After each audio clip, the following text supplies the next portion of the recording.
fucking seconds. We're gonna post the fucking videos. And then I'm gonna dig into something that you fucking idiots keep fucking forgetting. About the whole Jeffrey Epstein thing. And someone has to fucking say it. Because no one else is fucking saying it. Here we go. Let's say I get a list across my desk of prolific gun runners, drug traffickers, and human traffickers that are active in these United States. What do? Do I publicly run the fucking list? Or am I looking at federal charges and not want to reveal the list so that way they don't know to run and fucking hide? Number one. Number two. They don't actually have a physical list that they haven't made themselves. They have videotapes of child exploitation material. Digital video. It would be my guess. You stupid fucks honestly think any fucking attorney general or president of these United States is going to make those videos publicly available? Oh, what? You think they're going to put them on fucking YouTube, you fucking retards? My God. It's like you don't have a fucking couple brain cells to rub together. Go touch some grass. Learn policy. Learn law enforcement. Rule 1. Never let suspects sit in a room alone together. Rule 2. Never let them know you're coming until you are at their doorstep with a warrant.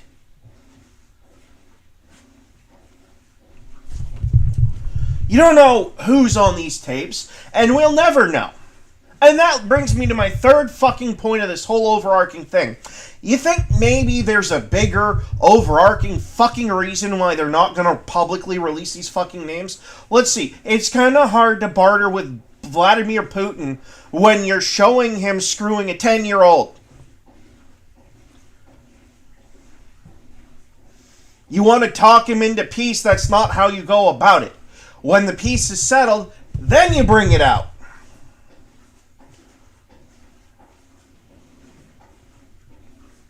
Yeah, I'm probably going to get banned for my crass fucking comment. But here's a problem with the whole Epstein thing. It's a big L for the fucking community. You voted for these fucking people thinking that, oh, it'll just be as simple as them passing out a list to everybody. No, they're not going to put that shit on Facebook, you fucking retards. It's going to be handled fucking discreetly, of course. Each and every one of them has the right to a trial by jury if they so choose. They also have the right to discretion in their case, whether you like it or not. I'll put it to you this way. Let's say you get nabbed for stealing a fucking car, and the car had a 10-year-old in the back seat or a 12-year-old in the back seat. You get into a fucking car wreck because you're being a dumbass, and something bad happens to that fucking kid, and you're going away for the rest of your life. Do you, A, let the jury in, let the press in because, you know, you want to be shown to have killed a kid or hurt a kid? Or do you, B, request the judge under the fucking rules of the fucking court to not allow the press in? These are rights that protect everybody. These are not just... No. You violate these rights by doing it this way, and everyone is up for the chopping block. Everyone. You stole a candy bar from a store? Hey, great, guess what? You're getting dinged for shoplifting, and now you're your state's local fucking news. You want that? Oh, you got dinged for jaywalking, and now you're in the papers. Now, that being said, there's no close comparison from the two. The problem is that by demanding this list get released like this, it's what it leads to. Now, yes, should anyone associated with Jeffrey Epstein be publicly flogged, humiliated, tortured, and I would argue physically fucking castrated in the street with a rusty fucking spoon? Yes. But there are processes that we go through in this fucking country for a fucking reason. Would I want my parents' divorce broadcast on national fucking TV when I was a kid? No, we don't. Oh, but freedom of the press. not at the expense of the people involved in the case. And if you sign to have them fucking forcibly removed from the court can do so. This is no different, okay? Whether you like it or not, yes, these are some of the worst fucking people in human history. I would argue right up there with Adolf Hitler himself and maybe even Genghis Khan, okay? But when you have people that are going through our system has rules and processes for a reason. Whether you agree with them or not, it's fucking irrelevant. They're there. They're there to protect you, me, and everyone fucking else. You start infringing on them for the worst of the worst, and how much longer before they're at your fucking doorstep? So, no. None of us were ever going to be privy to the Epstein list in our fucking lifetime. Because even if they are prosecuting all probably, 250 to 1,000 fucking people on that fucking theoretical list that are in these videotapes, hey, guess what? Court cases take time, asshole. My Social Security would probably expire by the time the fucking courts got done. So, take a fucking chill pill. Understand that you would probably never see these names anyway. 98% of you probably don't even know who the fuck these people are, because you can't even point to your own asshole on an anatomy chart.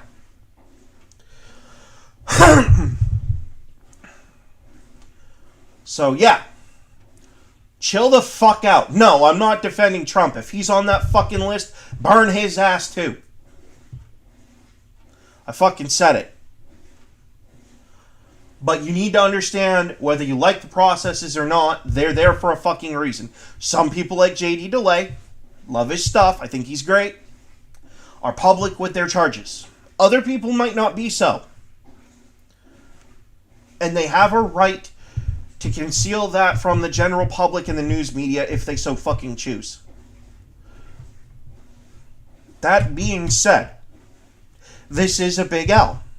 Okay? When she said that she was reviewing the documents on her fucking desk, Jesus, I hope she didn't review every single one of them on her own, including the fucking videos. The poor woman's probably mentally disturbed at this point, like, by proxy. But you fucking people need to give it a fucking break, okay? What did you think Donald Trump was going to do? Randomly pop up on fucking social media and say, oh, Vladimir Zelensky is on the list. Or Bill Clinton's on the list. Or, whoever the hell. Did you honestly think he was going to do that? The guy's a businessman. He's a professional. You don't ever bring up charges like that in the middle of a professional meeting that you're legitimately trying to fucking hold, unless you're trying to torch it on purpose.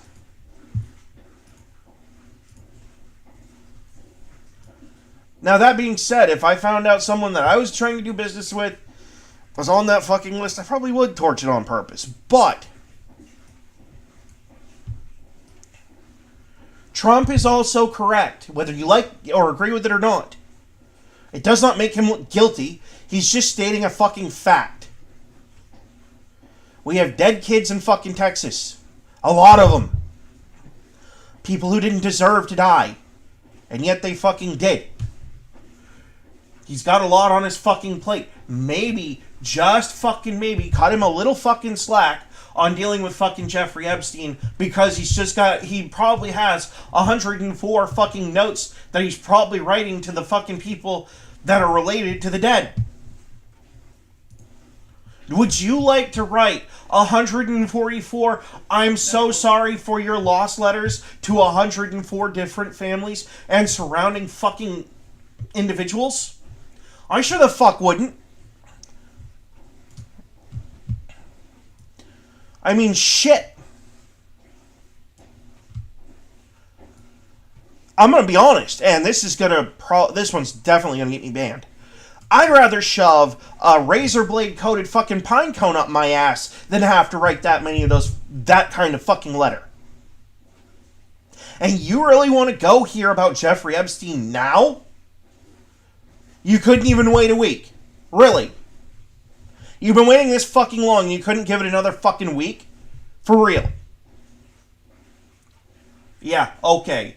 What that tells me is that you haven't been out touching fucking grass and being a normal fucking human being. Maybe give them a week.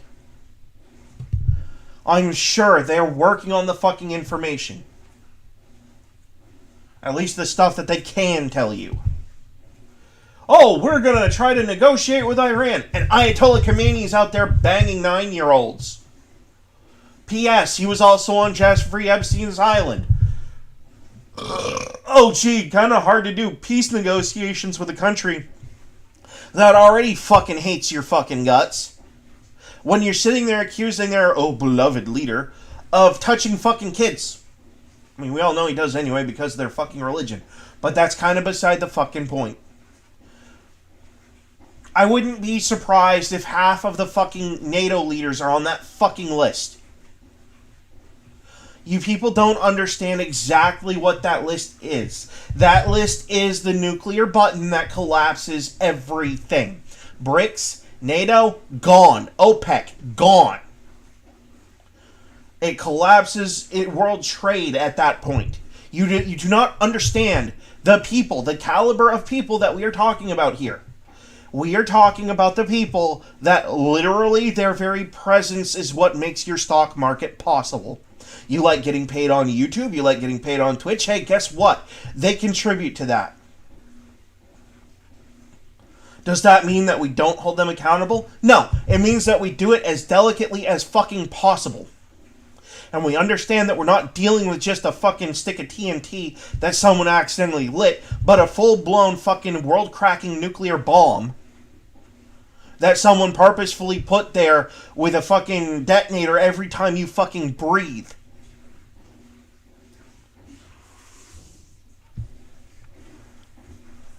It's just, no, I get it. You want justice for the victims. I do too. But I also don't want the entirety of the fucking world on fucking fire because of it. Okay? And neither would any of our fucking founding fathers, for that matter. Justice that burns the world to the ground is not justice. It's chaos and anarchy. That's why they're taking their time. That's why you don't fucking know anything yet. You're a civilian. You have zero fucking place in the FBI, zero fucking place at the AG's table, you have zero fucking place at the president's table. Until this gets published, most likely through the courts, if it ever fucking does, just take the fucking flight logs because it's all that we're probably gonna fucking get. And if you can't do the basic fucking math of calculating the basic fucking algorithm that is, and I kid you not, the 3 to 4 letter codes that is the international and local airports that plane fucking landed in, that's not my fucking problem. You can tell where these fucking people went. All planes have flight logs. It is required by federal fucking law. You have to write your... Actually, international law, too. You have to write down your destination and your fucking departure point. Required. Even if it is just a 3-letter fucking shorthand that is the fucking airports.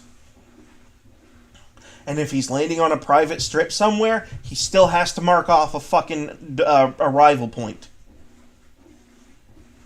So, if you guys can't go through the fucking flight logs, all fucking 7 or 8 fucking books worth, that's not my fucking problem. Go do it. You want the client list? It's right in front of your fucking face. Anyone that has a departure point without an arrival, or an arrival that was directly connected to Epstein's Island within, say, 10, 15, 20 miles of that island that has an international airport that has the fucking coding, all you have to do is find the coding for that fucking airport or CA blank where it was not put. Or they'd put private airstrip. You stupid fuckers.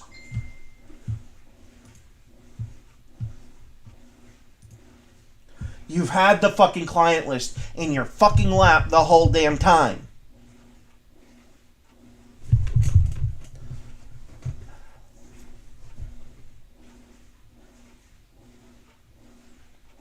Yeah. Now, as to whether or not Jeffrey Epstein was an agent of Mossad, the CIA, the FBI, at this point, you'll probably never fucking know anyway. And you probably never would fucking know. Unless they come out and admit that, yes, he was a honey trap agent, you're just never... They're not going to tell you. Because, again, just like the rest of us, you're a civilian. And when it comes to the CIA and the FBI, I could half drown those fuckers in concrete with cuts all over their fucking body and lakes of concrete with fucking lemon juice, and they still wouldn't tell you. That's how fucking badass those fucking guys are at keeping their shit to themselves. As long as you stay out of the fucking administrative level, because those guys are morons. But the actual agents themselves, they're not gonna fucking tell you. What, you think you're somehow privileged to that fucking information? Hell no. No. You're never going to know that. Especially if it's fucking Mossad. They're not going to tell you shit. I'm sorry, but they're just not. That's not who they are. It's not what they do. When they do something, they just fucking do it. And the guy at the top of the chain, which unfortunately is Bibi Netanyahu, he's the one who does the talking for them. They just do shit. They're not going to tell you two words. Well, they might. Fuck and off are going to be the two words that they use in English. And the rest of it's probably going to be some Hebrew, Yiddish, Israeli fucking insult that you can't even understand, and are probably going to think it's a fucking compliment because you don't know the first thing about their fucking language. Because just like with the anatomy chart, you don't know that either.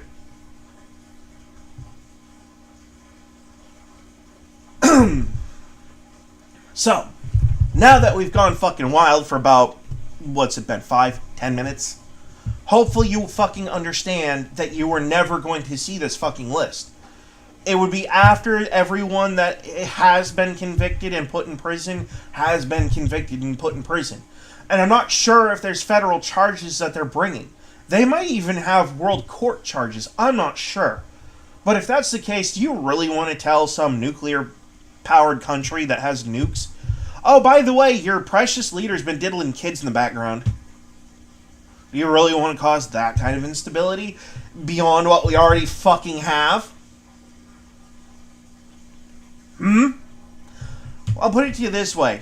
North Korea might not be that big of a nuclear fucking threat, but could you imagine what would happen if his fucking sister took over because they found out he was diddling kids and they used it as an excuse to put him in the fucking dirt? I'm going to put in context for you. His sister being a psychopath who would just as soon stab you in the fucking face as look at you, she's going to accelerate their nuclear development to the point where they're going to bomb fucking anybody and everybody that they fucking can. And you want to cause that by being absolutely not delicate with the situation? Also, leading to another further point, this list, as far as being related to world leaders and, like, massive multi-billionaire tycoons, let me refer you to another fact. This list is the ultimate fucking leverage. You don't want someone to use a nuke? Oh, well, it's just that simple. Just get on the phone and say, hey, unless you want your country to know that you've been out touching kids, you might want to backpedal some of that nuclear bombing rhetoric that you've been ramping up. Or, oh, hey, you like shutting down the Strait of Hormuz? Okay, well, I wonder if your people are going to like you touching kids. And I wonder if they're going to like a cyber attack that shows you in a video doing it. While we'd probably never actually do that, the threat is very fucking real. So, and before you ask, how could you do a video without looking at it? Dude, it's called running a basic computer. You set your icons to fucking small with no preview, and then you make the fucking Trojan horse program, drop it into some Iranian fucking server somewhere with a multiplier, and just let it fucking duplicate everywhere. And anytime anyone in Iran opens the fucking internet or turns on a fucking television, it's all that they fucking see.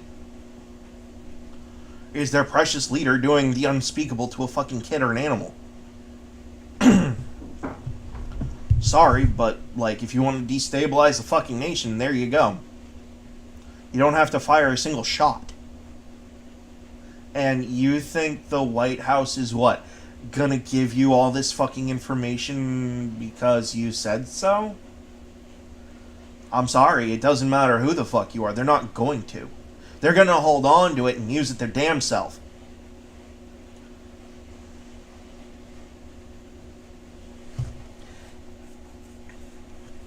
Does it suck? Oh, absolutely. Yeah, 100%. Does it make me want to slap Trump across the fucking face and call him a bastard? Oh, sure. Am I going to? Fuck no. I don't want to get shot by the Secret Service. Do I wish some woman in like a white dress with one of them bonnet hats would take a glove off, smack him across his face and say, "How dare you?" Oh, sure. That would probably be, just about fucking appropriate at this point. But the reality is, that's part of doing the job. You don't have to like the president. You don't have to like what he does. But when you're faced with all the information and the consequences of that fucking information, you have a decision to make. You can either tell everyone and watch the world burn, or play it close to the chest and its delicate chest. Man, I can't fucking talk right now. Close to the chest and vest, and just play it as quietly as possible until, you're ready to let it all loose. They're just not ready to tell everyone. And to be fair, I'm going to be honest. This is something that even people like JD DeLay would sit there and do their machismo bullshit and say, I don't care who's on the list, they're still off my list. You're not ready for some of the names on that fucking list. You might say or think that you are, but you're not. Okay? Especially when you start to figure out who they are and what they're actually connected to. You sit here on your fucking internet and you're all, oh, hey, I'm making money online. What happens when it's the guys that maintain your fucking infrastructure to make that fucking happen? What happens when they're going to jail? What happens when all of your fucking investors, or at least half of them, disappear because they're in fucking handcuffs? And hey, all that fun advertisement money that you've been making on YouTube, Twitch, and all that shit, what happens when 50% of that fucking dries up? I'm not saying that you've been directly profiting from these fucking people, but there's at least a chance that some, if not a lot of them, have been there.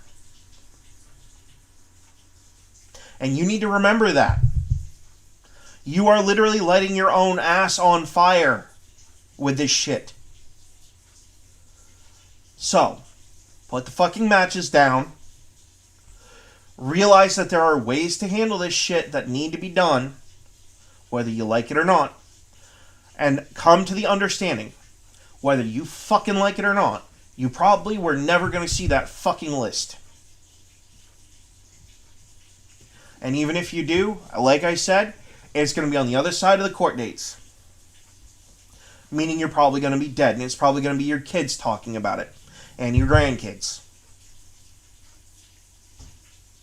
The important thing is not necessarily that we find out who did it. The important thing is that we prevent anything like this from happening, period, the fuck, period, again, period. Which means, head on a swivel, know the signs. You see, that's not going to do it. If you see this, call 911. Do something, help. Don't just stand there like a fucking idiot. And to those out there who are weak and vulnerable, if you need help and you can't say it out loud, learn the sign language for I'm in danger. Help me. I'm sorry, but it is true. My daughter knows that hand sign. She's 7. So, we're actually getting up there in her age to where hopefully her mom and her stepfather are going to start teaching her how to use an actual firearm. I'm aiming for about 10 to 12. I don't know what my ex is talking about, and I don't know what her husband is talking about, but Generally speaking, I think that by age 9, that's pellet gun and 22 material because that's where I was raised. That's how I was raised. I was raised to respect them from the age of fucking 9. And the one time I made the mistake, I only made it once. I made the mistake of mouthing off about having access to a fucking gun when I was a kid. Never did it again. Never. I'm not going to say what the consequences were, but I'm going to tell you right now. People are going to sit here and say, oh, you can't hit a kid, blah, blah, blah. To which my response is, when they're threatening to kill someone or running their mouth about taking a gun somewhere, an ass beating is prompt and fucking proper. Because it's either that or they're in the morgue with a lot of other people, or they're in jail with a lot of other people either hurt or dead. So, I don't really give a shit about your fucking, oh, you can't lay a finger on kids bullshit. If my kid makes a threat like that, he's getting his ass beat just like I did. Abso-fucking-lutely. If he shows the kind of disrespect for human life that I did as a kid, oh man, that belt's getting worn the fuck out. He'll learn it the hard way if I have to. That's not gonna happen. I might wear the fucking shirt, but the shirt is fucking vengeance and justice, not fucking careless disregard for human life.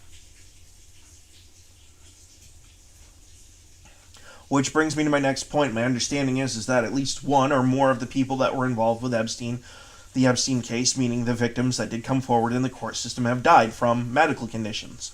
My apologies to the family, and I really do hope for the best for you and your loved ones. But to the rest of the world, yeah, that's kind of another thing too. Like, do you honestly think that the victims want the world to know what they were involved with against their will?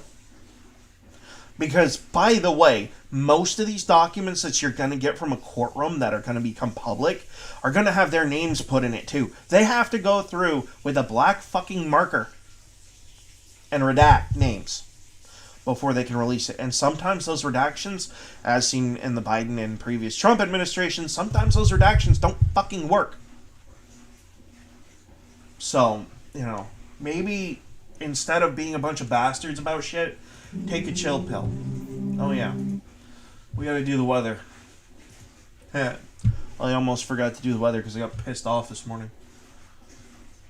Find a better topic to talk about. No one is going to see the Jeffrey Epstein client list. Get the fuck over it. It doesn't matter what administration you put in place. It doesn't matter how much you protest and how much you rail. It's just not information that you're going to be privy to, and you need to accept it. Oh, hey, tomorrow's supposed to be a little bit of rain. But it looks like the point in time that I care about, it is not going to be raining. Good. And we'll just cover the rest of the week. So.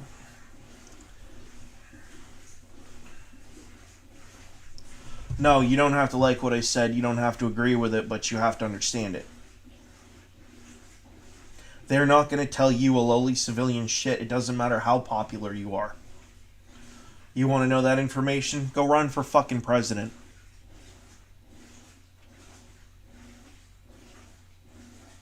That's what I got to tell you about the whole Epstein thing. You want to know? Go run for office. And let's see if you're as big of a fucking man and as close to your fucking word as you say you are.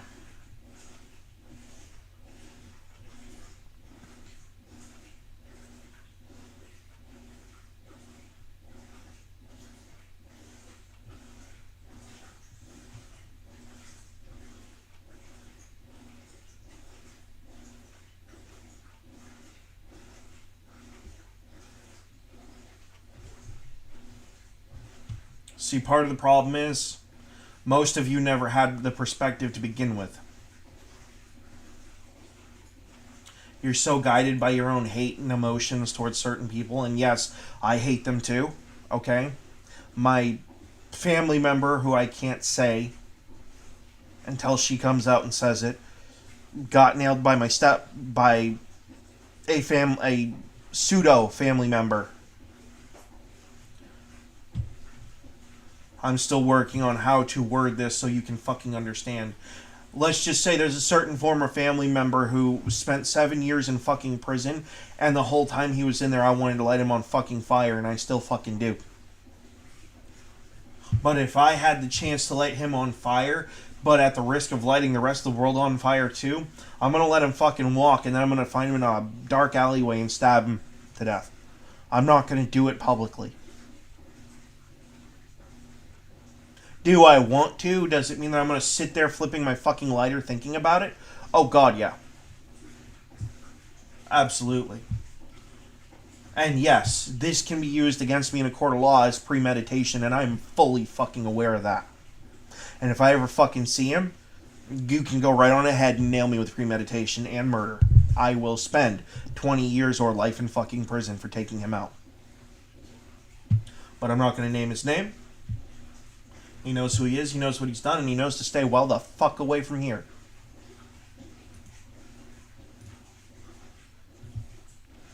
And he does so by, typically speaking, staying out of the fucking state. Which is smart.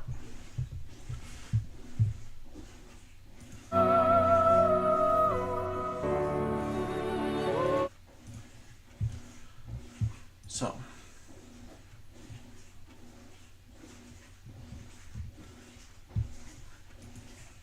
But no, I'm not going to call out content creators. I'm not going to call people out by their fucking names. You know what you said, you know what you told your fucking audience, okay? Plain and simple.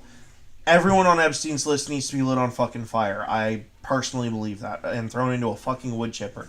So that way the burning chips are just being spit out the fucking other side. I firmly believe that. But I also understand that these are people that control our financial sectors, our world governments, and by that I mean governments across the globe, not necessarily the New World Order. You know, these are people that, generally speaking, we deal with on a daily fucking basis to make sure that our world doesn't turn into a nuclear fucking hellscape. So, maybe backpedal it a little bit, understand the actual fucking terms of what you're saying. Because you clearly don't. You really fucking don't. There's only one reason that Donald Trump wouldn't out and out name these fucking people, and that would be because it would quite literally light the world on fire. So. Hell, this fucker could be on there too. You don't know. The only way to know at this point is to become the president of the United States. Excuse me. And like I said, if you're faced with the consequences of releasing that fucking list, and you know that your family could get caught up in the nuclear hellscape that could follow if you did release it, there's a very real possibility that your fucking tough talk goes out the fucking window.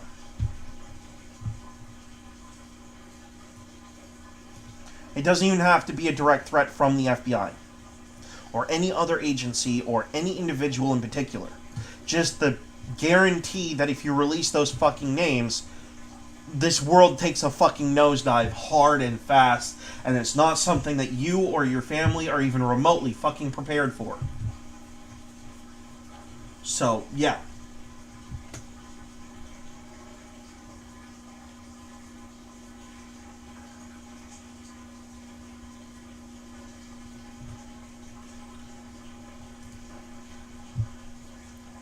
Now, like I said though,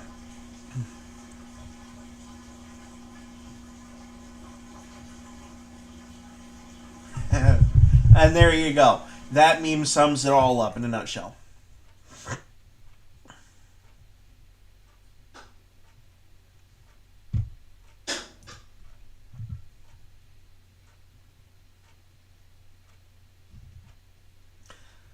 So,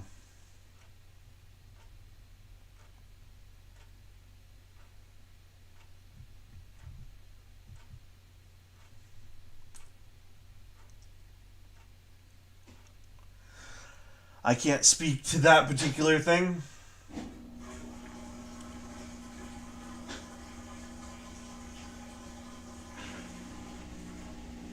Uh-huh.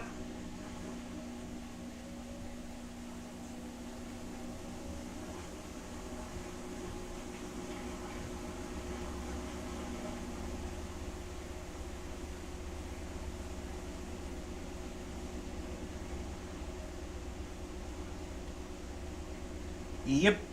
Well, that's why it sucks to live in Europe. But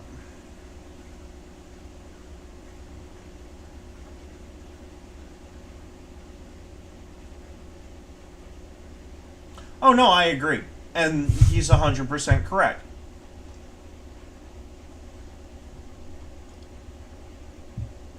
The problem there is who it is that would be locked up. And it's a problem because it has to be handled quietly.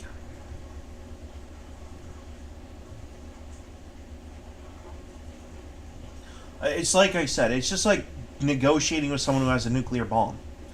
Oh, what? You're gonna fucking go after the board members of, and I'm not saying that they are, but this is an example. What? You're gonna go after the board of Procter and Gamble or General Electric or any other American fucking company that is currently producing everything that you use on a day-to-day basis? Oh, you're gonna go after the Chinese sweatshops that you buy your fucking shirts from? Well, good luck living without a fucking shirt. What's that? You like wearing pants? Well, maybe the leader of Taiwan wouldn't like the fact that he's on that fucking list and might just shut every fucking factory down on his way out. Like, no, you need to understand exactly who we're talking about. Yes, these people need to be brought to justice, but there's there's a right way and a wrong way. Public lynching is the wrong way. It may be the fun way, but it is the wrong way.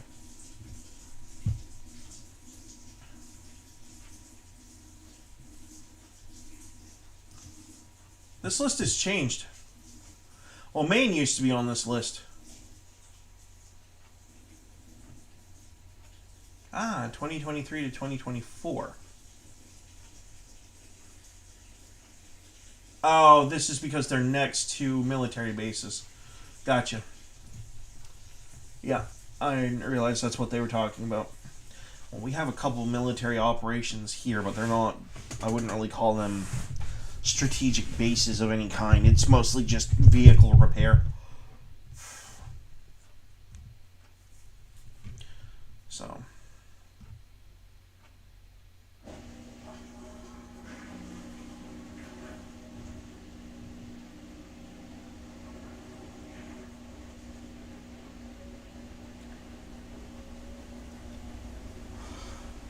Yeah.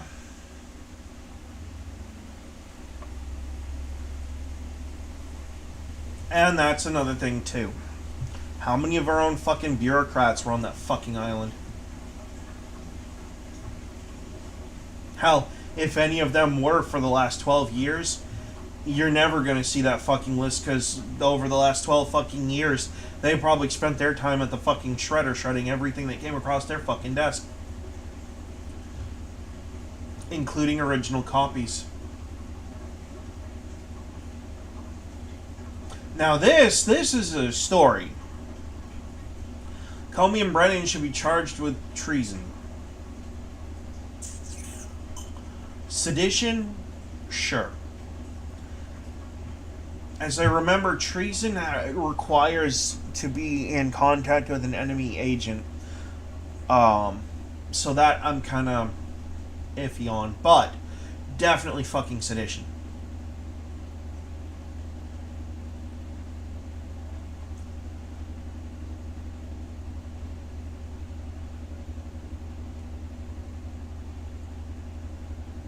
No comment.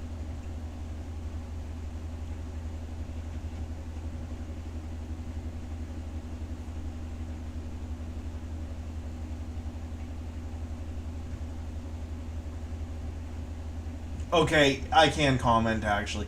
To be fair, yes, I did. I even gave them the rolling papers for it, and it wasn't oregano, it was fucking yard clippings that I ground up to look like the shit.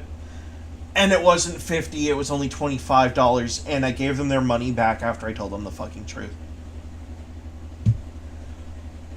I did it just to see how they'd fucking react. And yes, they absolutely did act like fucking idiots. It was hilarious. Unfortunately, I have actually had the real thing. I understand where some people use it to calm themselves down. Shit puts me to sleep. It doesn't do anything else. It gives me a headache and puts me to sleep. So. Oh, you got high a few times? Yeah. It was stuff that we had to pay almost 50 fucking dollars for one fucking joint. And it did not come from the state. So. Now, bear in mind, this was also almost 10, 12 years ago. 20, actually, hang on. Holy shit, give me a second. 16 and 16 is 32. Add on 3 more years. Jesus, it's been 15 years. I feel old. Yep.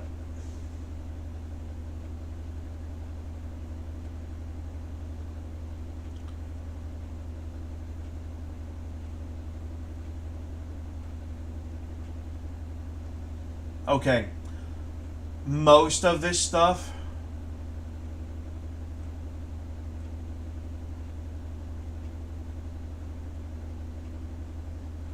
well, the 3 pending felonies is kind of a no-go because you're going to be staring at him through a glass fucking pane for the rest of his life, but... yeah. Oh, yeah.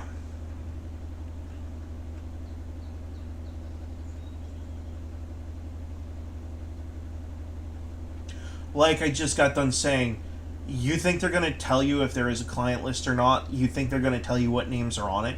You think they're going to tell you a fucking word? You're just some random person on the fucking internet.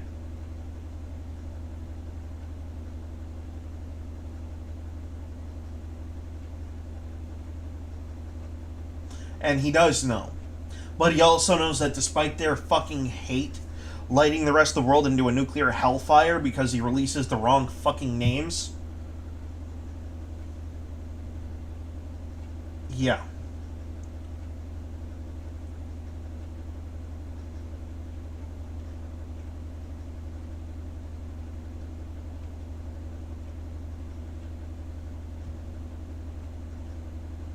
Well, that's fucking stupid. This person is mentally retarded. Straight up. Yeah, I said it. Fucking ban me.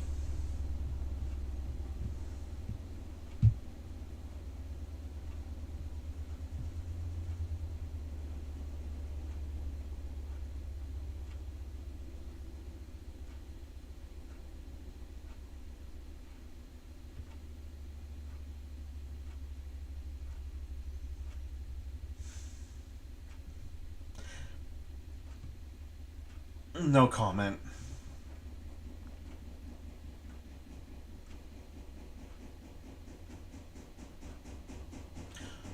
So, mentally ill and abused child. Good to know.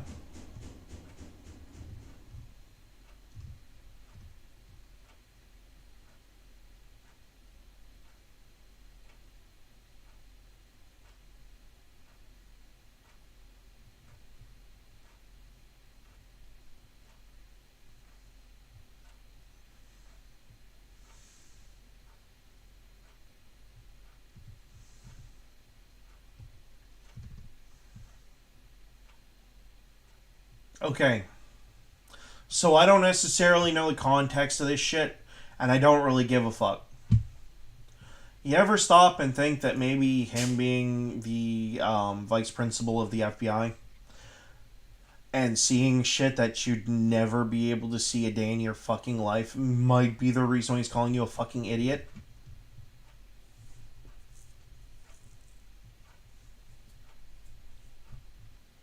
Oh, yeah. Absolutely. And, yeah.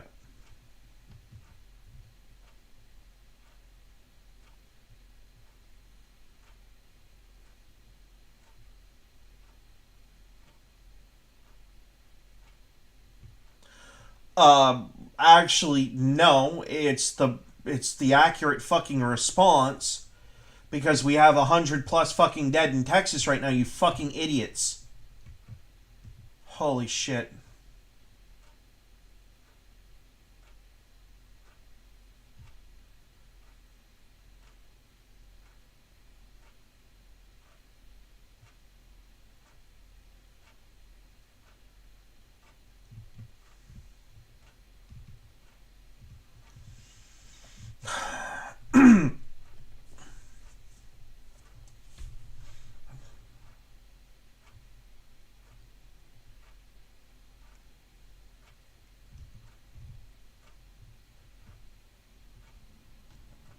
Yep, and there's a chance it could climb up the coast and come to Maine, and that's why I was keeping an eye on things down there. Hopefully, everyone that's involved with this is doing okay. Yeah, this is me in a nutshell. Okay, but no, sitting here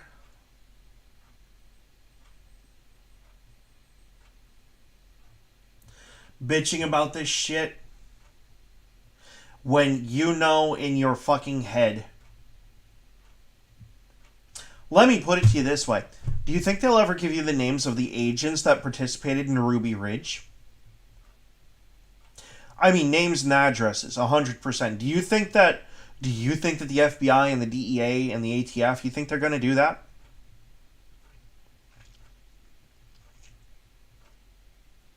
They won't. It's the same reason that ICE agents wear masks when they're deporting people. They're not going to do this shit. There are certain pieces of information that are handled by the executive branch of the United States that you as a civilian are not privy to. Unfortunately for you, Epstein's client list is one of them.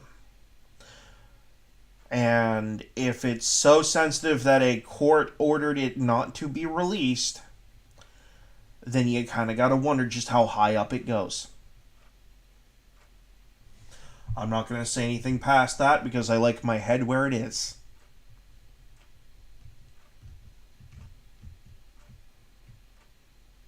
No, you won't. You won't. Absolutely not. You're not going to. So,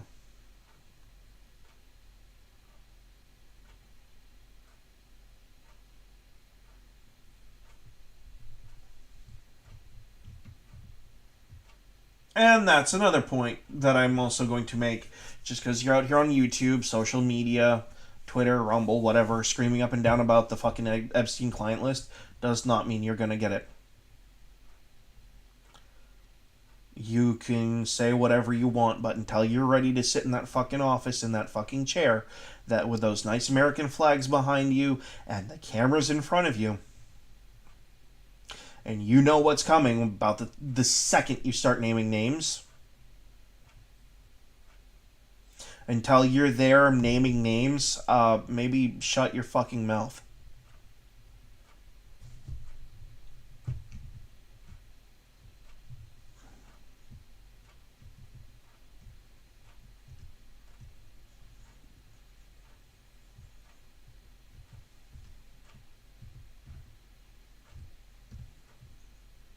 Yeah, and she's gonna talk her way right out of a friggin' SCOTUS seat, so, you know. This is more the point. Stop fucking with viruses in labs. Stop fucking with the clouds. Stop fucking with our food.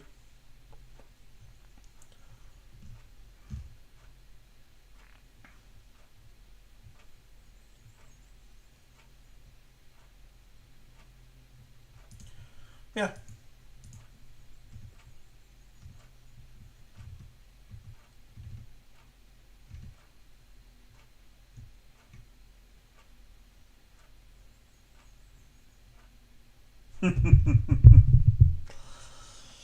Oh, man. You know what? I'm going to get some heat for this because I'm supposed to be eating healthy, but sometimes a quarter pounder with cheese just calls for you. And yes, I do make cheeseburgers at home. I'm not that friggin' lazy. I am lazy enough to use the pre-processed frozen patties, but that's beside the point. Um, just not. It doesn't have to be every day. Once a month.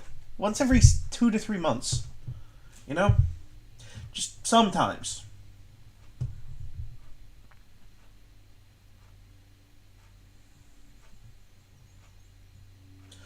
Yeah, she committed suicide. I didn't actually realize that was her cause of death. Um,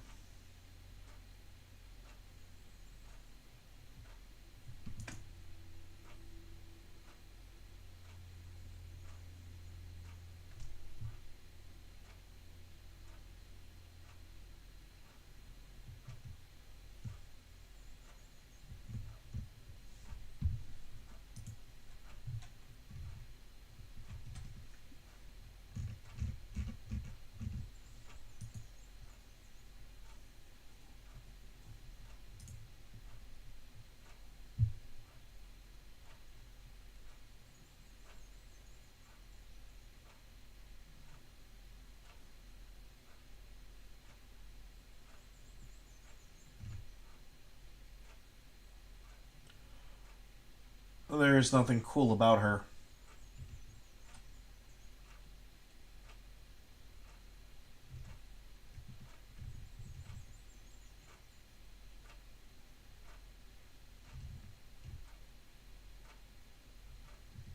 Now this is a fucking story, and that's another thing too.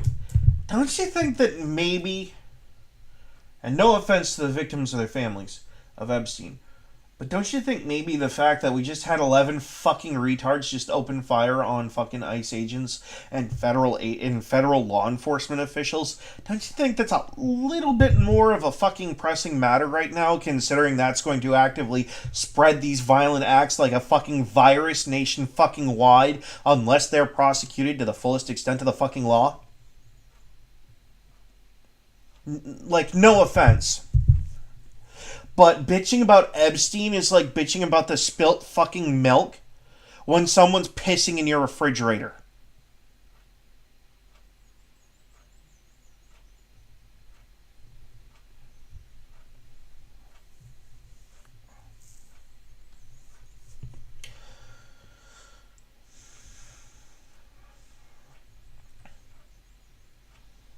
You think it's bad now? Wait until the anarchists get their fucking way and decide to regime change Donald Trump via the old fashioned way, and then goes right through the line of fucking succession to where we don't have a fucking government. You think Epstein's bad? Wait until you have pedophiles that don't have a justice system to hold them fucking accountable to. Because that's what these fucking idiots want. Maybe stop the fucker pissing in your fridge, then deal with the spilt milk. Knock his ass the fuck out. Drag him out back and throw him out the back of the fucking house. If you catch my drift. And you know what? God help me for saying this, but there's a law enforcement precept where if you draw a gun on a cop and you end up dead, it's your own fucking fault. I'm gonna leave that there. I'm not gonna say anything past that. Not a word. And you know what? I'm also gonna say it. I'll say it. I'll fucking say it. If it comes to a civil war, in this particular instance, I'm siding with the law. Your ass will burn. And I'll be the one holding the fucking flamethrower.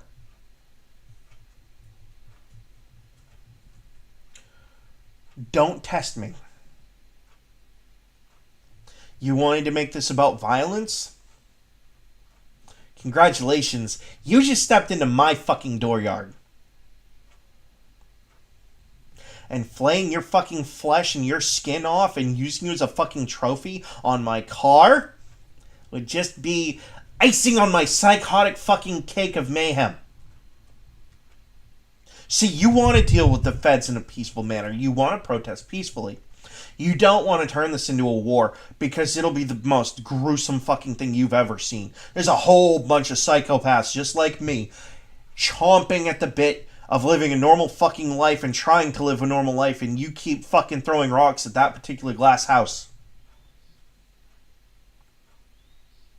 Do you really want to bust that open? I didn't think so.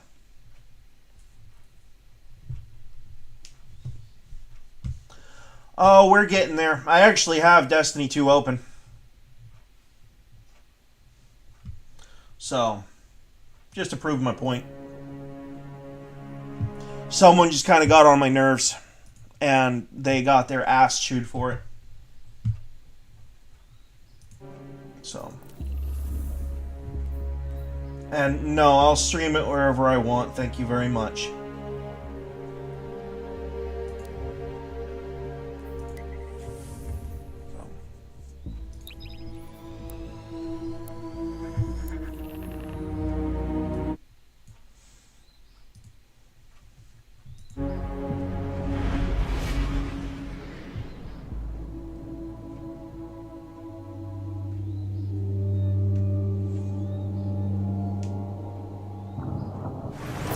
A Titan and a Dredgen ask a question. You seek to understand the nature of the dark. We forged an answer. The lessons aren't set right. Where? You're standing in it. Oh god, I still have those bounties, don't I? I do, and I'm in the right place to do them, too. Alright.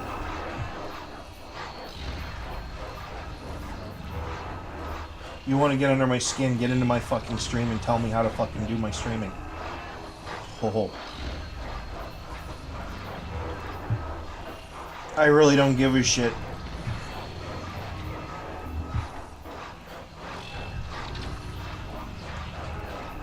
I'll do my shit my way, and you can kind of gently fuck off. So. I don't want to solo this shit. Are they online yet? It's kind of what I'm actually waiting for. It gets boring talking about this shit by myself and reaming out someone who said something IRL that they didn't fucking understand.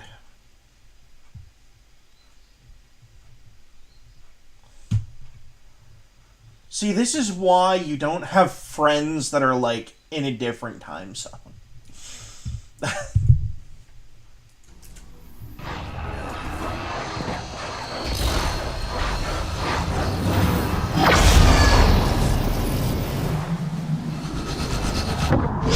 You ask a question of pure potential. Now I Death get to do is fucking intrinsic background to the by answer. myself, alone.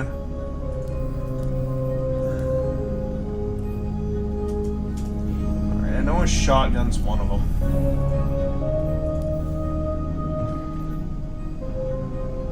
Shotgun, rocket launcher, pulse. And also, maybe if you read the fucking description where it said, oh, fucking hell, here we go. Yeah. Oh, I hate subbies. Subs and pulse rifles, my two least favorite fucking weapons. I can handle it, though. It's not a big deal. Alright. I got the pulse rifle up. Got the shotgun.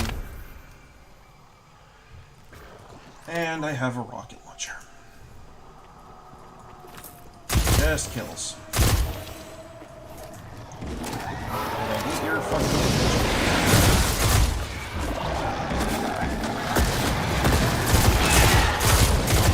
I don't give a shit if you don't like my fucking opinion. It's fucking bad. Actually, what I've said today isn't even fucking opinion. It's actually just reality. The reality is, it's a low-order fucking issue with high-order consequences. Extremely fucking. And bitching about Moxie and pointless that you were never going to be able to do it. Sorry. I'm more likely to be more more sympathetic towards the cause of finding the dead in Texas or, you know, preventing more dead than I am finding out who fucked who. Actually, we basically already know. Like I said, just grab the flight logs, go through the fucking flight codes. There are 3 character fucking codes. If you don't know how to decode them, then you don't know how to use Google, for fuck's sake. That's not my issue.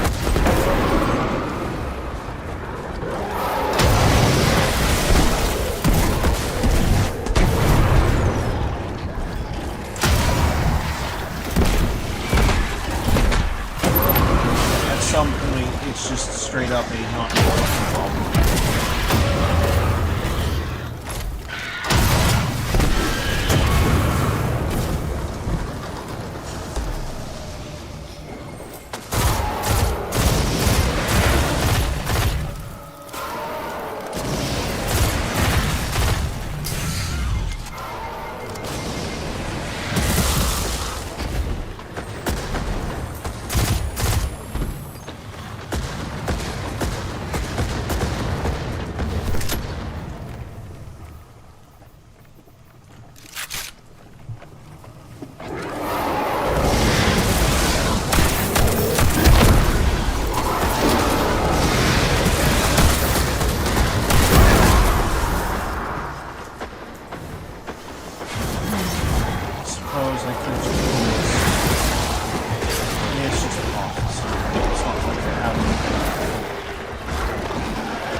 Which is why I'm able to do this fucking solo, is because none of your fucking deaths really matter. This is not exactly doing it on a hard difficulty either.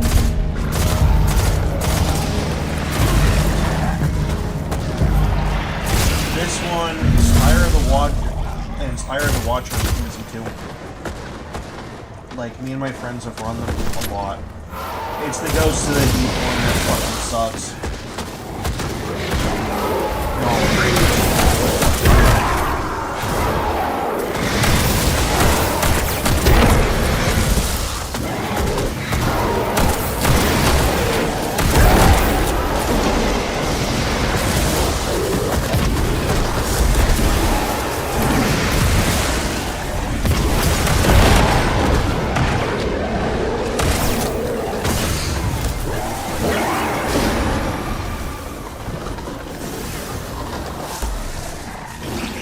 No, that doesn't matter.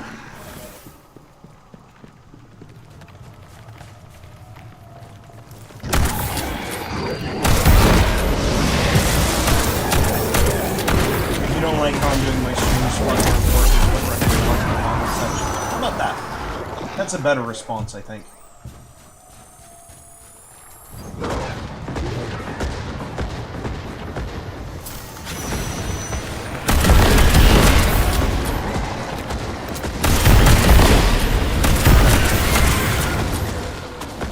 I am allowed to cover other topics on my own stream that aren't gaming related, you know. I'm allowed to do basically whatever I want. And I'm sorry, but if you don't like that, you don't have to watch it. Oh, that's the worst thing you can say. No, it's not. The worst thing I can say is that you take a flying fucking leap. Which did cross my mind. And Yes, bad mood today. Really bad.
Telling you to take a flying leap was really nice.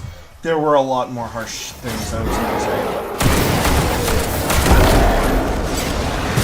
To say that they fall into the bounds of potentially being racist? Oh boy.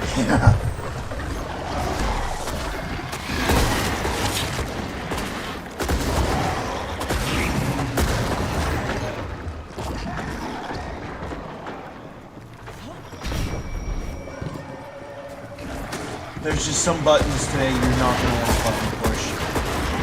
I found out some fucking news today that I'm not too happy with. Making yourself the target of that rage is probably not the smartest idea.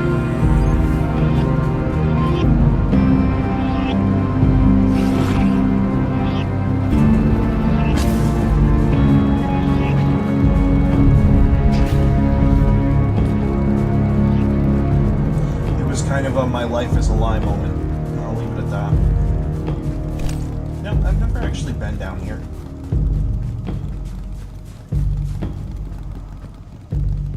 Oh, I don't even know what the hell's down here.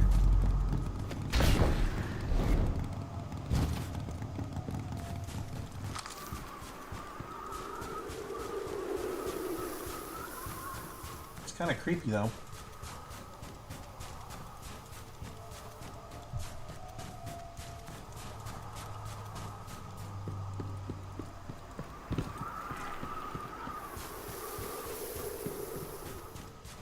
Huh. I guess there's nothing down here.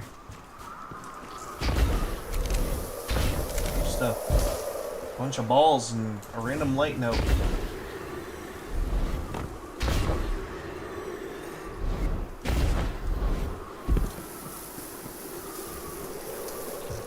Huh. Ain't that something?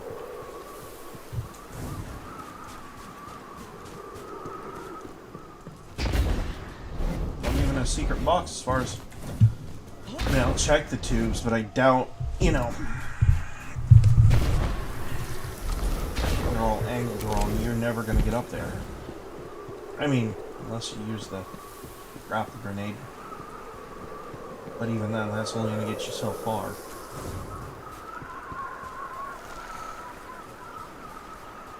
Do we want to try it? Do we really want to waste our time on it? I mean,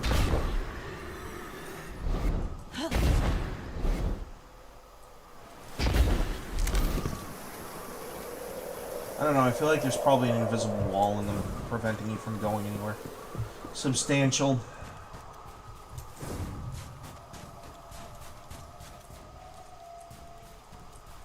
Oh well, this does present another opportunity. Yeah, the texture work is too different through here. This is not part of the official dungeon run at this point.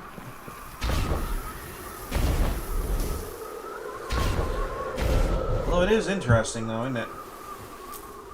1, 2, 3. Standing on the fourth one.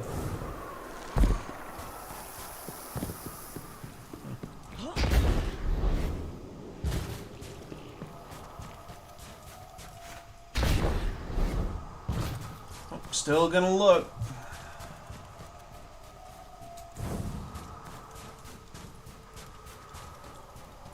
Kind of wonder if anyone's actually looked over all of this, like, given it the good once over.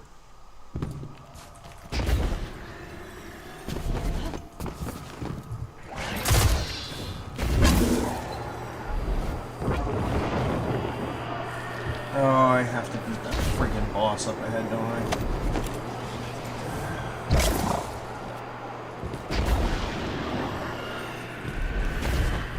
It's not that I can't. I can. I'm just tired of doing shit by myself. And the other person that I usually invite for this isn't currently available. Alright, so probably about another hour or two before he gets on. And he's in Britain, so that's the other direction.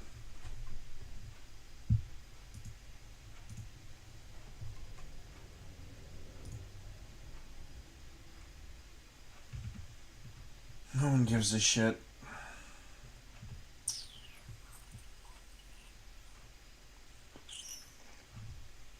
That is actually a pretty funny comment.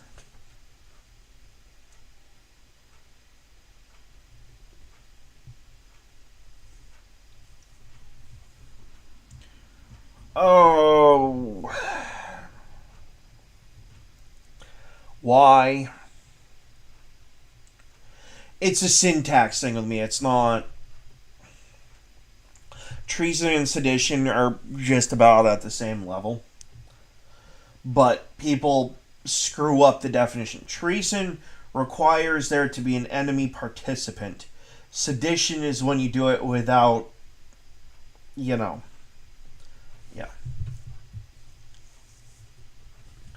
It's the difference between espionage on account of somebody else versus doing it because you think you're doing the right thing.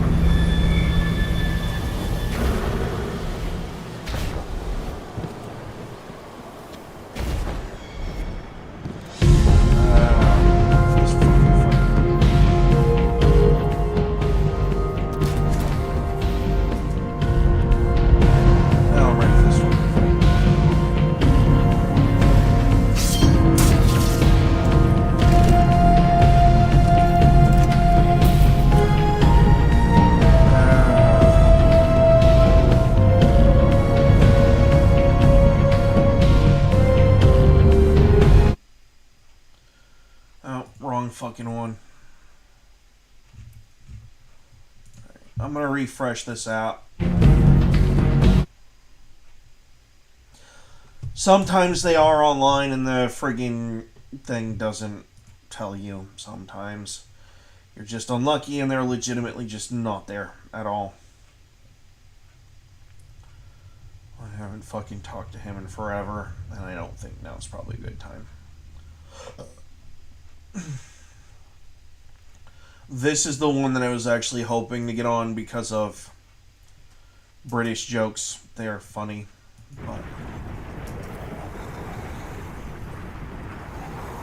this is my stream. I don't technically have to be here. Like, I can go anywhere in the game. Hell, I don't even have to play this particular game if I don't want to. I mean, not really. Kind of the benefit of owning your own stream. You don't have to do anything you really don't want to do.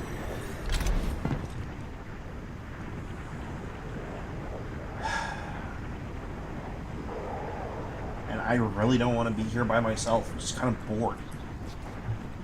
This encounter is not that hard. The next, like, 3 encounters are not that hard. I just so sick of doing this shit alone.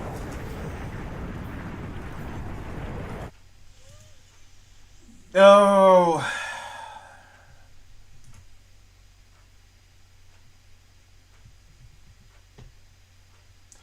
Someday. Maybe. Someday. I gotta figure out how I'm gonna deal with that situation.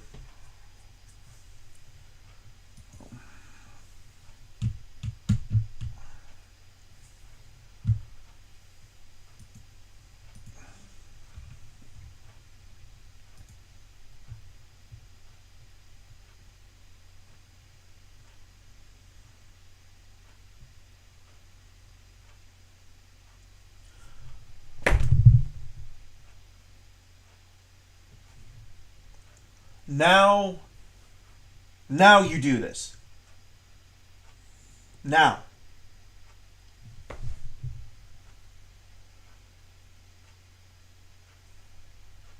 So let me get this straight. The sole reason I didn't rent fucking property, you finally pulled your heads out of your ass now that I'm in my fucking 30s. It took you this fucking long to do that. Oh my god. We live in a world of fucking retarded idiots. We really do.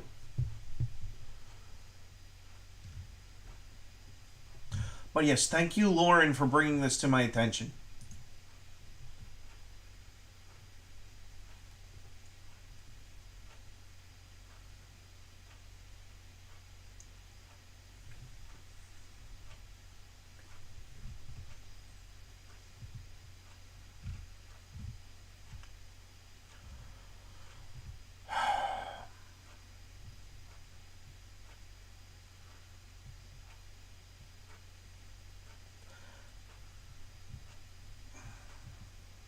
So I've actually gone over the flight logs with the codes.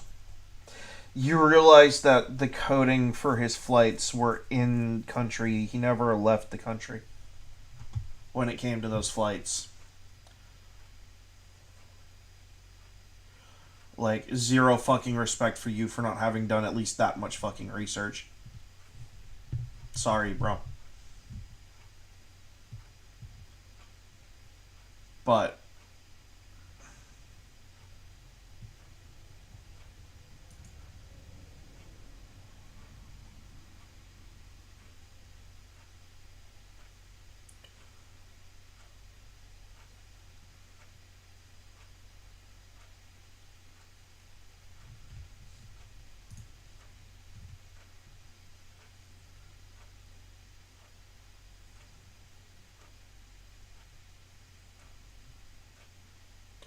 yeah, but they're paying ridiculous amounts of fucking rent.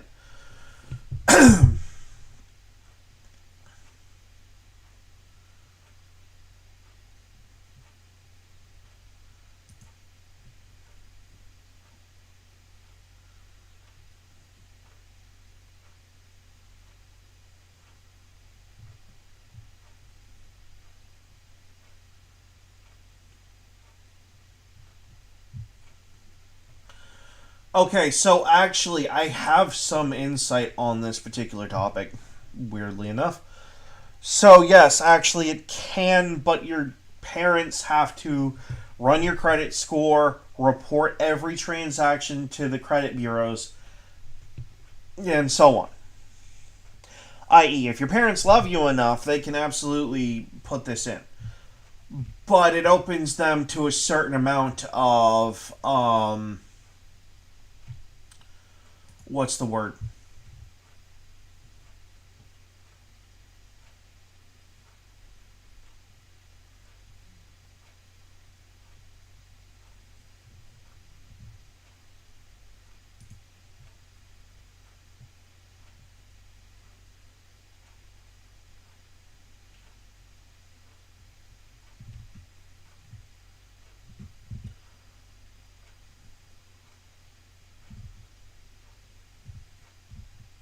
Huh.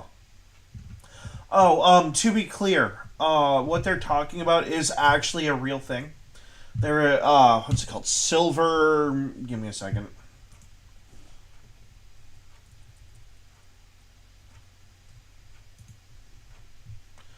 Um.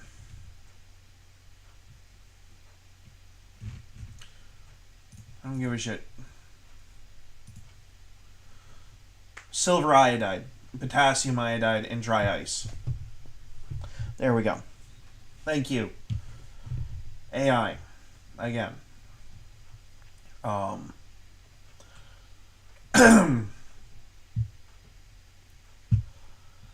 So it is actually a real thing.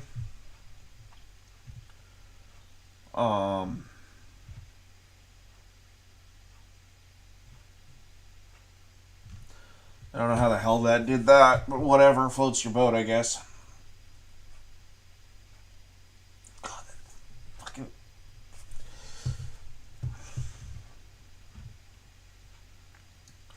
If you weren't on my neck, I'd take a fucking knife and cut you off.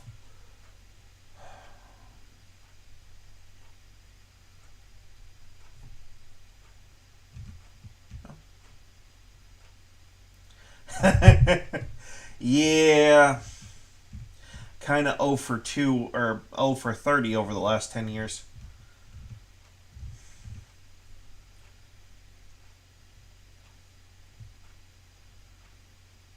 That looks like Eric Swalwell. Oh, we all know what that means. Roasting time. Still a threat to national security? Was it worth getting in bed with that Chinese spy? Yeah.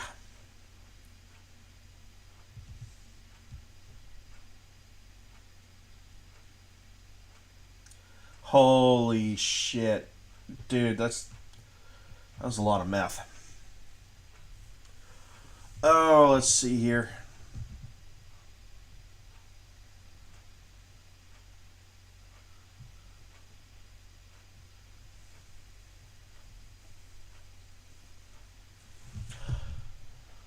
Uh-huh.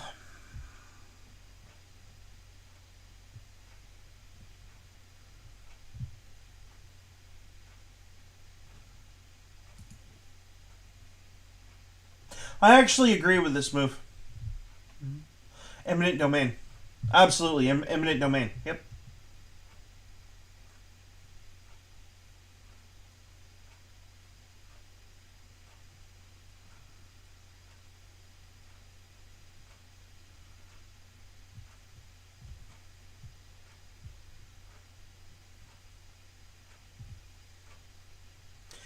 Okay, come on. They're barely human, but they are still technically human.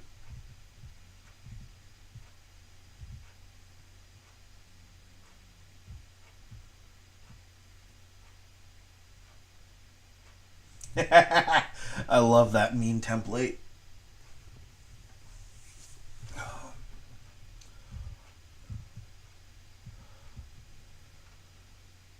Except I'd replace that with, it didn't matter who you voted for, your country's still fucked. No, and, like, legitimately, I will out and out say I voted for Donald Trump. I believe in what he's trying to do. The problem with that is that despite his efforts, the chance of success is still relatively low.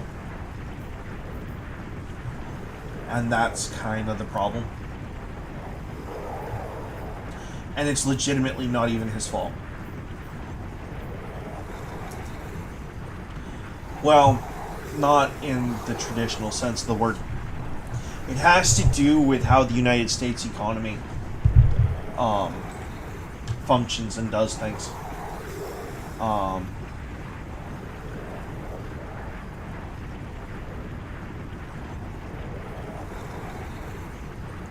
Well, yeah, no shit, it's useless. No one... So, before I get down the rabbit hole of concealed carry insurance, the reason the country's fucked anyway is because we let our economy be dictated by forces that are easily corruptible without any sort of fucking accountability at all.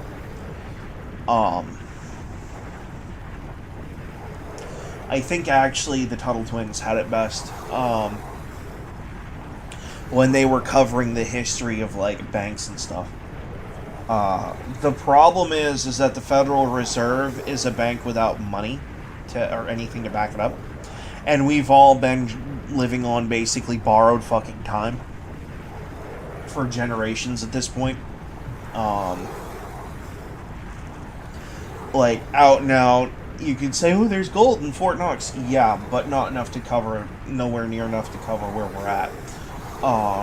As far as that is concerned. Like, if you take the dollar bill out and you just go 1-for-1 to the ratio of, like, gold that we have, the gold doesn't even come close to the amount, to covering the amount of debt that we have. Not even fucking close. And that's why we're inevitably fucked. So here's the thing. You could say, oh, well, that's why we're the petrodollar. Yeah, that's the only thing keeping us afloat. And our adversaries, Russia, China, North Korea, they know this shit. Okay, Iran does too. Those are the 4 big fucking horsemen that are sitting at our fucking doorstep right now. And you're gonna sit here and say that we're doing just fine? You're full of shit. We're not doing just fine. The enemy knows our weakness. They know that it's real. Okay. And they know they can exploit it. We're not doing fine. We're doing shit right now. And if I had to guess, this ties into the Epstein list. What are your rewards? Christ. Builds, blah, blah, blah. Loot tables.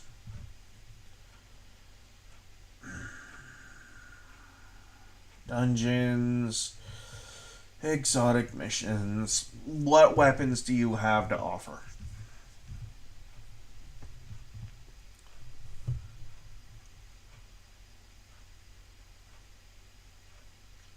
Didn't affect my stream much. If at all. As far as that goes. I may have to restart that. Alright, so here's why concealed carry insurance is fucking useless. We'll get into that real quick. If you're an insurance company, right, and you know that there's a chance that a person could get into a risk, get into a huge risk in the house. And I don't remember the password that we had connected to that particular thing. Okay, then I have to go back through all of this shit. I gotta check everything. And I do mean everything. Yep, it resetted the stream for... It did a reset on the stream for Kick. And...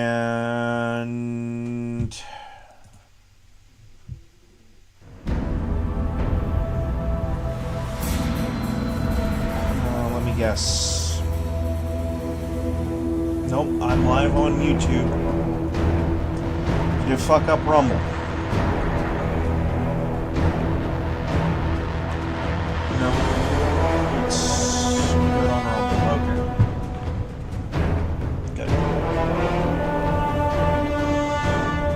No. Let's go find out the answer to that question that I have.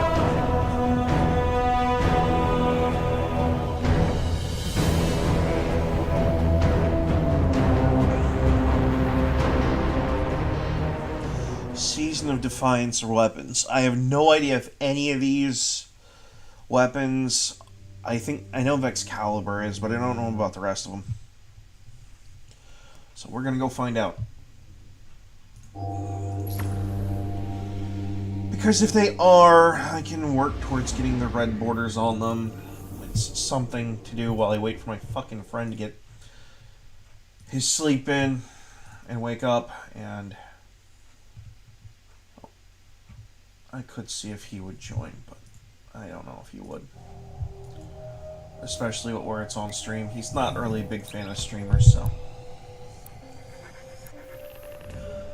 I'm like the one that he can tolerate because we were friends before I was a streamer, so. But yeah, concealed carry, quote unquote, insurance is useless.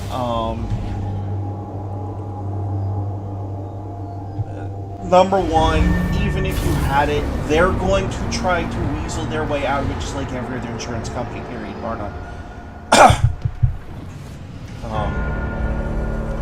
So in that regard, you might as well not have it, right? On its face. Let's find out.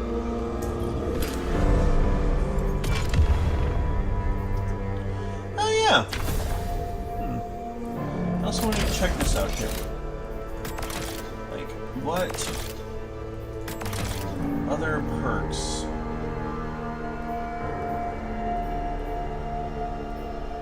You mean it can have subsistence?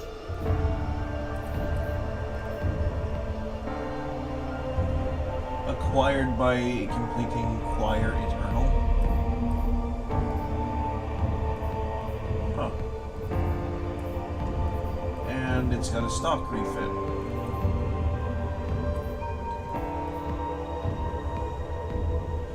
Cool.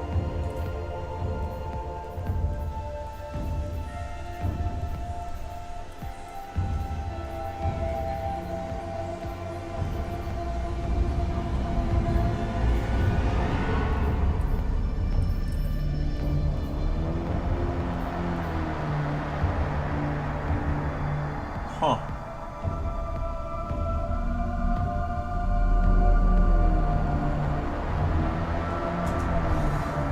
Then my next question becomes, before I do that actually. Yep. Yep.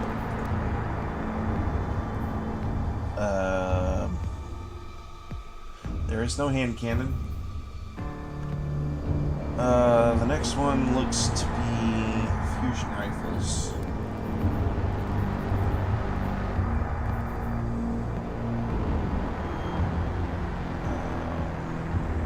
Yep.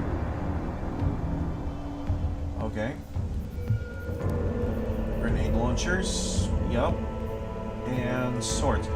So effectively everything. Now there's a caretaker right there.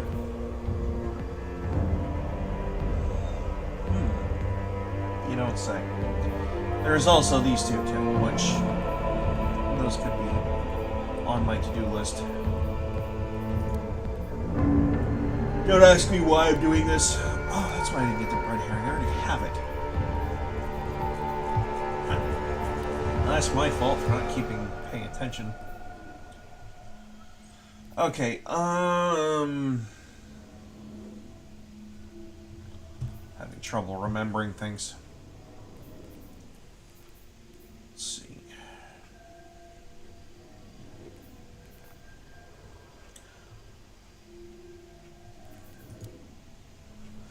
Okay. Then what I need to do is go over to the collections, go over here, and do that. Okay. 2. Interesting. So some of these only require 2. Okay.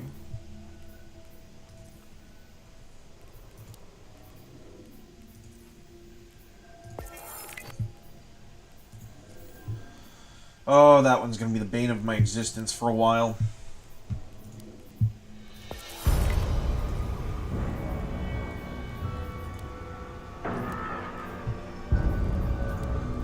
Oh, let's see. I need to think for a fucking minute.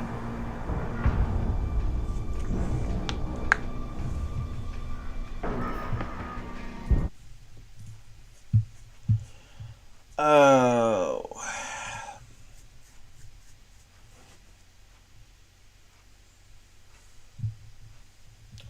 Oh yeah, it's hump day, isn't it? Forgot about that. Stupid joke.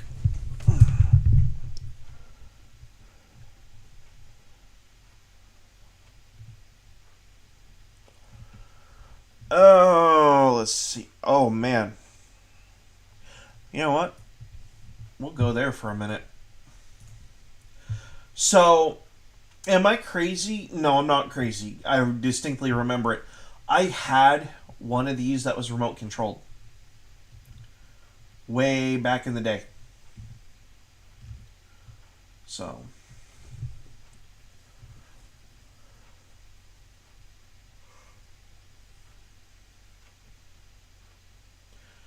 I mean,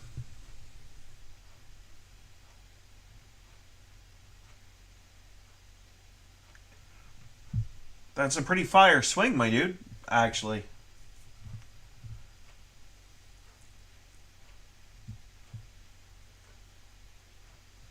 You can just say things. Yeah.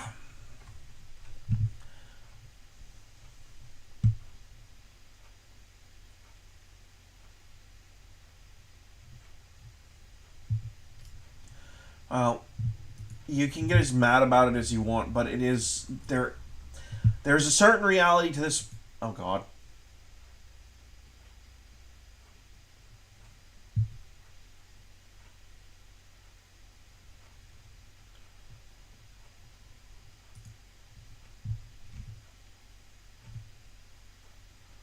Um. Oh, I've actually never seen this.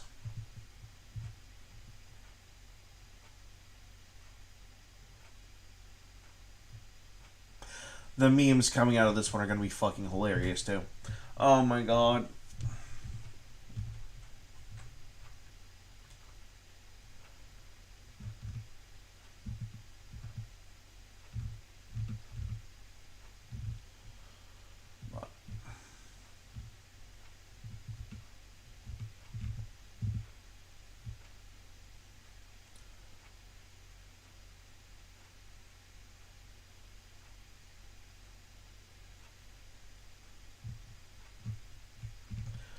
That urge, that rebellious urge to get into this guy's comment thread, and instead of trying to type something, just put a bunch of gobbledygook, like just run my fingers across the fucking keyboard.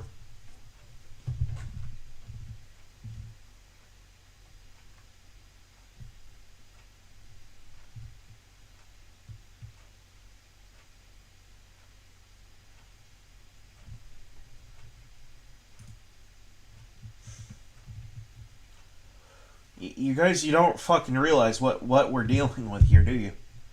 At all. Not a single fucking one of you.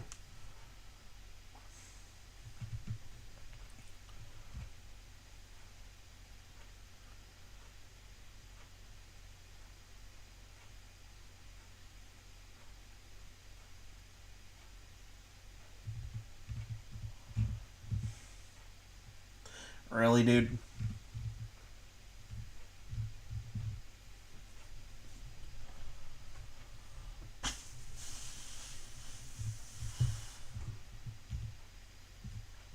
I'm also gonna kind of point out something.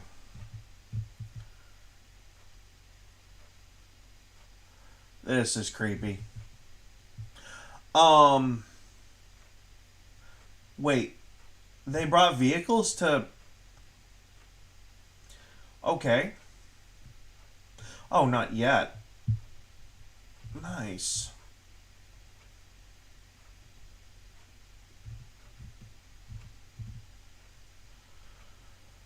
Oh, God, I gotta look at that, don't I?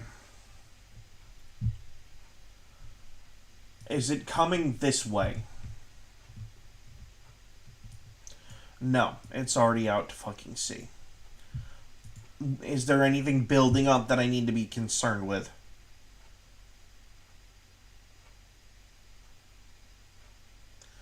In theory, yes. In practice, probably not. Give me that 10-day.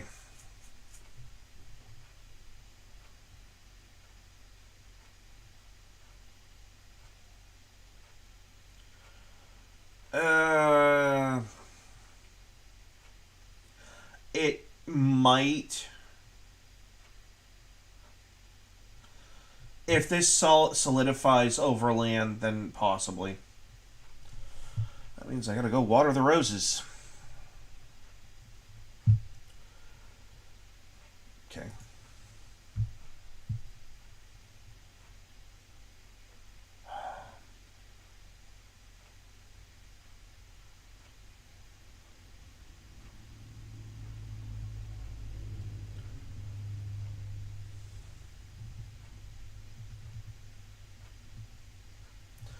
Well, God said he wouldn't do a worldwide flood.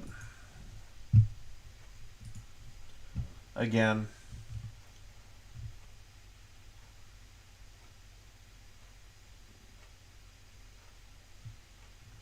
Yeah, that's a certain reality. War isn't fucking funny.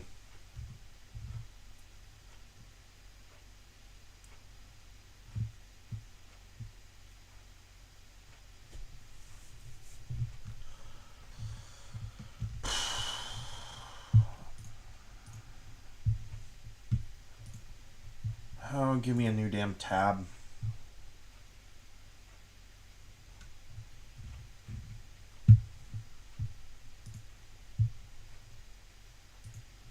I don't want history, I just want to see what's going on. Like, who's posted what.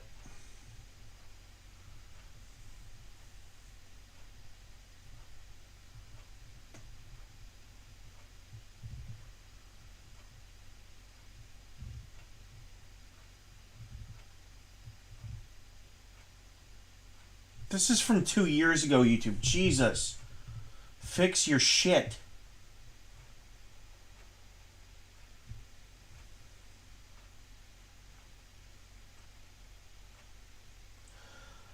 Well, the entire right is fucking wrong. I'm sorry. No, I'm not. No offense, but setting the world on fucking fire was never the fucking objective.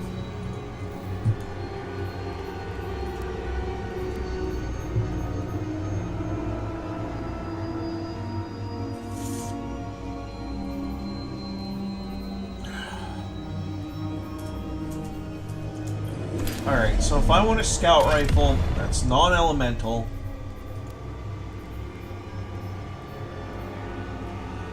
Tears of Contrition, Transfiguration, Imperative,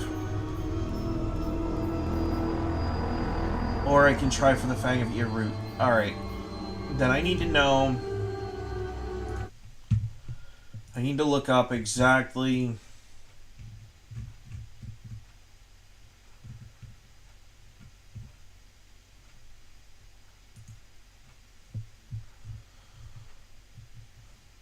type. Where's that stupid scout rifle? The Fang of... Okay. Oh, wow, really? The Vouchsafe. Huh. Never would have guessed that. So the Fang of Earroot is only available through the Crota's End raid. Great. Okay.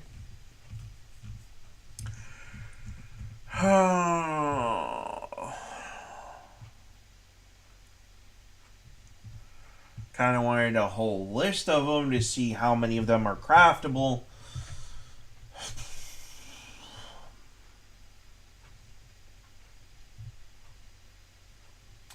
These are all just S tier though. Okay.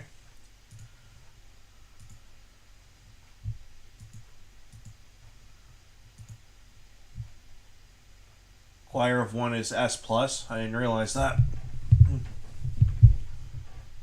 I mean, it makes sense. The gun is actually does kind of fucking clap. Queenbreaker, that makes sense. Is there anything in the legendaries that, you know, fit that bill? God, I'm getting fucking hungry.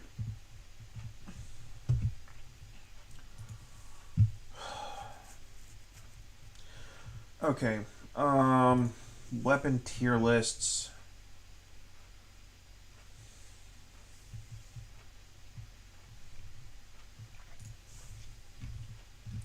Top scout rifles.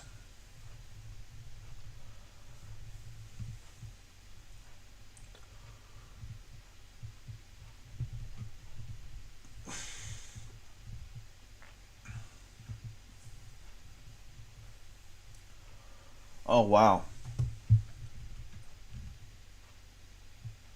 So what you're telling me is the scouts aren't exactly in the best of the best. That sucks because I like scouts.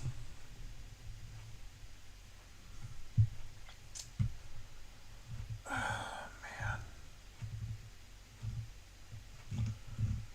See why they didn't have this based off a craftability list somewhere.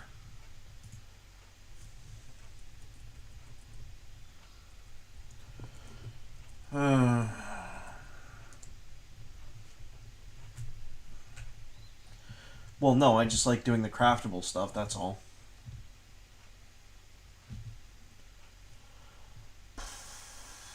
Oh, look, another one. Oh, let's see.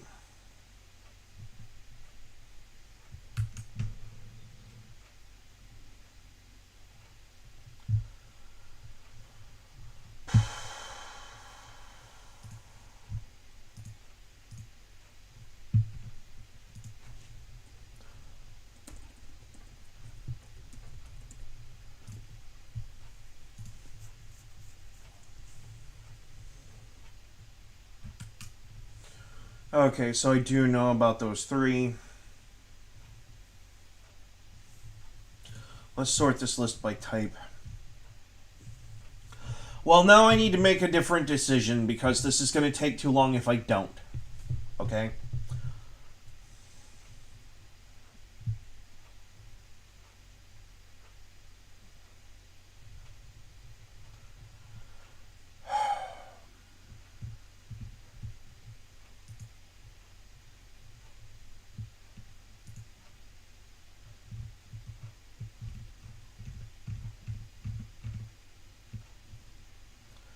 Well, you have the Choir of One. Trace rifles are pretty good. Rooted Nightmares raid, though, that's... I didn't realize that that was that high on the list. I didn't consider that. Hang on. Well, I'm not going to dog shit on people.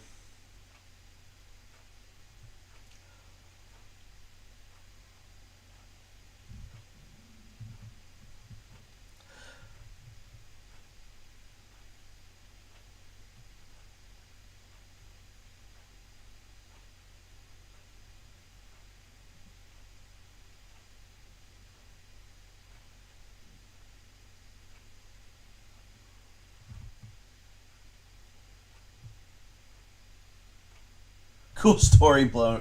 Now do genders. No shit. Yeah, I already knew about this. I already knew he wasn't from the U.S.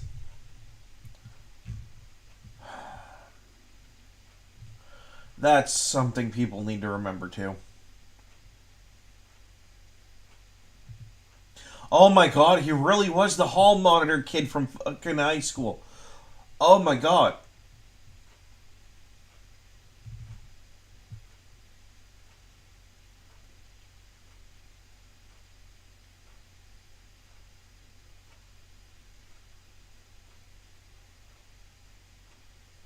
You ever stop and consider it might take time to identify people in a video?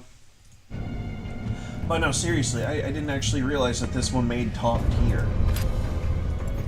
I ain't gonna fuck on then.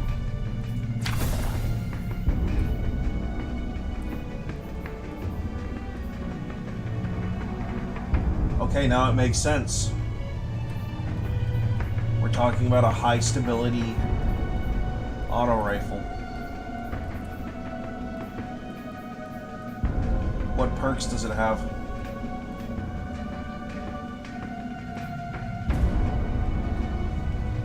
Well-rounded. Oh, that's why, you dicks. Thanks. Oh, so I need either the Firefight, Rufus Fury, Perpetualist.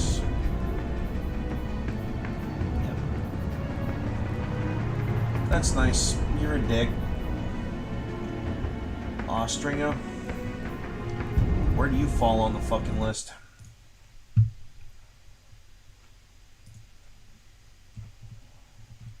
Oh, man. I mean, yeah, Fatebringer, that's an option too.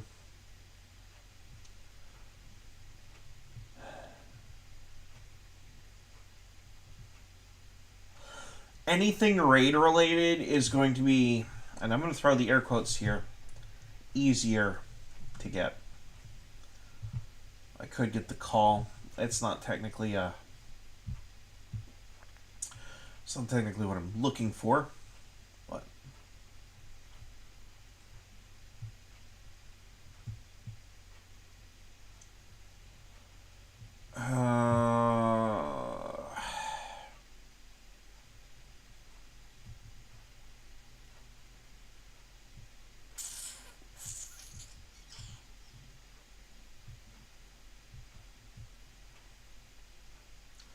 there again, that's not going to be in the primary slot, which sucks.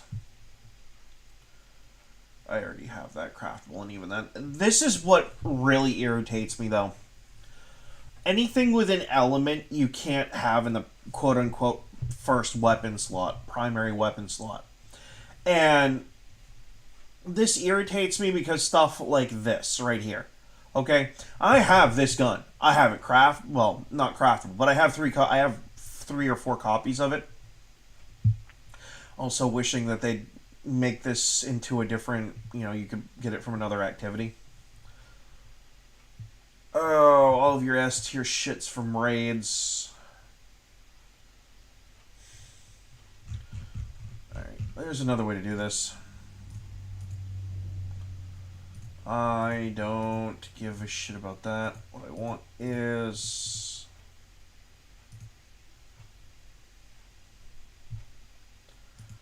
fuck it, we'll just go through types then, I guess.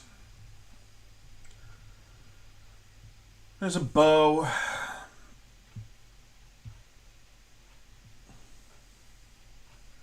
Rufus Fury, which requires doing the fucking Night of the Root of Nightmares, which I haven't fucking done yet. Salvation's Edge, Avalon.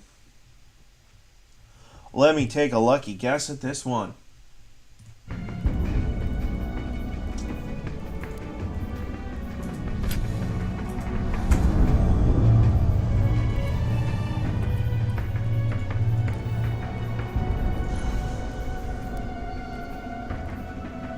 I have 2 of them, but I'd need 3 more.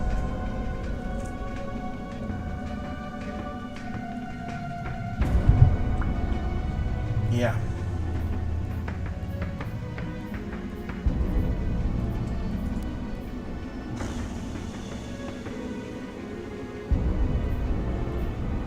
Well, there's Come to Pass. That's an option too, but I don't think it's a good one. Hand cannons.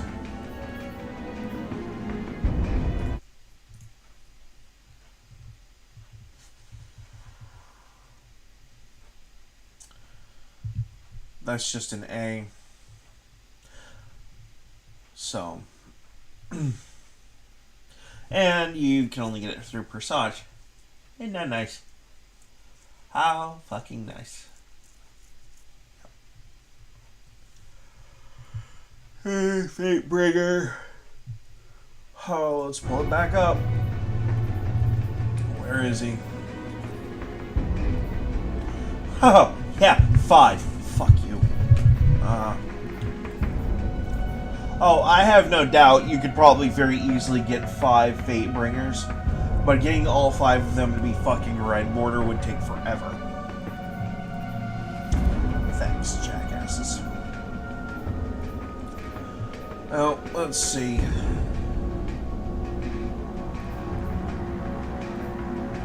I actually know where to get that, and I'm considering it.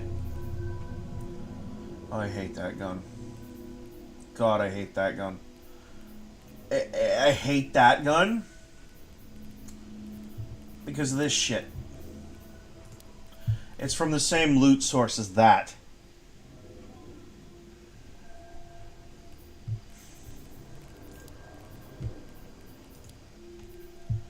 Okay, Osteostringer.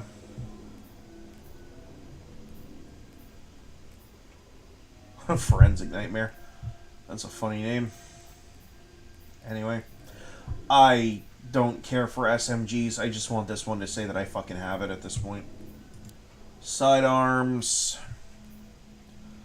There's really only one way to get this, and that's to run constant activities in the Pale Heart, which isn't that hard to do, actually, and I might be a little boring to watch, but for sure. Oh, let's see. Oh, DMT. I don't have that craftable. That's interesting. Thought I did. Turns out I didn't. That's a Vault of Glass weapon. It used to be one of my favorites back in the day. I don't know if it's still any good.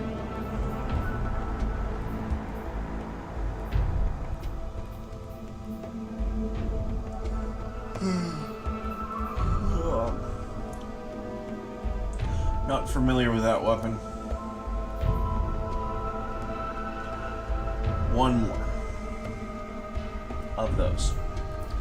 That's why I hate the season pass in this game. Because I 100'd it the other, like yesterday, or 100%, 200'd it actually. And yeah.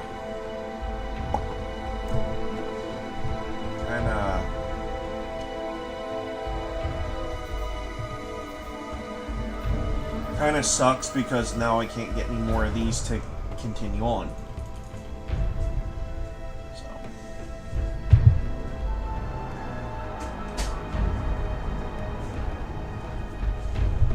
Why do I have an alert?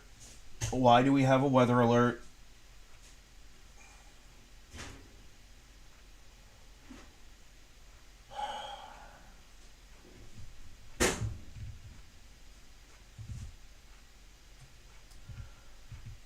You need to stop doing that.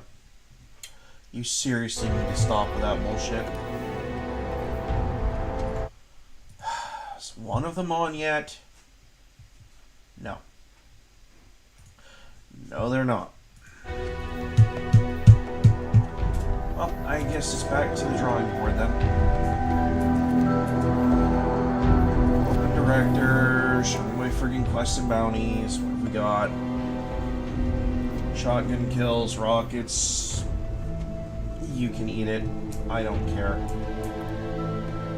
I'll go back and grab another one. I'm actually kind of waiting for that to reset anyway. Wrong list. That's why I can't wait for...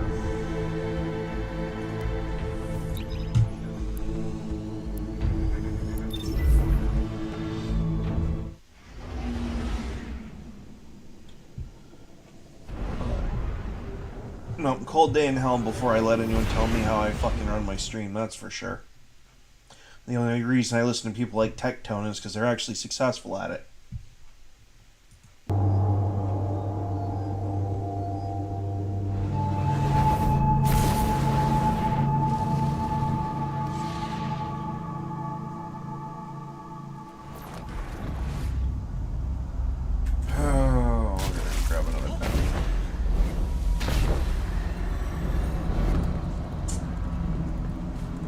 And I gotta remember where you get Restless from.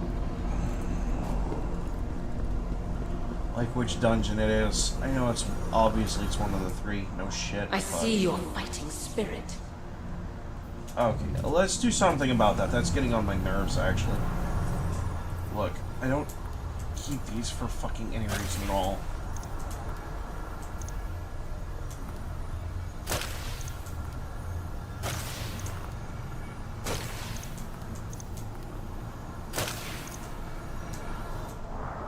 Everything dies, so die well. Yours. Cannoneer, that's hand cannons.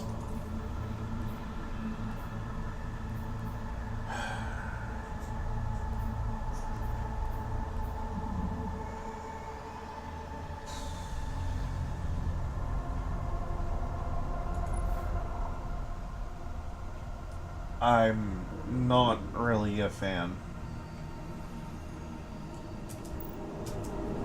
Be relentless.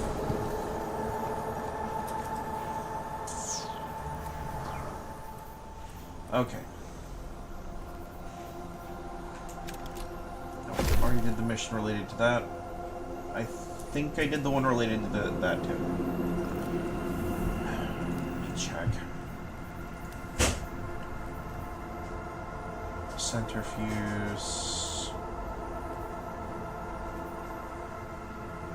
Alright, so the only one that's non-crucible that I have left is going to be the centrifuge and the manticore. Oh, and also the dragon's breath.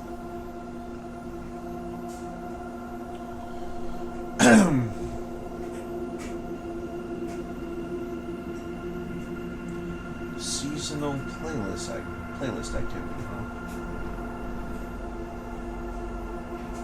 How interesting.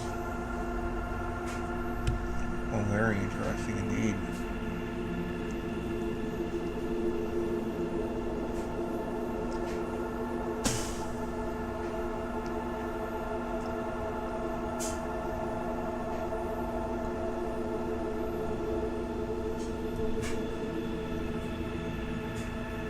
You fascinate me.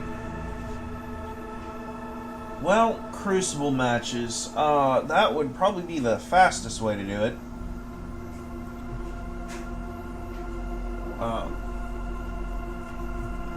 For sure. How many matches are we looking at here? 2 here. A lot there.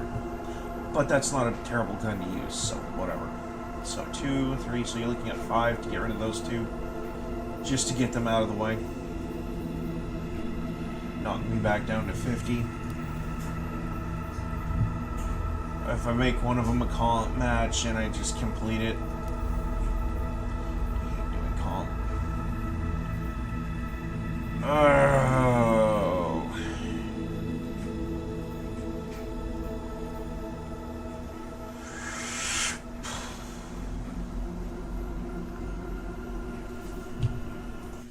Okay, do I actually have, like, anyone online on my friends list over here who's willing? No, I do not.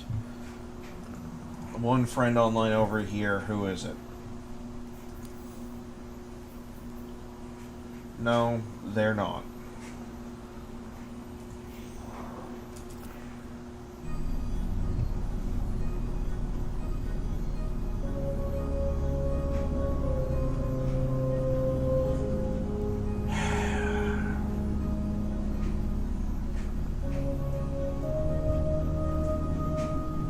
I could always LFG it.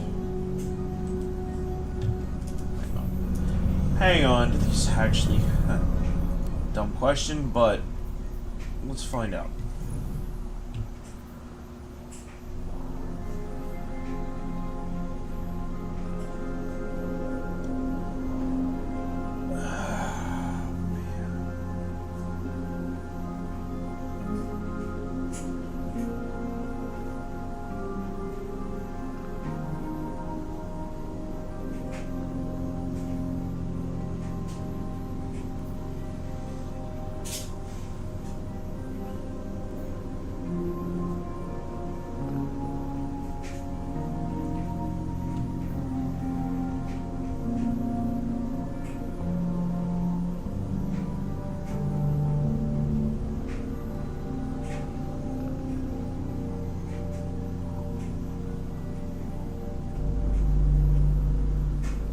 Okay.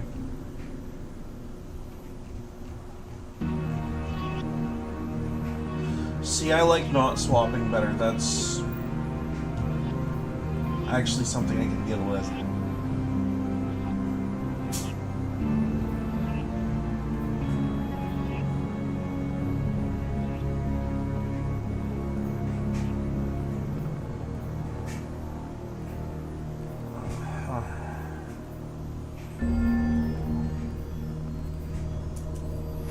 I'm not really one to give two flying fucks about the titles and shit, so I don't care.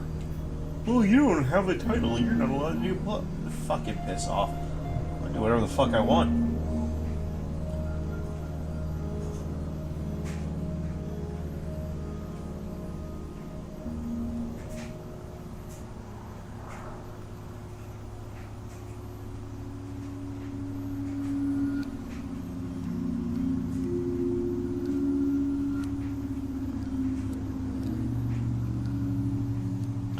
I might get up and make some mac and cheese.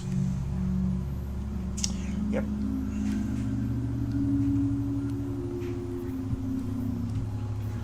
Oh, it wouldn't be normal mac and cheese for sure. I have plenty of Blue Box, but actually, I might use the Blue Box as a base for doing something. Well, so I had made for dinner this recipe called Mexican hamburger. It's basically 3 cans of soup, well, 2 cans of soup and a can of Rotel. It's cream of mushroom, cream of chicken, and Rotel. You throw in with some burger, which we used turkey burger and Italian flavored turkey sausage last night. Crush up some Doritos and you make a crust with it over the top and you just put some Velveeta on top of it. Tastes pretty damn good. I was just thinking that the filling from the meat filling in that would taste really good in a mac and cheese. Maybe. In theory, and that's assuming it doesn't get just like overloaded with nothing but pure fucking salt. So, anyway.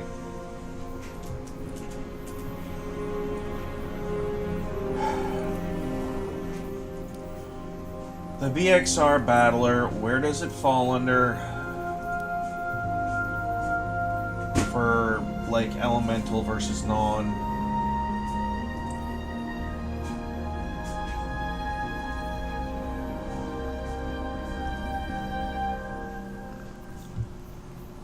Okay, I've unlocked this weapon. There it is. It's a fire type. Fuck.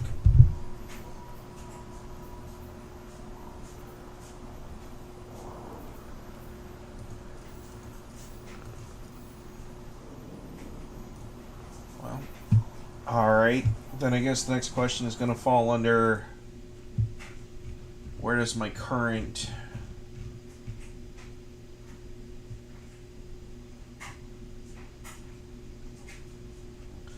It's the best, for sure. Of course.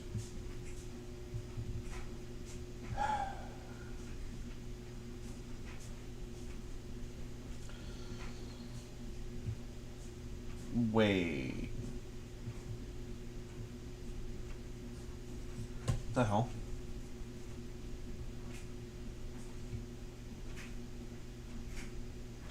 Also, there's more than just those two.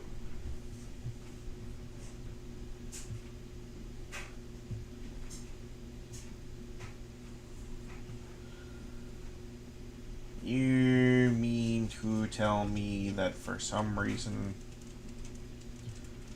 and I can guess the reason, yeah, you're not going to put anything below an A? Of course not. This is not the complete list.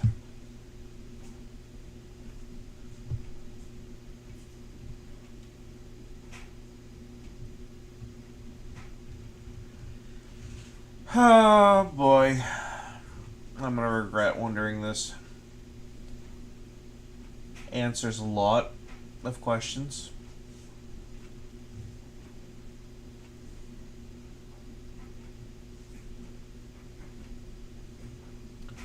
It's kind of funny though, because I've actually done some work with the thing before.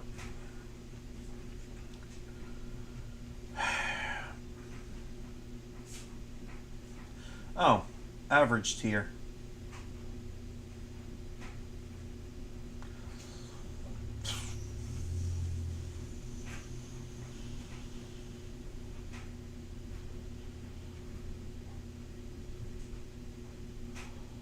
Oh, that's actually kind of sad.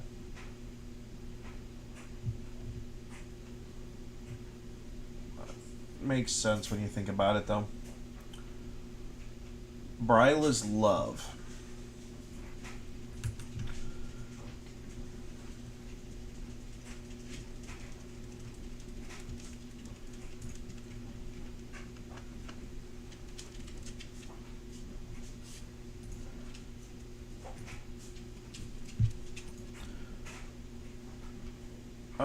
Yeah.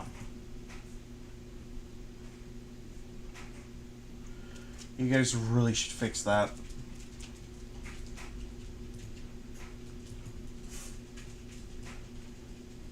Primary ammo.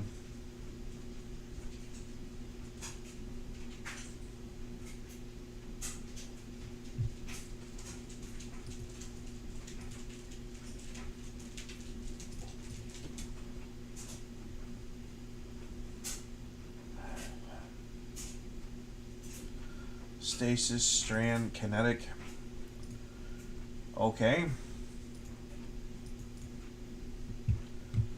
So what you're telling me is you're going to be a pain in my ass about it. Good to know. Strand, stasis, solar, kinetic. Here we go.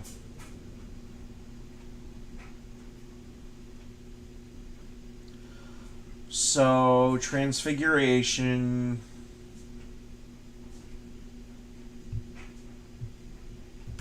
Oh, Tears of Contrition. But that's a B. We don't want a B.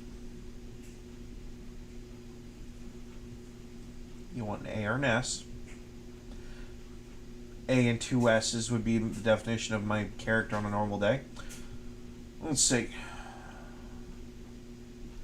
Really? That thing's an A. Oh, PvP. Got it.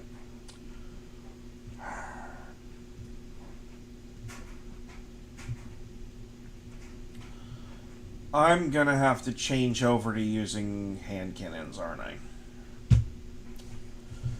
And there's really only one to go for. And that's the fucking Fatebringer.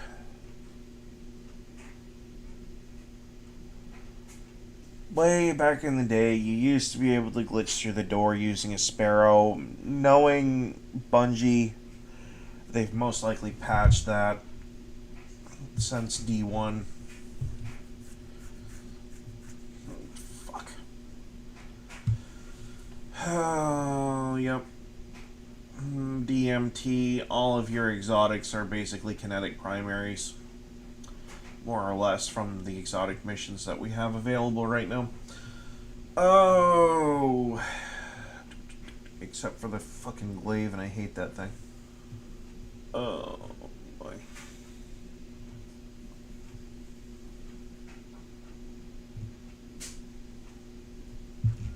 Okay, next question.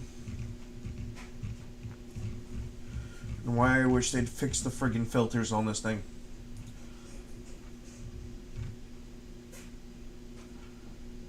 You got the Chatterbone, but you have to go through the Last Wish. And again, if we pull up Destiny 2, and we go into our patterns and catalysts, that's going to be 5 of them. Now, while yes, you could potentially get 5 Chattering Bones in one go, theoretically speaking, having 5 of them all be Red Warder, good luck.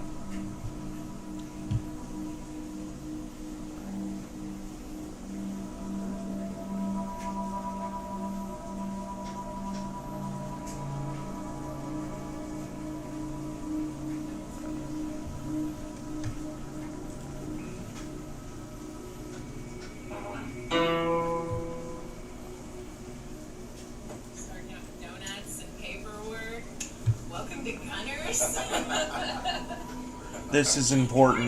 Good morning. Welcome to Gunner's Firearms. We're here with Maggie with donuts and paperwork and coffee. What a great morning. Firearms. Yeah, I know. We're all sugared up. That's right. Well, I haven't had my donut yet. What you got here? You know, I've never met a donut I didn't like. Yes. Ever. Temptation. My name is Sugar. I have one of everything. There's apple fritters, there's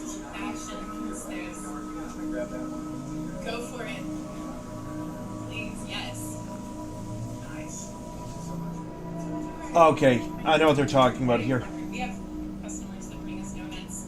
We bring donuts too, so you know. Okay. It's just Is the difference in how states handle their next background checks. She brought up something I had no idea about, because I thought that everything that was Depending on what state you live in, you might not have to have a background check to buy a gun. states that But there's an asterisk, a pretty sizable asterisk associated with it.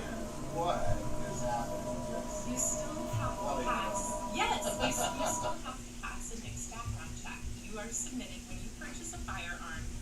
You are submitted to an FBI background check.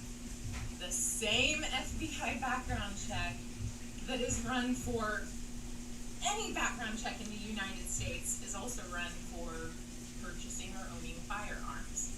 Each time you come up to a gun counter and let them off the firearm, you must pass a NICS check. Now, the Brady Law has some exceptions to the NICS ruling in there. And in fact, I'll show all this in the rules too, so. yeah, so the NICS check exception says that because the buyer or the transferee has a valid permit from the state where the transfer is set to take place, meaning you have a valid CCW and you are in the state That's a in which concealed you carry are an actual weapons license resident, permit. then there are certain states that allow that CCW as an exception to the NICS check because they figure you already passed a NICS background check when you applied for your CCW. It's Yeah. the same background check that you run to adopt a firearm. Fun fact, it's also the same background check they run on you when you buy a car. Permit. So, Yeah, let's go through the states if you don't mind. Oh, I don't so have in other all of words, them here. or at least what's listed on the letter from the ATF. Because if, from what I It depends on the state you're in. I'm just curious if Maine is one of them. Got it. No, we're not. Let's put the list on. That's a shame. If I go in and I get a concealed carry permit from Missouri, which I Also, Puerto Rico is a in province, theory, not a I could still state. walk into any gun store and not pass background check. But the problem is because They're I a see that, territory. I have a problem in that, and I know you're right. You're cringing on Let's- the inside. Okay. I just feel it. No, that I sucks. just feel you saying, "Shut up, Mark." Don't say.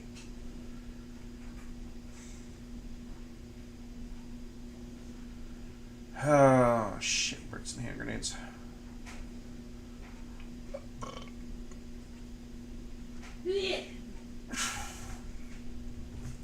It's good to see that my ex and her husband's YouTube channel is actually doing pretty good. Just gotta get mine doing better too. Actually, I'm more focused on my Rumble at this point, but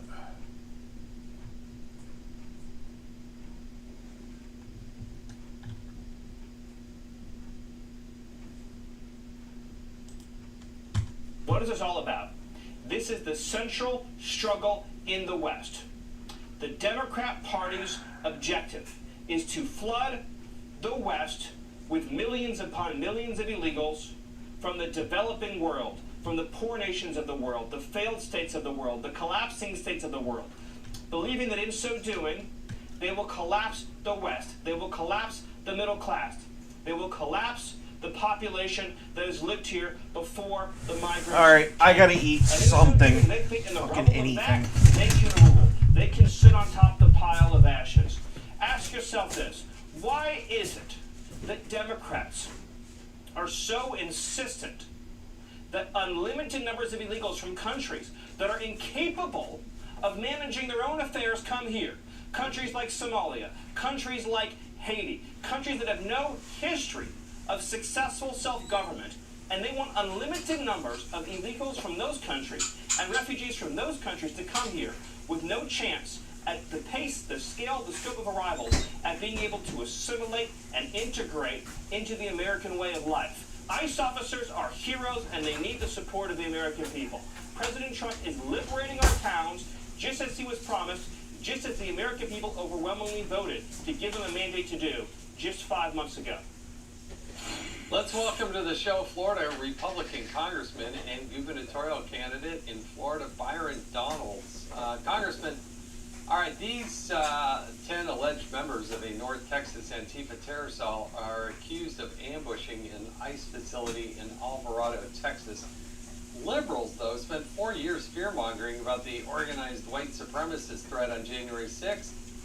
How in the world are they just so silent on this topic?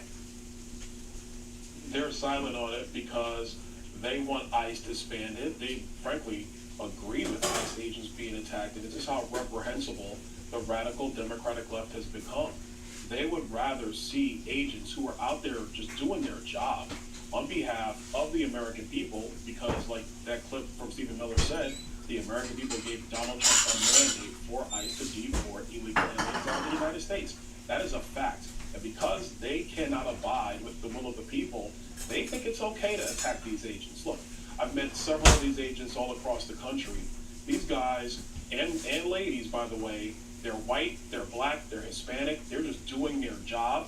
I was, when the governor opened up Alligator Alcatraz the other day, I had a chance to talk to some of the agents, and I asked them, how's morale? And they said morale is very, very high because now they're allowed to do their job. Unlike how it was under Joe Biden, they're allowed to do their job by Donald Trump. And so the radical left does not like that. And since they can't win politically, now they're going to resort to violence. But I know that Donald Trump has their back. We have their back. These agents need to be protected. They're just doing their job. And these 10 need to be prosecuted to the fullest extent of the law. Yeah, they need to be, I'm glad to see so many arrested and very quickly, but you're right, they need to be prosecuted and put away and never ever see the light of day. They attempted to kill a federal officer, it's that simple, and they wanted to be successful, sitting in a tree waiting to ambush. I mean, that's the allegation. But you're right, Congressman, there are a lot of those in political office on the left who advocated for abolishing ICE, and now it seems to morph, not for all of them, certainly, but for far too many of them to abolish ICE by abolishing those people. And that's what's so scary for the men and women who actually serve. No, it's true. And listen, they are going to be stone quiet on this. Like you said, they won't say a word. They're not going to condemn the violence. They should. Look, at the end of the day, these officers are trying to do the job that they signed up for. They were hired to do this job. They took an oath to the United States to do this job and to follow the laws. And for them to essentially have somebody waiting in the trees shooting at them, I mean, that's ridiculous. These men and women, they have families too. They want to be able to go home when their shifts are over too. And so we can't have this. We can't have a situation where you have citizens just hanging out ready to take shots at these guys simply because you do not like the fact that the American people want deportations and that President Trump is carrying out the will of the American people. He does. The president has a mandate, and he's executing on it with Tom Homan and others, and Secretary Noem. And thank you, Congressman Byron Donalds of the great state of Florida.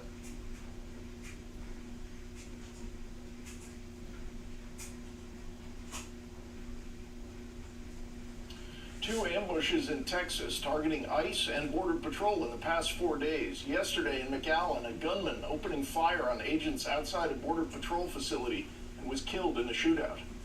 And just days earlier, on the 4th of July in Alvarado, officials say up to a dozen people swarming an ICE detention center, another officer shot. It was a planned ambush with the intent to kill ICE corrections officers. Make no mistake, this was not a so-called peaceful protest. It was indeed an ambush. The Department of Justice has now charged 10 people in connection with the brutal ambush on charges of attempted murder. Texas Governor Greg Abbott responding on X, quote, "I bet these idiots will plead insanity because they would have to be insane to do this in Texas," unquote. For more, let's bring in Texas Congresswoman Beth Van Duyne. Congresswoman, fantastic to see you. These suspects used graffiti, firearms, body armor, Faraday bags, possessed insurrectionist materials, and tactical gear. How much time will they get behind bars to send a message and teach them a lesson? That's a great question. I mean, right now I think they're facing 10 years for assault on a law enforcement officer, but I'd like to see them locked up for life. I mean, quite honestly, we need to start sending a message that this is not going to be tolerated. And quite honestly, what we need to do is enforce the RICO Act, which means not just going after these onesie, twosie, in this case, 10. Don't tell me this was not organized. We have to start looking at who is doing the organization, who is calling these people, who are funding these efforts, and go after them. I think it's only when you start enforcing those types of acts are people going to be deterred. Because right now, it's just showing a weakness. If you can have soft targets that can be picked off, you're seeing the rhetoric just be inflamed. And we're seeing that rhetoric being inflamed further and further by my Democrat colleagues. Even in Congress, we see some of the things that are coming out of their mouths that just absolutely shock me. They're calling for violence. They're precipitating this. They are incentivizing it in some cases. But I think we need to make sure that we are doing everything that we can to not only enforce the law, but make sure that the people who are organizing this type of crime against our law enforcement officers face the full extent of the law.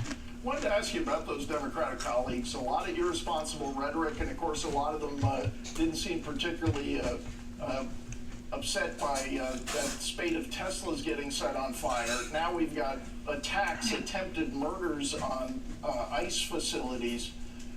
Do any of your Democratic colleagues, have any of them come to you or come out saying that this is absolutely horrible and wrong and we want no part of it? Or are you finding generally silence, or what is the reaction now? I'd love to be able to say I'm going to be hopeful, right? I mean, in all fairness, I have not been in D.C., so I have not talked to any of my Democrat colleagues. I would like to think that at least some of them recognize the fact that this kind of inflammatory language coming out of elected officials that are calling for violence, that are calling for people to fight the very agents that are only in place to enforce the laws that lawmakers like myself have put on the books, that are in place to be able to secure our borders and make sure our communities are safe, which is exactly what the majority of Americans voted for in November. I would like to think that they would have a little bit more common sense. I haven't seen it.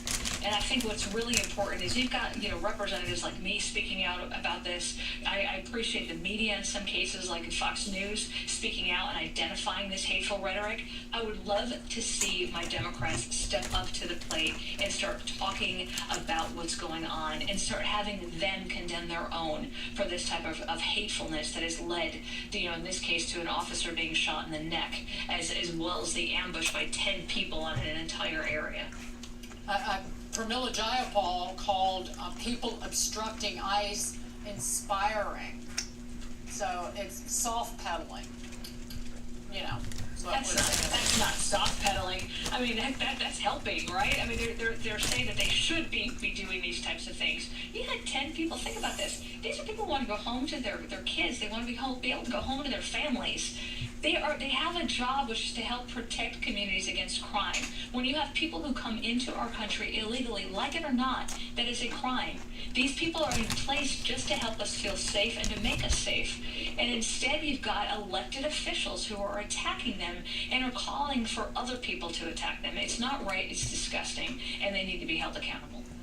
True. Now, Congresswoman, next topic is a new research poll, Pew Research poll surveying 25 countries, showing that our neighbors to the north and south, Canada and Mexico, view the United States, not Russia or China, as their country's greatest international threat. They cite economic threats as the top reason. Second is national security. Well, I'm glad they're not looking at national security when they regard us as the greatest threat. That would suggest relations really have deteriorated. But are you hoping that when these trade deals get done, that improves? Does this concern you to see this kind of feeling among our friends and neighbors? Oh, you want to talk about national security? Do you really want to look at our south and see how many people have entered our country illegally in the last 4 years? How much fentanyl has come into our country from both our north and our south border, regarding national security? But from an economic perspective, a trade perspective, Canada and Mexico have been absolutely walking all over the U.S. When I talk to American businesses that do work in Mexico, for example, they talk about how, especially under Obrador, their companies were targeted. They were taken advantage of by the government. When we look at the USMCA and the provisions that were in place for fair trade between Mexico and the U.S., between Canada and the U.S., it wasn't happening. We were being taken advantage of. Canada has a way too close a relationship with China. They are very woke. They are very overly progressive, and they're basically blaming their lull in economy on the U.S. We're hoping with these trade agreements that we're going to be able to talk some sense into them. Look, you need us a lot more than we need you.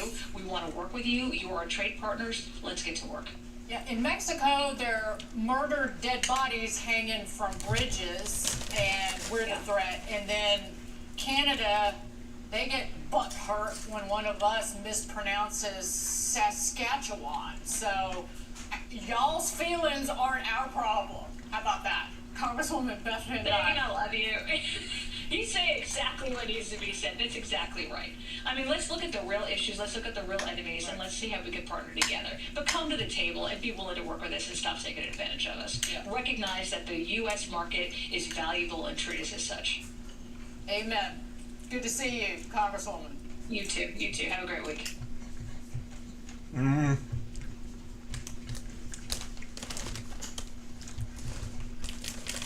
Fresh off his Independence Day win with the big beautiful bill that is now law, President Trump has taken the gloves off. I'm still not too fucking thrilled about that, by the way.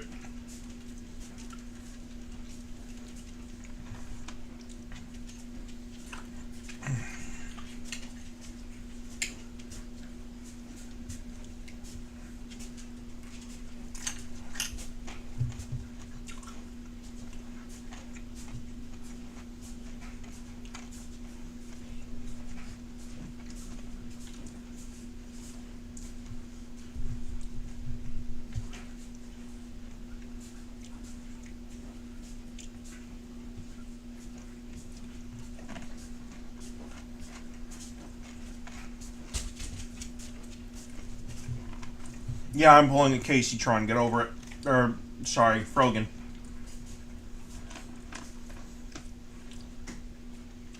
I don't even have a bong, so I can't really pull a Casey Tron.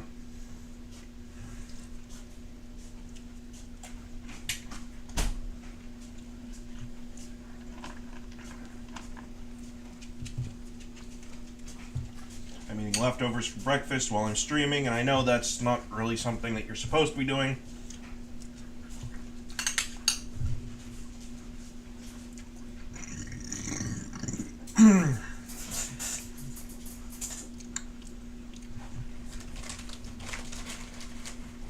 But when you've gone without food for so long that you can literally feel the fucking void, it's time to eat something.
at this list of weapons, the more I'm starting to understand that whether I like it or not,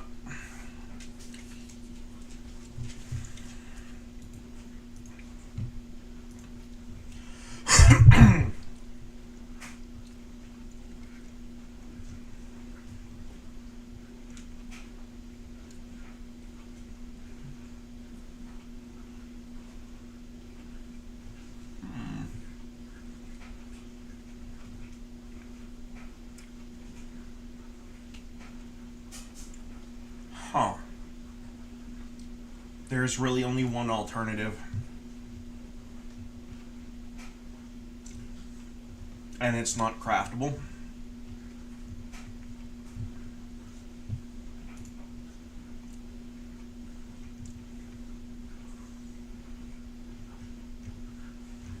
But the more I look at this thing,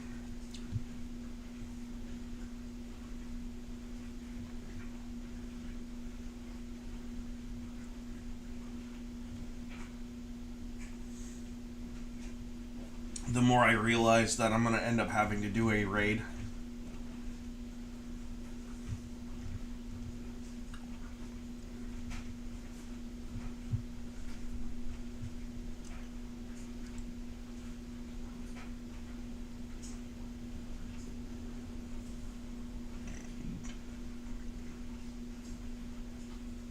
How interesting.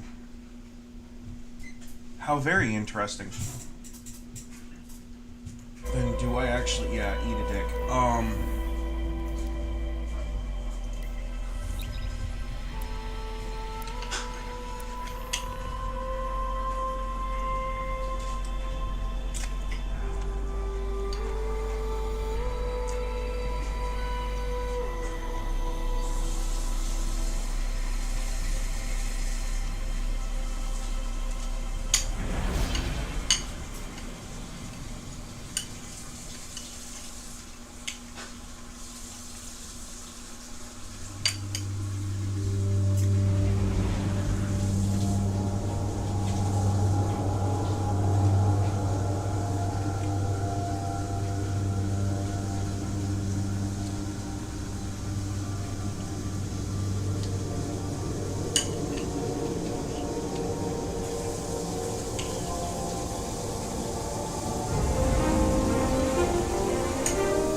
Ooh! I didn't know that I had access to this. Ain't that something? Mountaintop, not forgotten, Luna's Howl.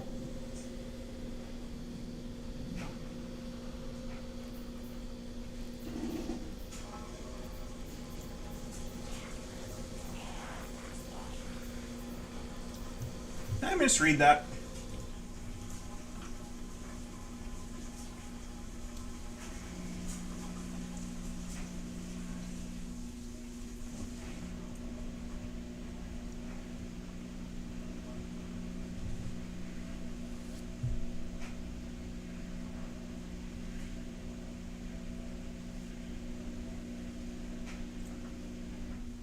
Oh, okay, yeah. After you beat Atheon. Huh. Get up.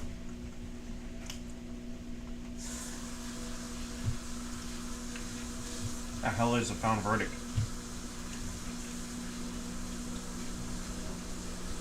I don't care. No. Literally don't care about that.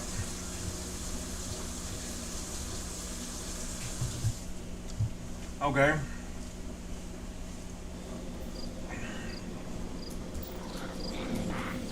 Then here's my next question about my character.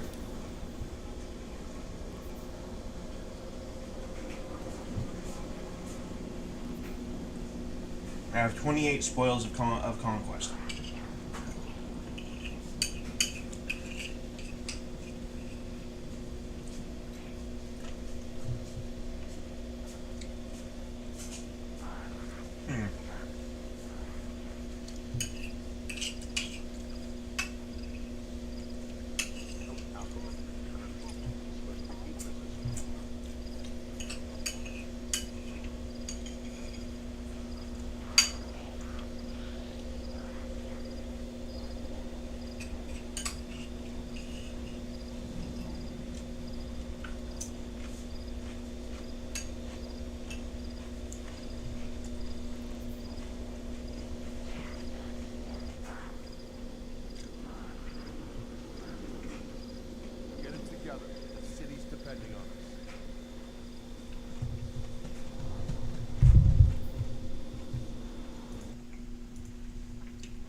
The Austringer is a good secondary option.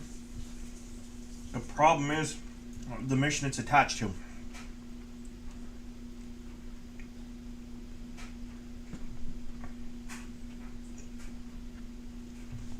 The Chattering Bone.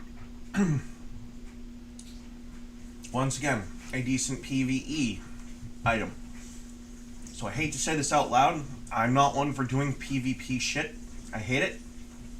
But there is a certain reality about Crucible. Crucible matches take at maximum 10 minutes, 15 minutes per match. Strikes can take upwards of 20.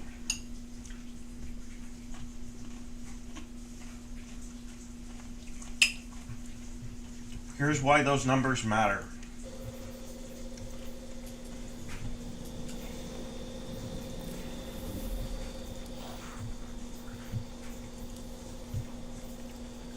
This right here. Not this. This one requires Guardian defeats. Which sucks. Excuse me. This one is the exact same thing.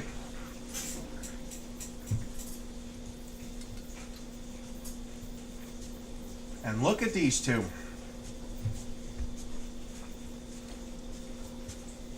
Grenade launcher, Guardian eliminations.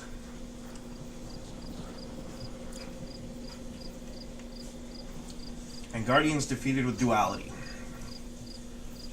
Now, you may have noticed, I have 52 out of 63. My goal is to get this 52 number as low as I friggin' can, because I want to start the new DLC with a fresh friggin' board, or as close to a fresh board as I can when it comes to the quests.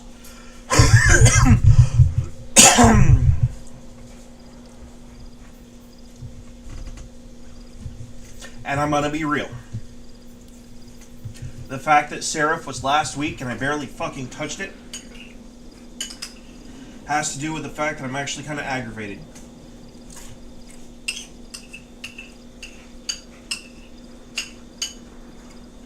You only give us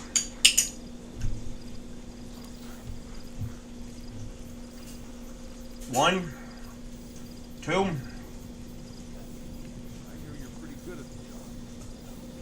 3, 4,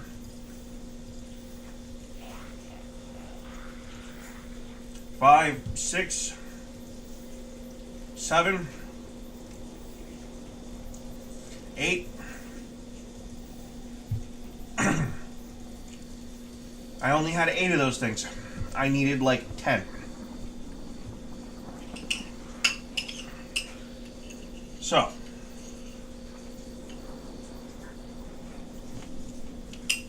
that's my problem with the season pass. We need more of these.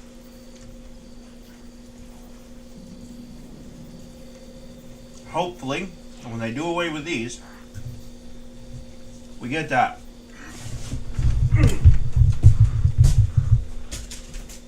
Wasn't as good the second time around.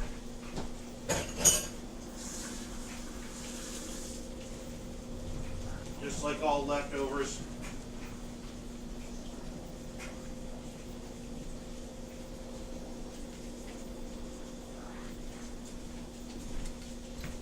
I have to take a piss, grab a bottle of water, and we're gonna start doing shit.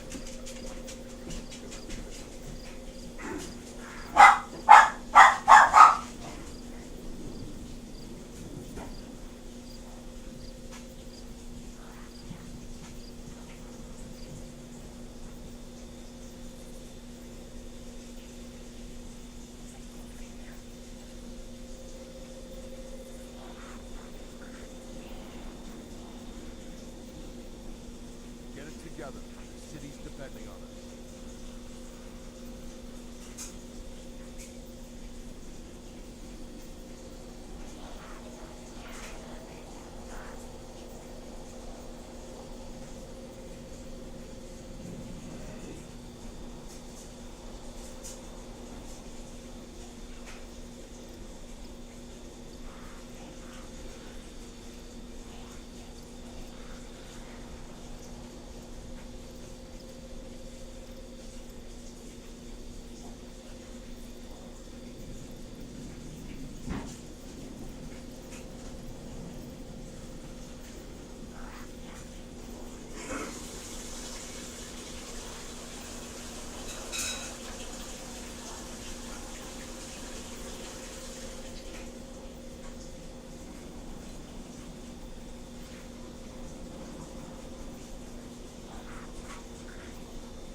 Once I get my own office set up, I'm gonna put a fucking mini fridge right next to my fucking streaming setup. Yep, right next to it. I'll basically be right on. Fuck me. Right on top.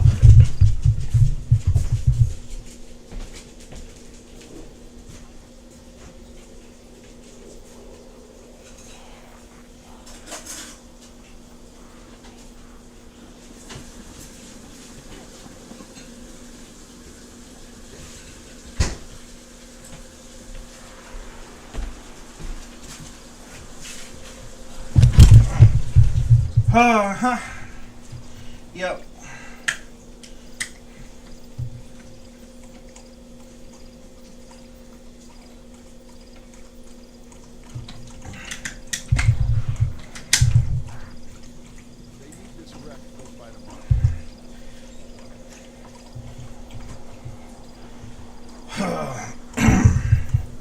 Okay, now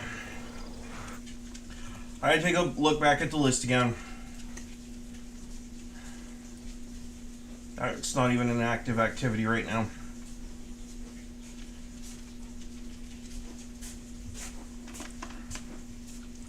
It's actually a pretty good grenade launcher.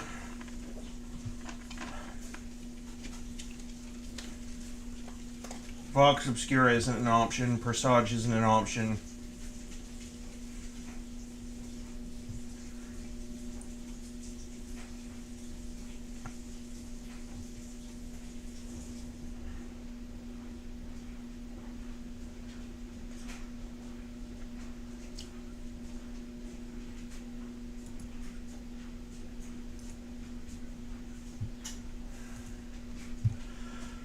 There's really only one option I have. Well, there's a couple, but there's really only one big one, and that is to run the fucking Atheon raid. Wrong button, dum-dum.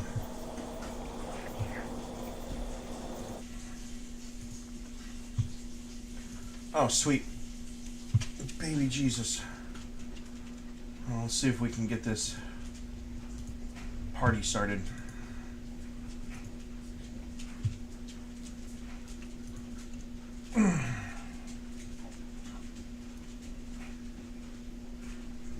Nope. Excuse me. If it work.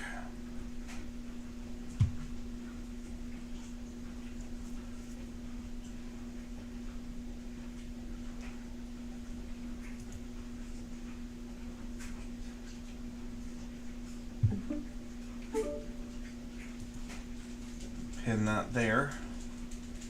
I don't need that open. I do need to check the audio, make sure it's going to the right place. Yep. Okay. Cool.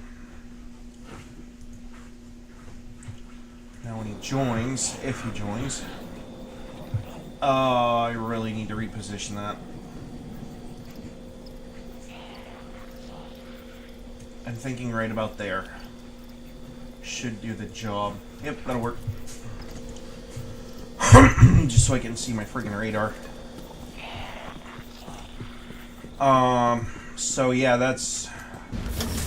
Hopefully he's okay with joining me while I'm streaming, because... Actually, the real hope is that he doesn't have to go to work. Your return honors me, Guardian.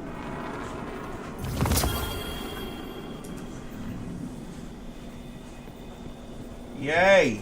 More gauntlets! Just a title. Yes.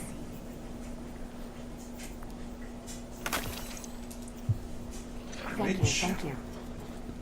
Where you belong. Oh, let's take a look at Eververse. I don't think she's reset. Always for the something day, new at Eververse. Bad rattle. Very bad. but I'm just gonna double check anyway.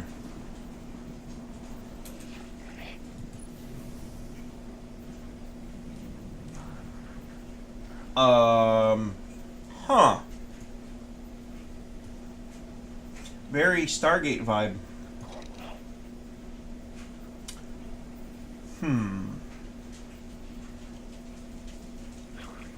Well, I definitely like it. That is a lot of brightness, though.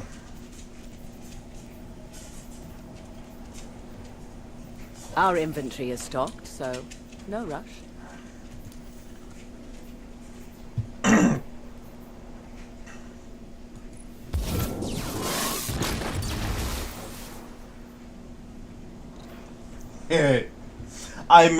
I miss things being bound to elements. It was a long time ago, but yeah. Here I am by myself, talking to myself. Our inventory is stocked, so well, no rush.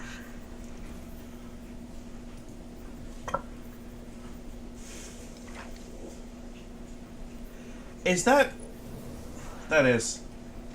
It's a shit based off of a Da Vinci design. That's pretty...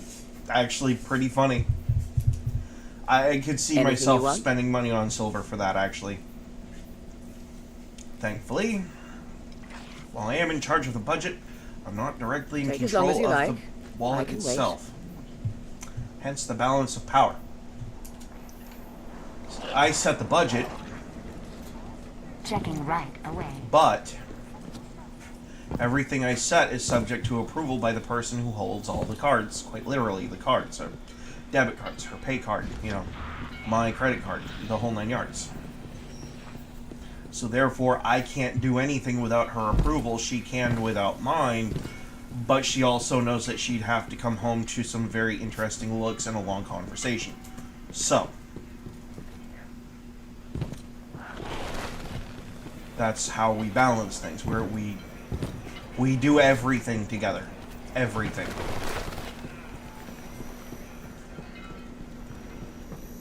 The only reason we don't work together is because you wouldn't catch me dead working for Plan McDonald's. going okay? Everybody happy?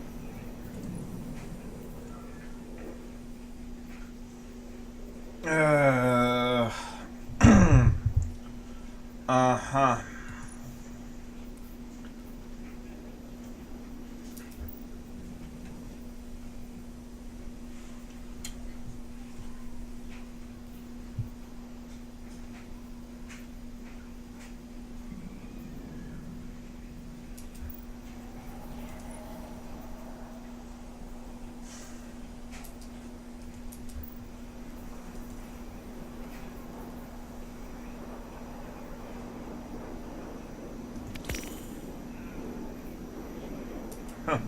See you soon.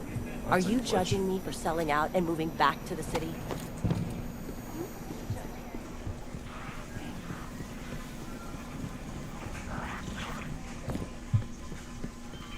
I actually like what Bungie is doing with Destiny 2.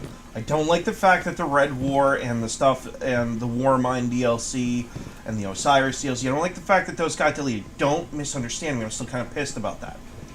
But when you stop and you consider what they're actually doing here... Oh, that's an interesting looking room. When you consider what they're doing, they're basically making a giant catalog of stuff that you can do in Destiny 2. And if they bring back all the old content for free, then you're talking about, you know... Basically, you're talking about a game that'll never freaking die.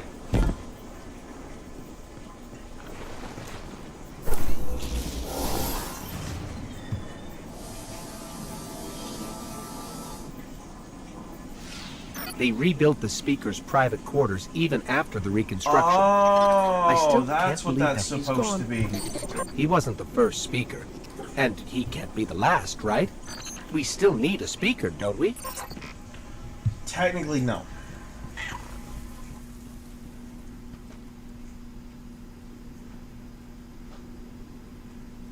Man, they had a very boring room.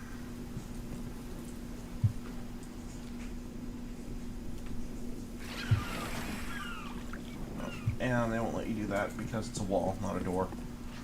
Oh, I'm sure there's probably a secret way in there that requires going out of the map and yada yada yada. Okay. Let's get you back out there.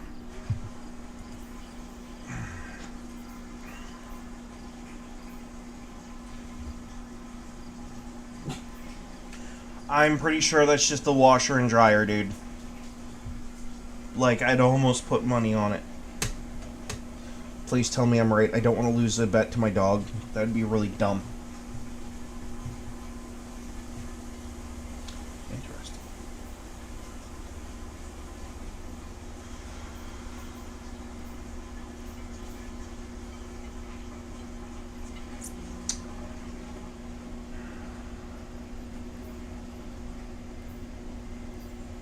You're one perk away from being perfect, by the way.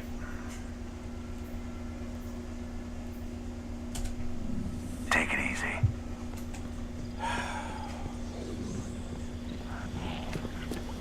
Yeah, I'm kind of... actually kind of irritated with myself right now. Red Legion versus Red Jacket. Wish I could be in the fight.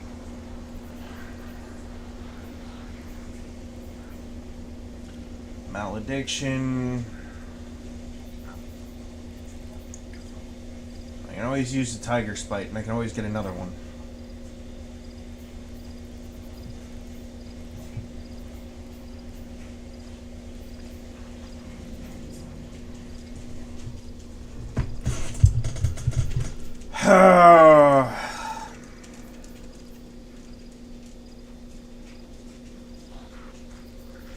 Where is it?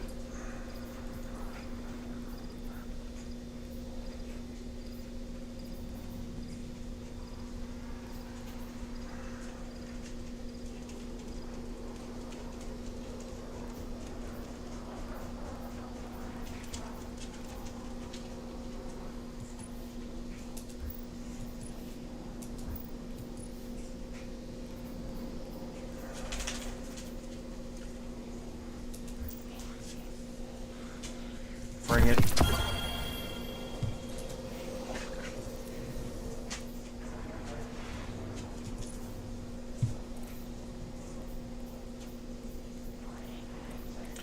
Is this gun really worth the work?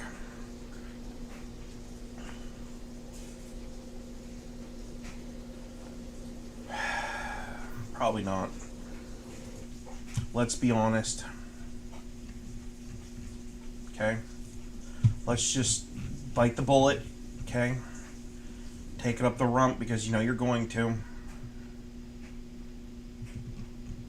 That's just the A list. The A's and S's. What I need is right here. Huh. It's average. It's an average weapon.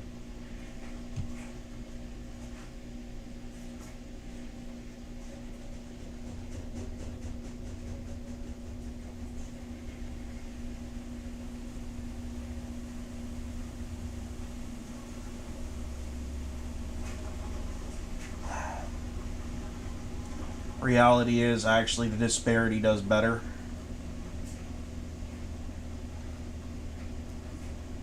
In PvE.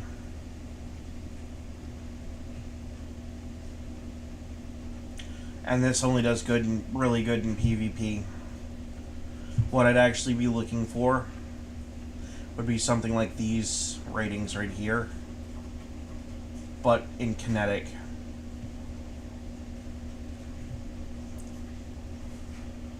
Oh, boy. Yeah, and Zer's not here. That was last week.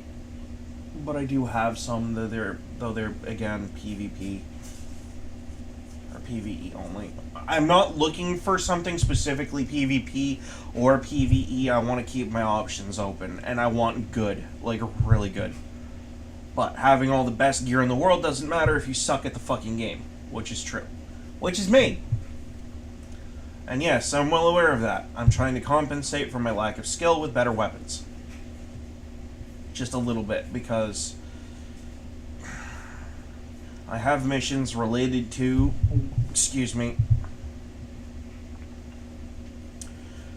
Related to... Yeah, look, Crota's End. What I really need... is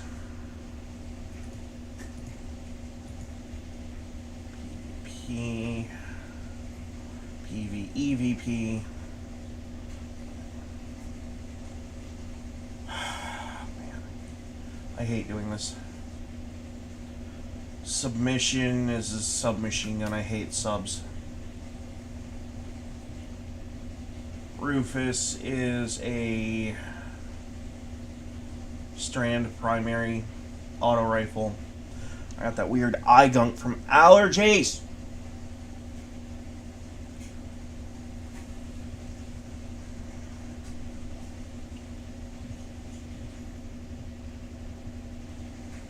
Fatebringer is literally like the thing that you want to go get.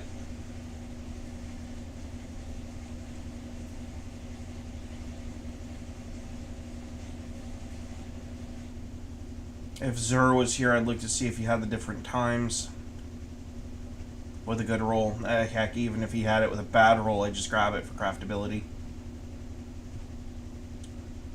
Let's see. The Austringer is also an option. When does Presage show back up? Let's see.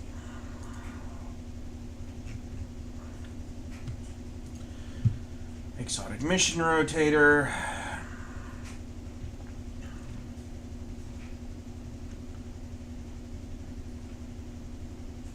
I wish.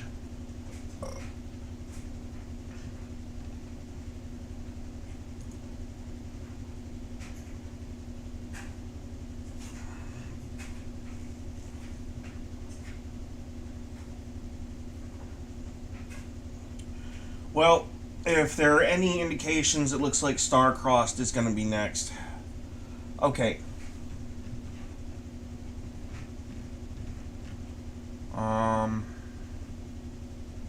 let's ask the fucking question. What's in here? Perpetualis. Okay. Let's ask the other question. Is that gun worth a shit? Give me them by name. This time.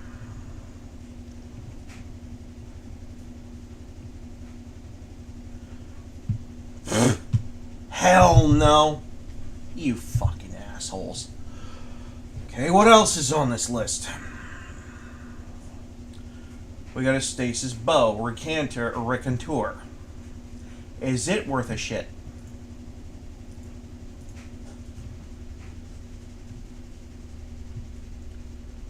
Kind of. If you like bows. I hate bows. I'm not really a big bow person. Other than the feeling that it makes me feel like either Rambo or the Green Arrow, I don't give a shit. Nope.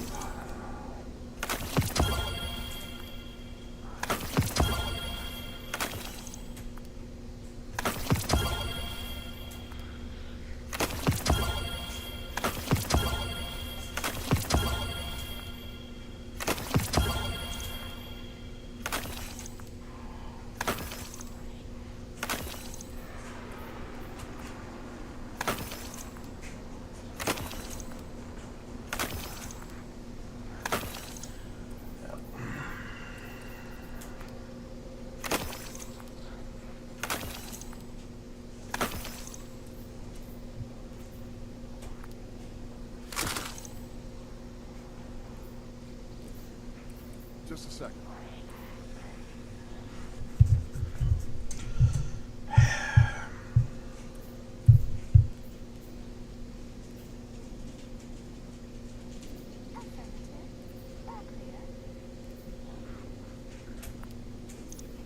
That's sympathetic arsenal. What does it do?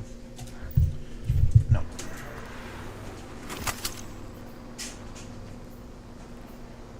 Vanguard doesn't ask nicely. We gotta get this done.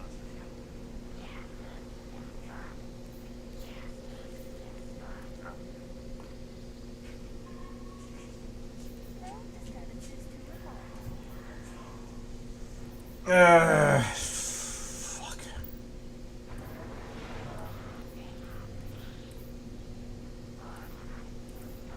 I gotta keep a bow on my character because of reasons. I've already done the thing for that and that.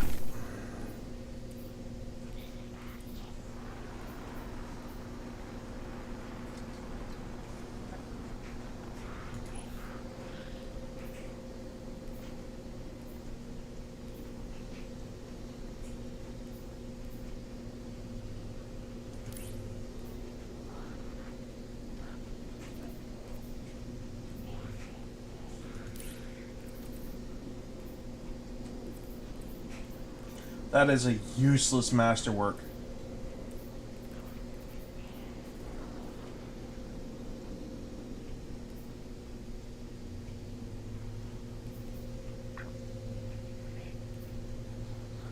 But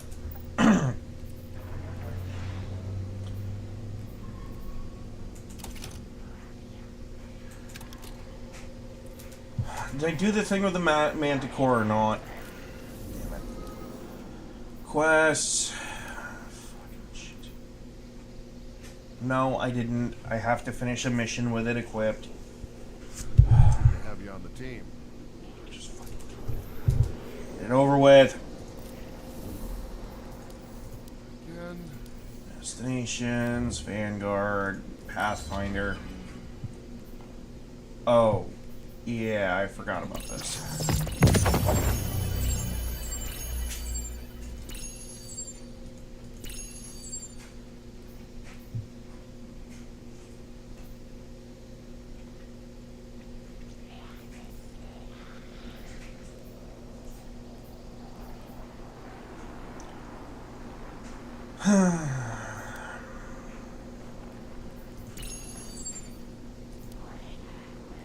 I need the experience, but oh, excuse me. What you gonna give me? Thanks.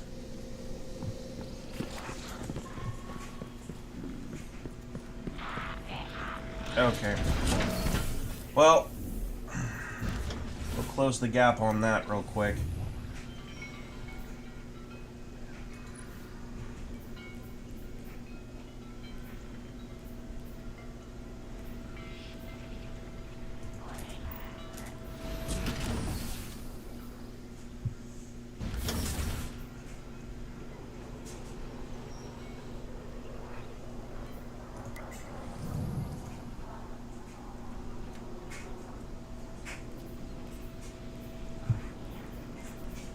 None of that matters.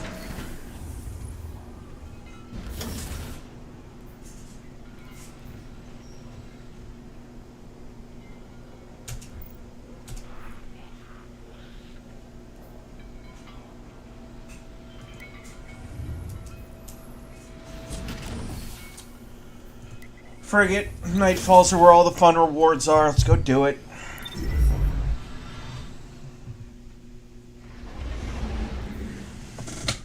Don't really. Actually, I do give a shit. Hang on. Have to give a shit. Okay, yes to that.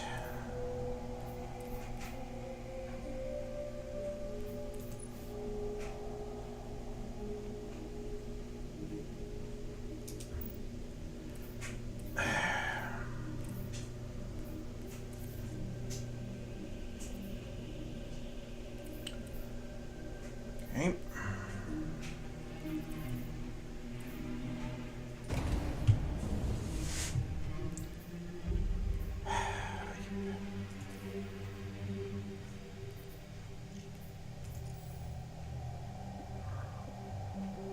You did, didn't you? You stupid fuck, you did, didn't you? You did. Uh-huh. Great.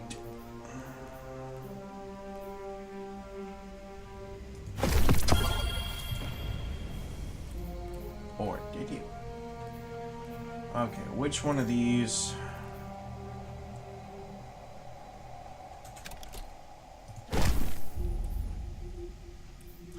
You go in a box.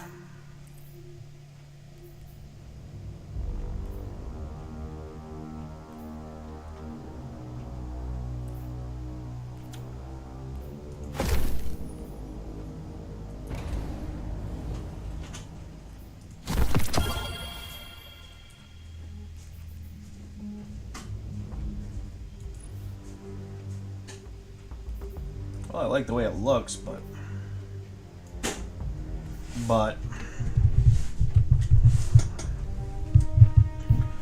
oh, let's see. Anyway.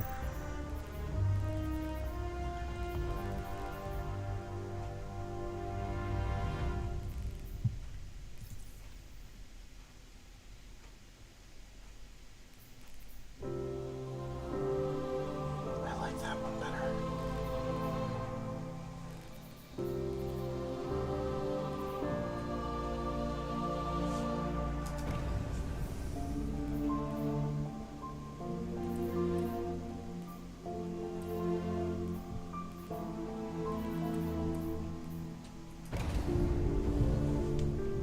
Idea, actually. No, it doesn't have to be that particular fusion rifle.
Okay, so here's the situation on this. I need to equip the Manticore.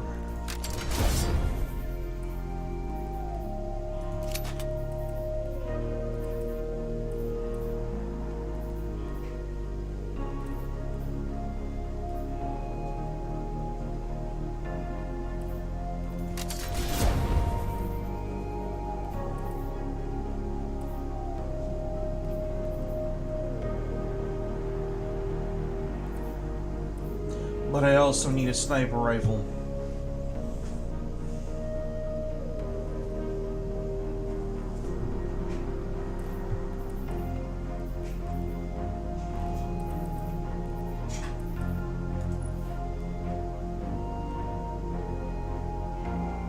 I hate sidearms.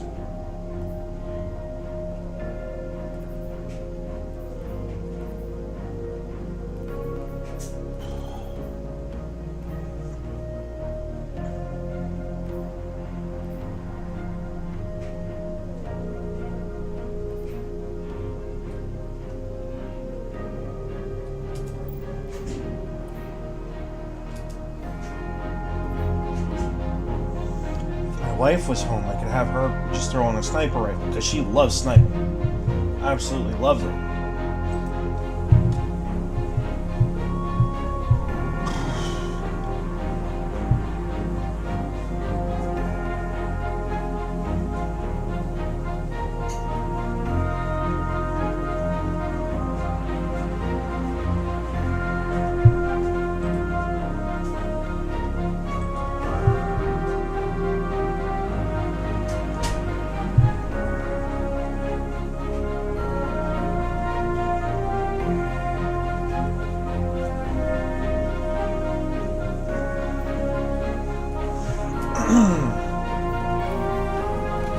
Problem there is that there's really only one sniper rifle that fits that category, and it is an exotic. Actually, there's two of them, but they're both exotics.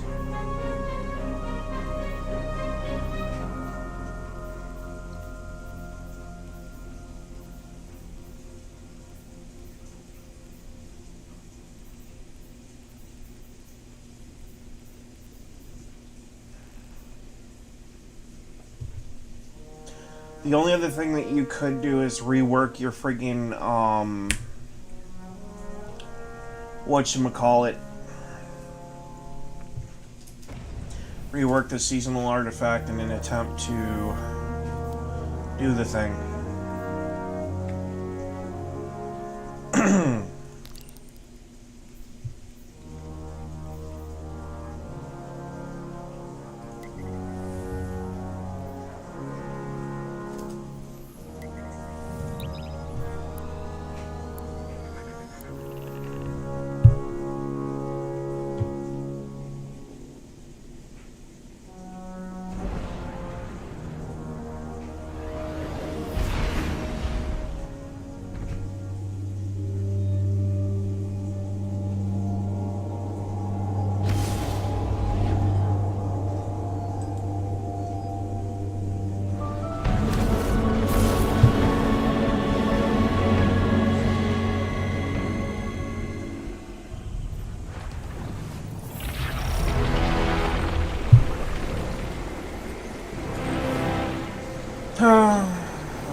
Well, if I'm gonna do it, I'm gonna do it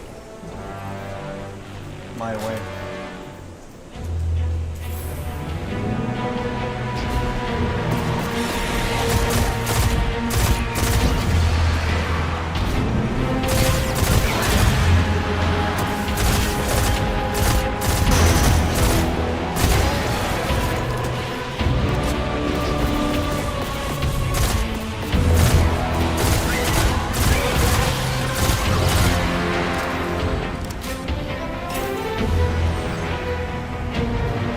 Kind of a odd question, but like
fucking day.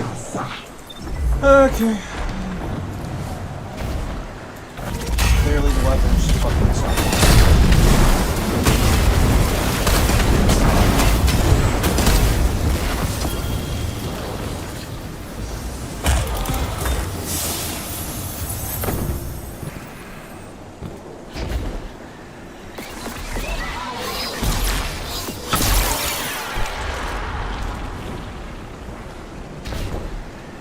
What are you?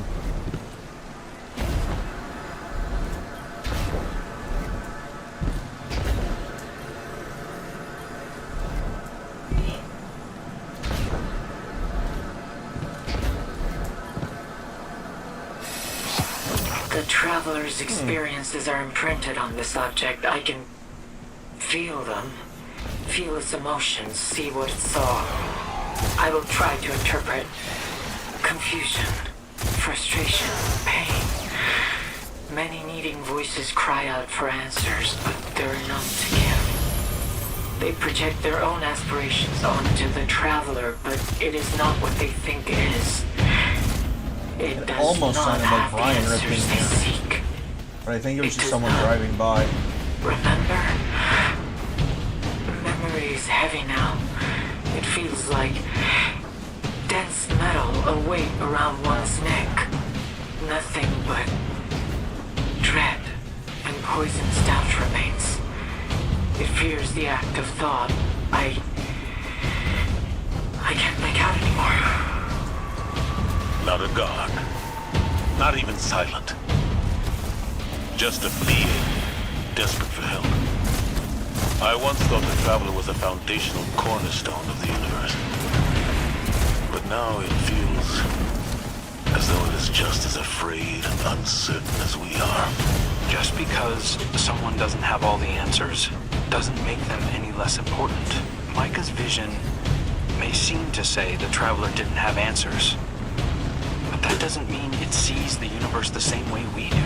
Perhaps it just has a hard time explaining what it sees to us. There's many ways to interpret that.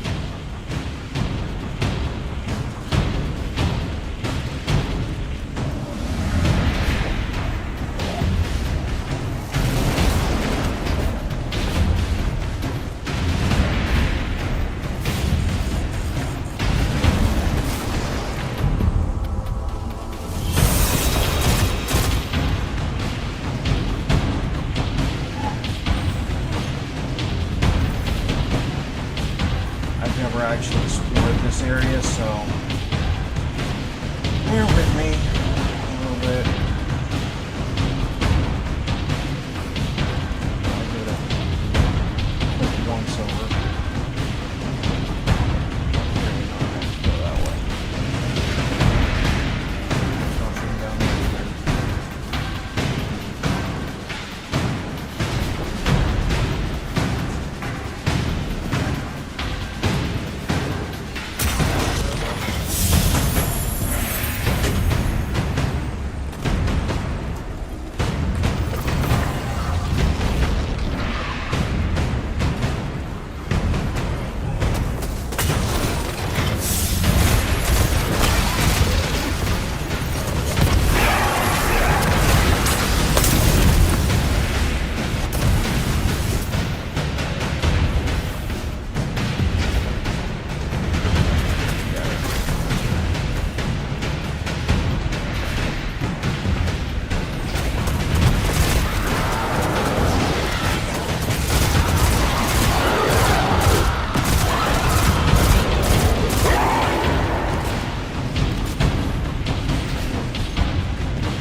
wellspring of power blossoms from the land. Use it to purge this corruption.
Undeterred, they're regrouping for another strike. Okay. So here they are.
Ass over there.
wellspring of cleansing light to us.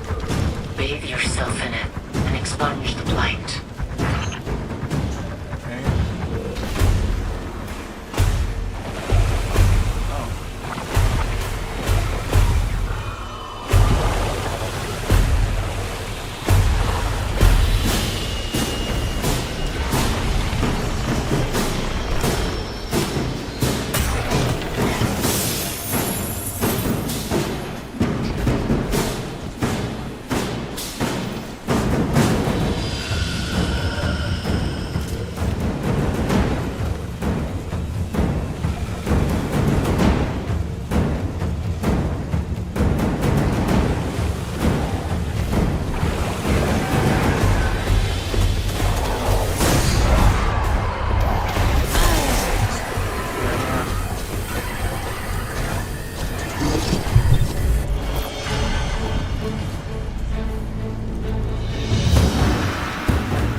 Wherever the witness touched, this blight spread.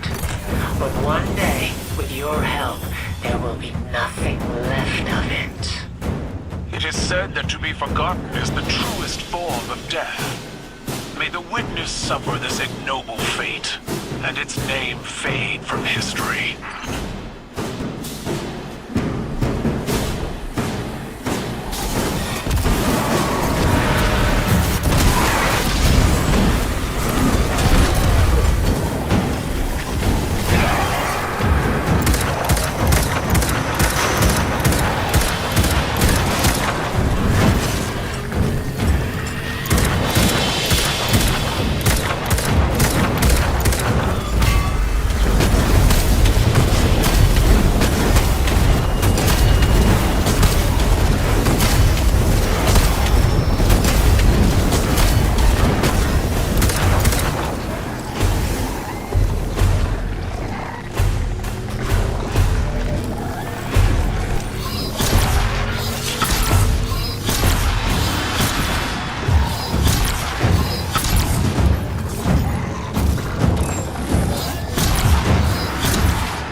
powerful source of light can eradicate them.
Enemies inbound!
To purge all the blight from the Pale Heart, but this task is merely great, not insurmountable. House Light stands with you, Micah. Devoted to the cause of healing the great machine. Together, we will end this plague.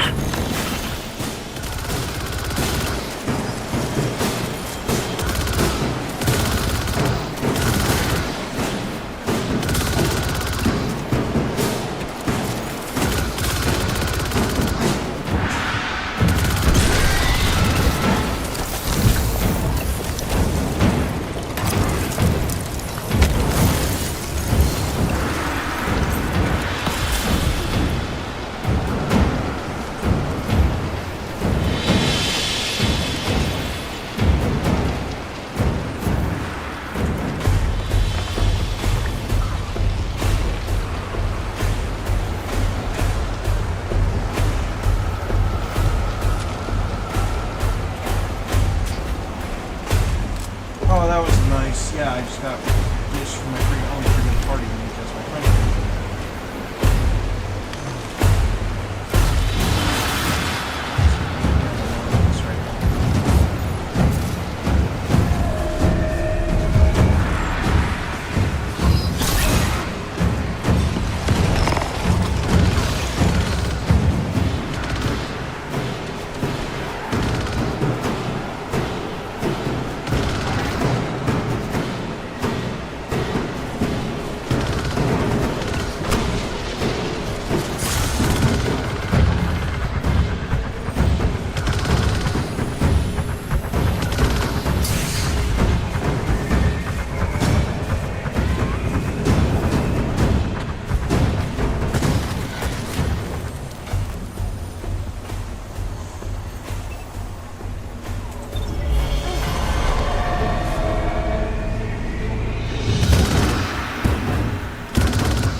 on the land. Use it to purge this corruption.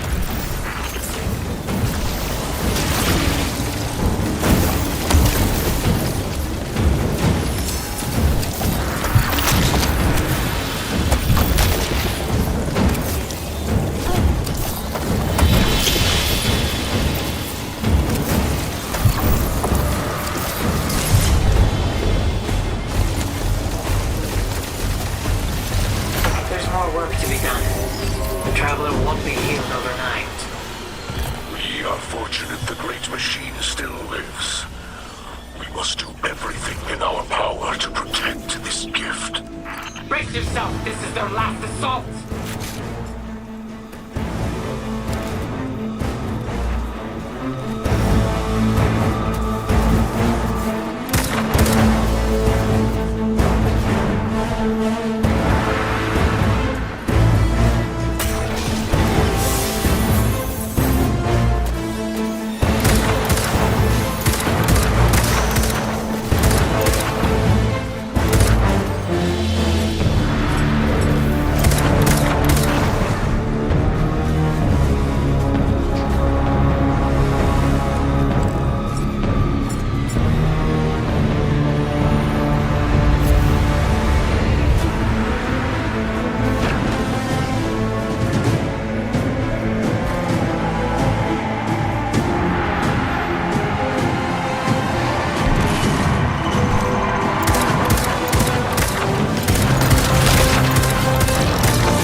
And with a stupid screech, knock it the fuck off, please.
send our enemies screaming into the ground. This hope is both welcome and terrifying. Victories have seemed so fleeting. There's always a watershed mark. The point where history turns and something new is born from the consequences of so much loss. Sometimes good, sometimes not. But we're at that point, where history is becoming the summation of our collective actions. For good or ill. And I hope history remembers us fondly for the choices we have had to make.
Did that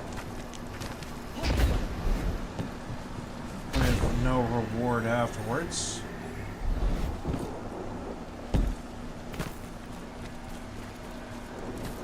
So was that not her?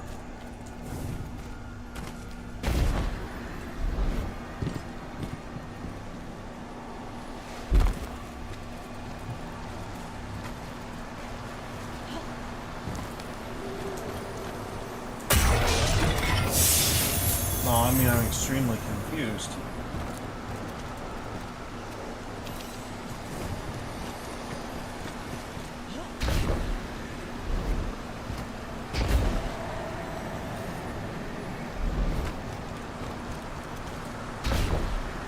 Because I've been all over this fucking map.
I'm tracking numerous enemy signatures converging on your position. Get ready.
Oh, man. I'm picking up a spike in enemy activity. They're rerouting to your location.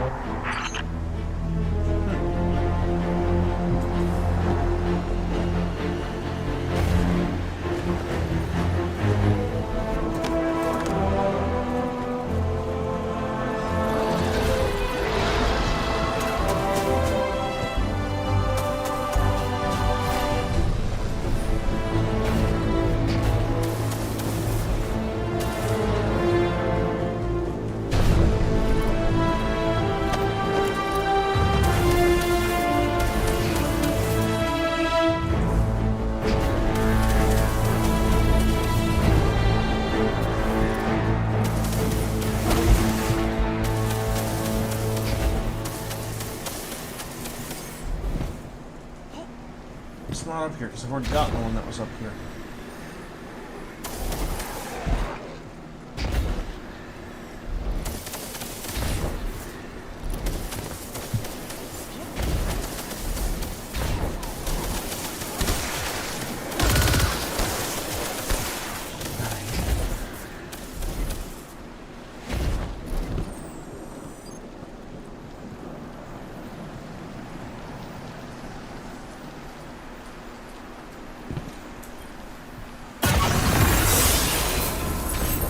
Kidding. You're kidding.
You know what? I'm all for that. Greg LeMond sounds like a good pick for the Congressional Gold Medal.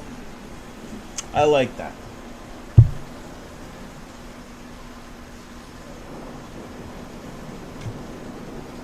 Wait, what?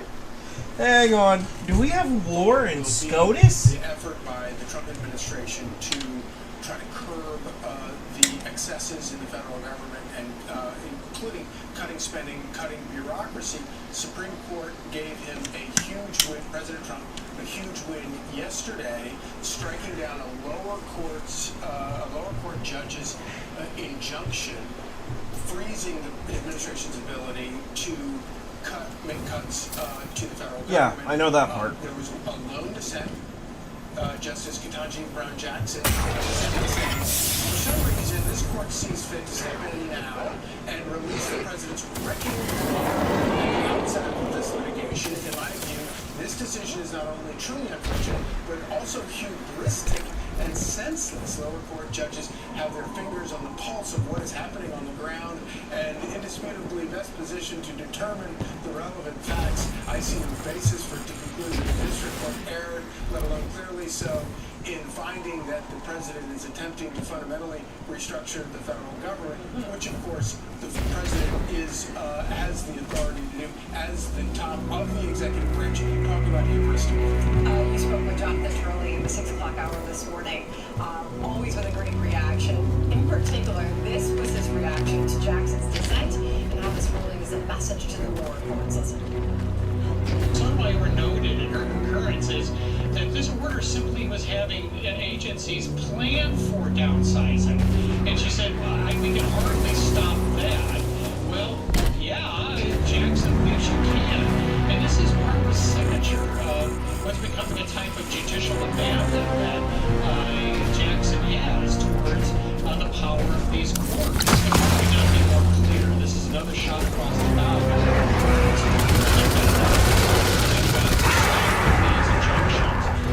This is 6 months on the way, and much longer. And the court is signaling we're going to be on you very quickly if you continue to do these kinds of work. Yeah, and to Charlie's point, whatever you call it, judicial activism, whatnot, he wants to start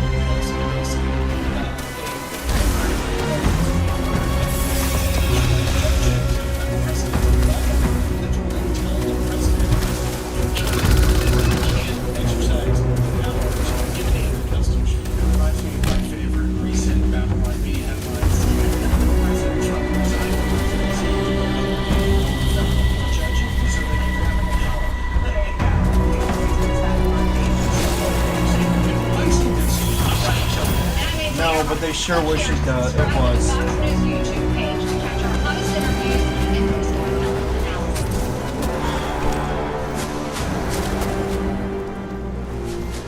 That's kind of funny.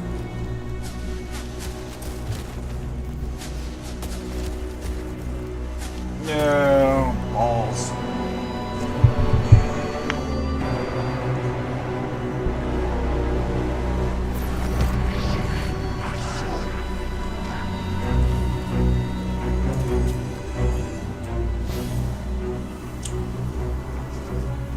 Oh, wow.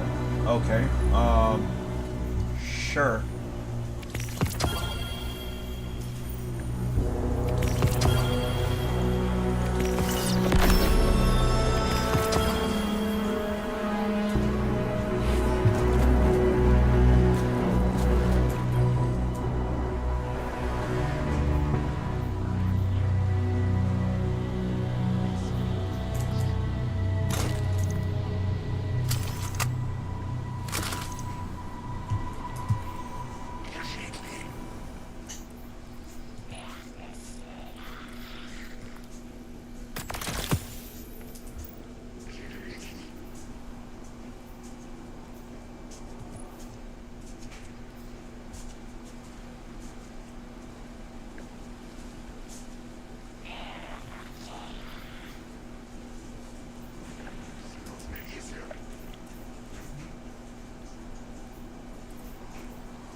I gotta go turn the AC back on. It's getting too hot in here.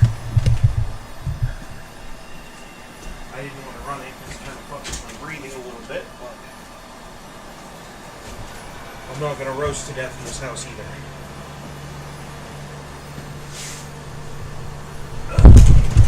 Which reminds me, I gotta take that clock down above my head and replace the battery in it here in a little bit.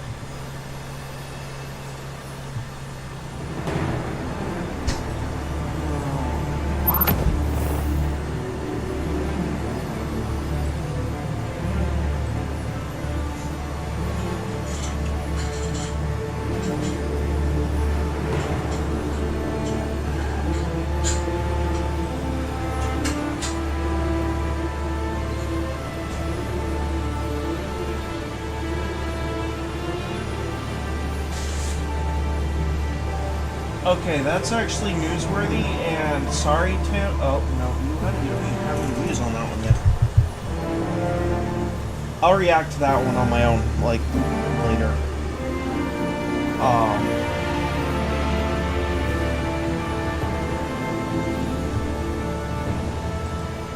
Never mind reacting. Joe Biden's doctor has pleaded the fifth in refusing to answer questions. Okay.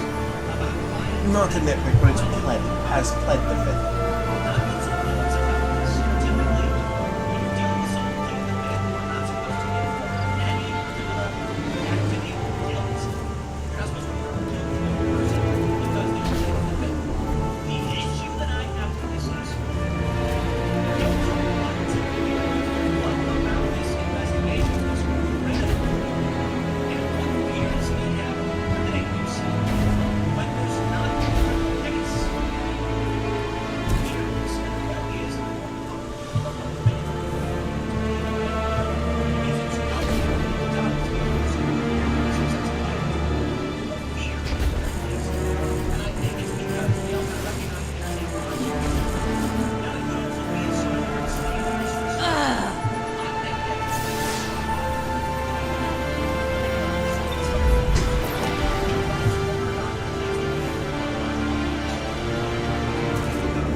Yeah, it is.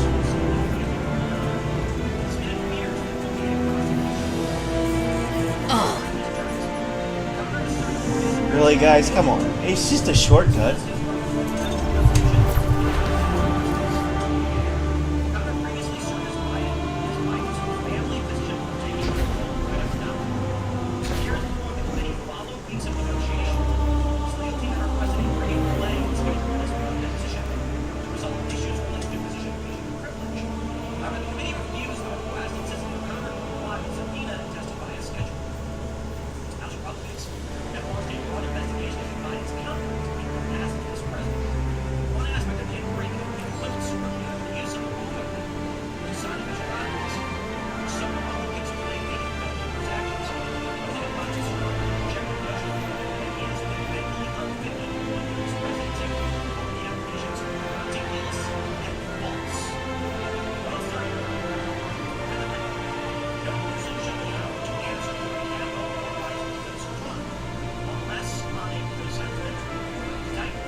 Like pulling a rock out of your nose.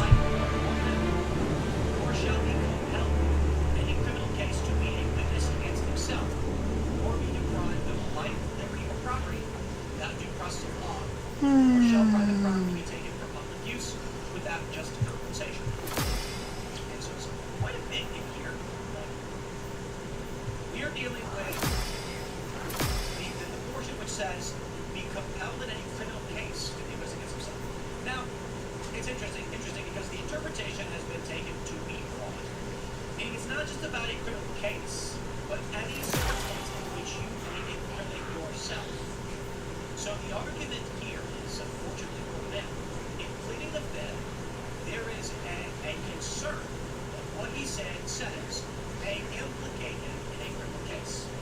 Now again, they say, for the purpose of law and everything, you should not confer guilt upon a person because they have pleaded the fifth. It's a constitutional right, and you may have concerns that they will charge you. And so let me stress,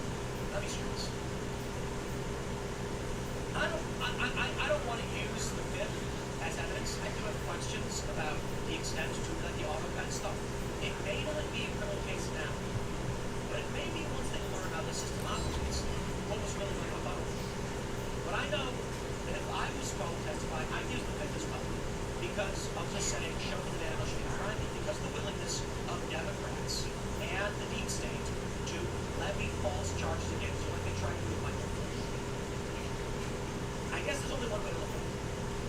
We view ourselves and our actions as righteous. I believe that reality is a right-wing bias. You take a look at the AutoPet that Biden's cognitive decline, and it's clear to anybody he certainly was not functioning properly. In which case, you have to investigate this. You have to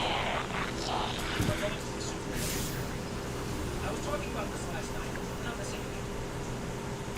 The evidence of the classical liberal I think we are being lulled into a sense of weakness, a state of weakness, by attacks on our race of liberty. And I reject largely much of these classical, I call them super classical interpretations of systems of government. Let me put it like that. Okay, here's my point. He's pleading the fifth, this is right to do, but I'm going to go ahead and assume something that is not right.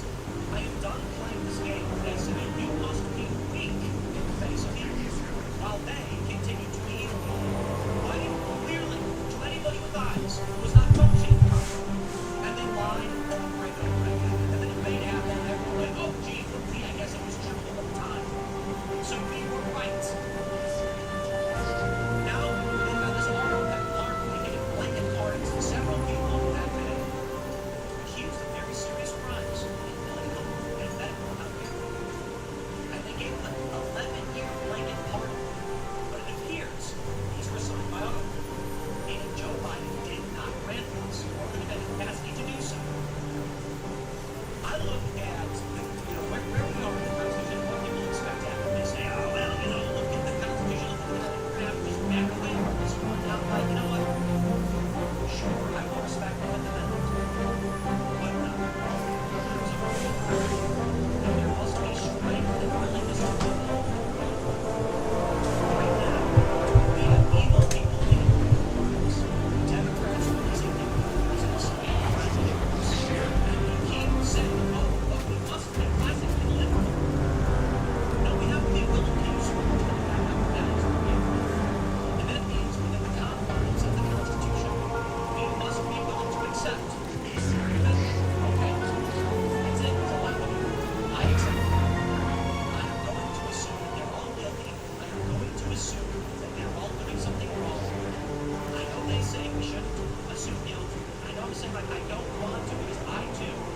But at this point, I guess what I'm trying to say is, I look to this. I look at this initially and I say, I don't want to also be in a situation where I think, and then they would say I do. But I just think at this point, not how much that matters. There are people in this country who are so afraid of being called fascists because they're led evil people do not believe in things. Free speech and stuff. Is there a free speech right in this country? Being so recently, the founding fathers ratified the Constitution that believes that they've done. And they said the right to speech is I always feel better when we come back here. It's familiar, safe, even though it's changing. Do you think it's the Traveler? Or just the memories? Nicely done, Guardian. You've been taking names. I can tell things around here are improving. It's a good start, seeing this through, helping the Traveler. I'm sure it'll give us the best chance we can have. The Constitution was never upheld. It's written down. But our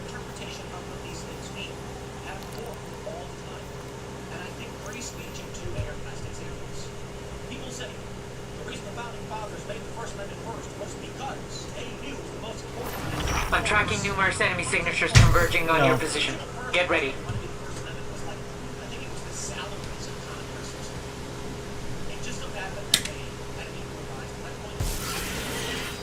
We sit here today, being told to tie our hands behind our back, while evil people use it. Certainly there are sets of laws, there are standards, there are rules that I want to uphold. And that means the right to a fair trial. That means the right to and the method to be information. Free from unreasonable search and seizure, speedy trial, accusers, etc., etc.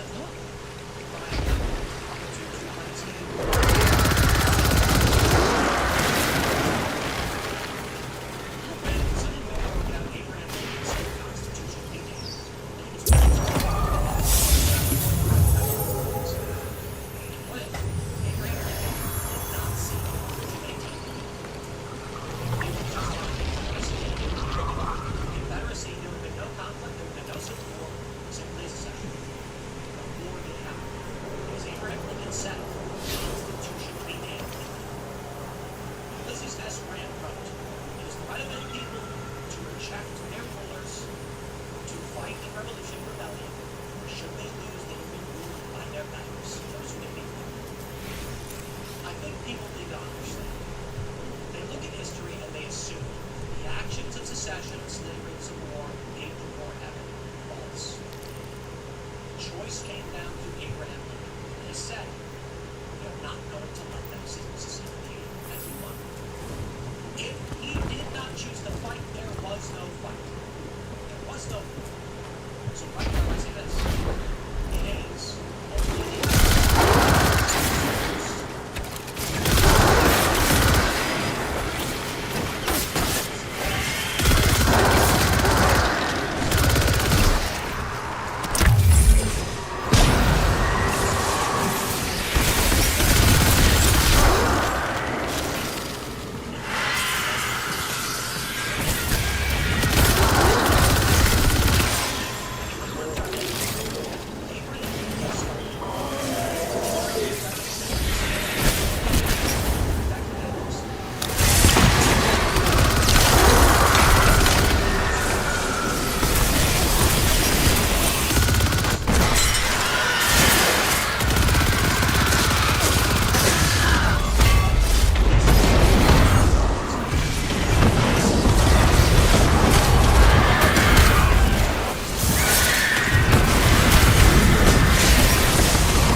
Oh, that's interesting. I don't know what my take is on that, to be honest. I mean, yeah.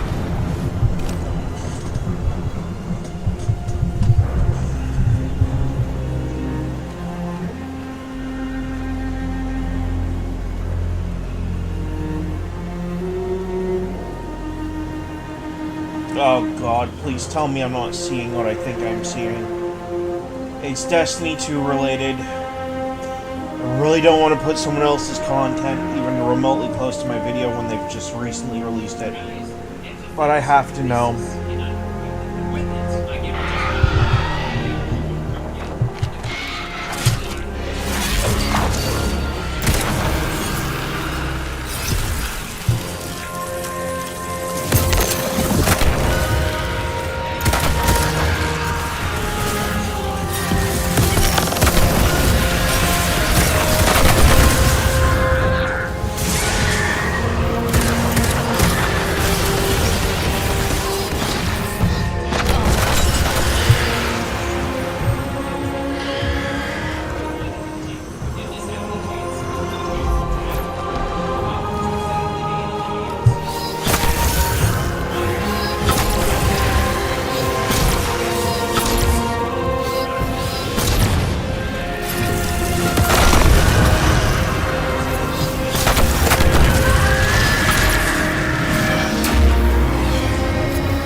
frustrating.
not my poison. We see your acts. You speak them twice. Dance. After all this time, you think I have danced. Remember your sisters. Lose them.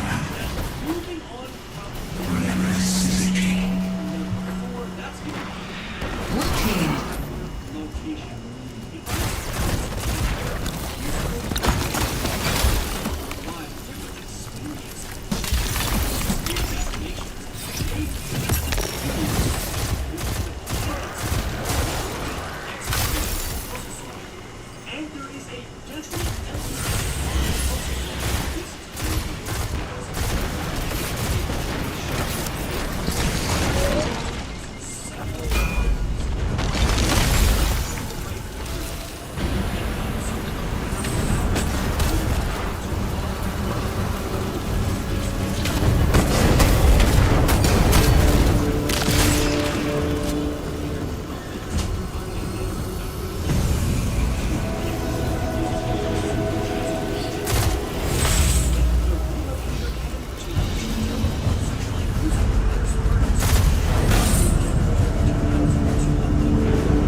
You're making me walk all the way back, aren't you?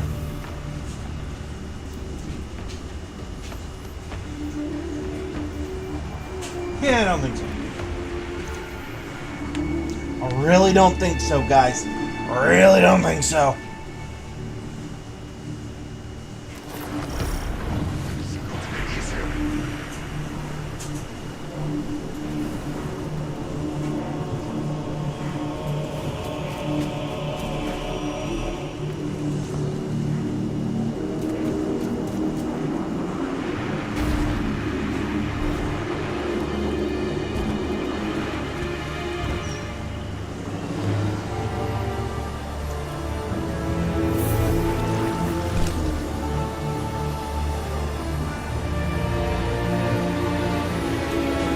Yes, we really have been making a difference. Look at this.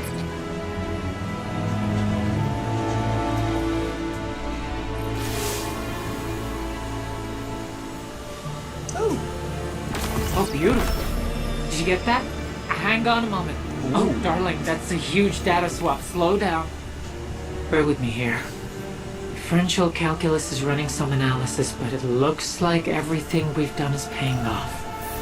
Preliminarily, it looks like we were right. The Traveler's hurt. The ghosts who felt drawn to come here, they're trying to help. I've got telemetry on another unpartner ghost. Your next target is Link, a member of a covert team of unpartner ghosts called the Watchful Eye.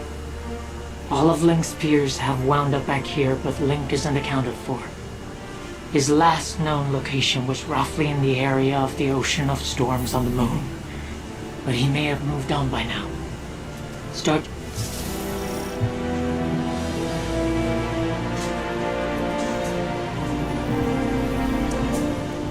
We're whalers on the moon. Alright.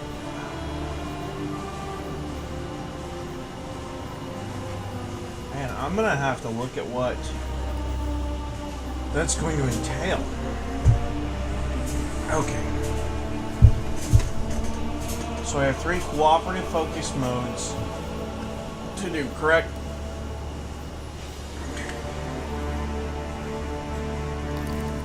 Nightmare Hunt Fear. Well, you had me at Deep Sight bundle, so... Anguish, Insanity, Pride... Fear.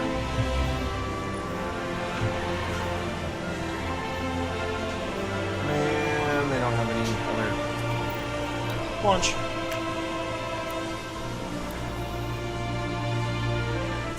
Oh! My neck.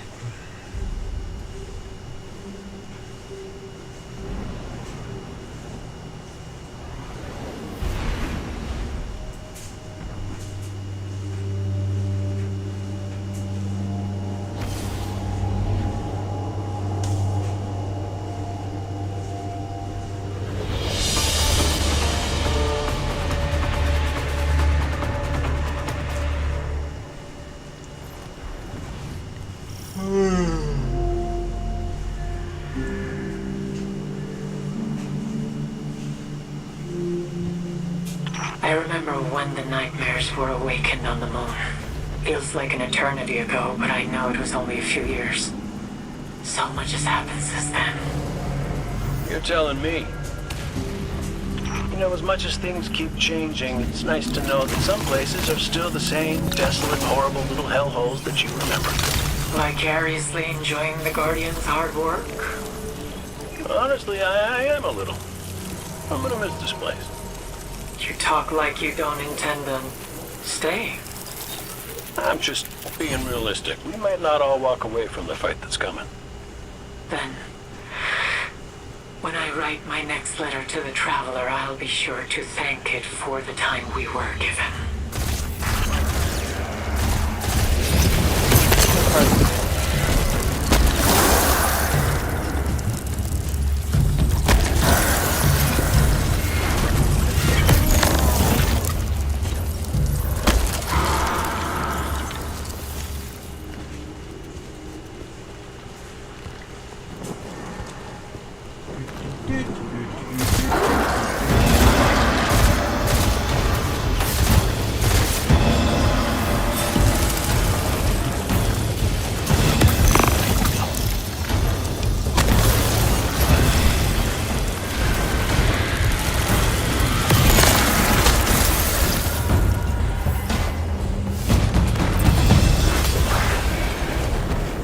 Oh, I know I heard your ass.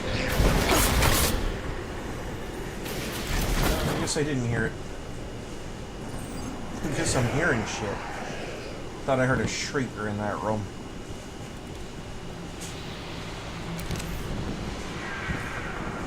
Hence the whipping out the big gun.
Nightmare of Fogoth? Yeah, I know where that is. I know exactly where that is, and I went the wrong way. The wrong way, but it might work in my favor.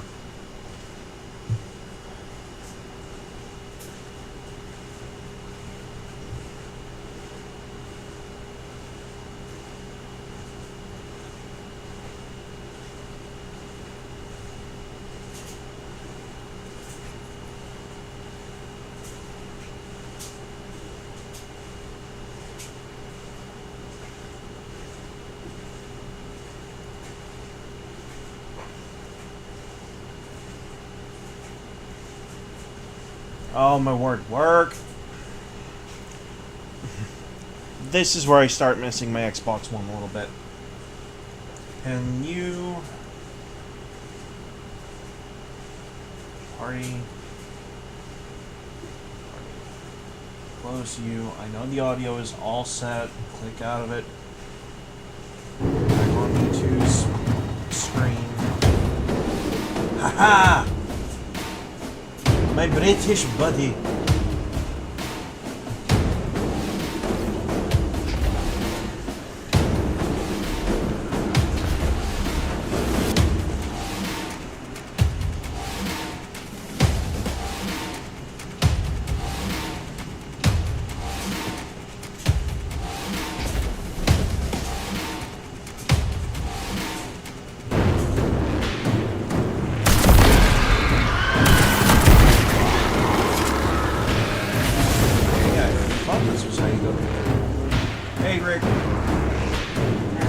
Ow.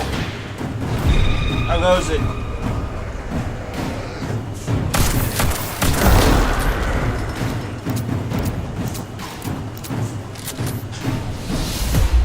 Yeah.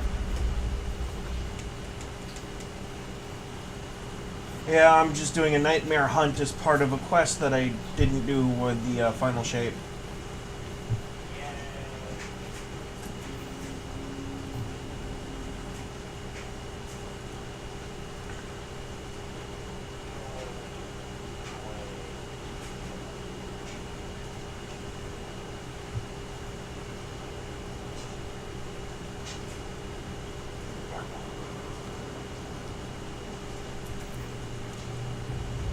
So, yeah. Oh, I'm just killing time, really. Oh, man. This guy? Come on, Guardian. Put one in his belly for me. I was going to see if any of my friends wanted to run those 3 dungeons today, but... yeah, I'm not going to do a couple of it. The ones that are a part of it.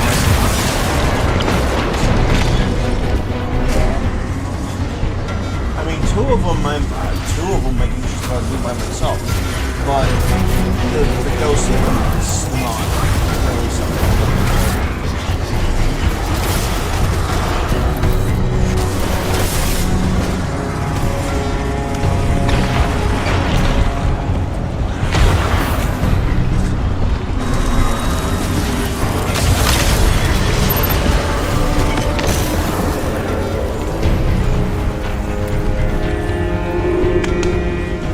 Prophecy dungeon I can basically do by myself. That's basically an overglorified exotic mission. But the oh man, the problem child is definitely Ghost of the Deep because you like need 3 people for it.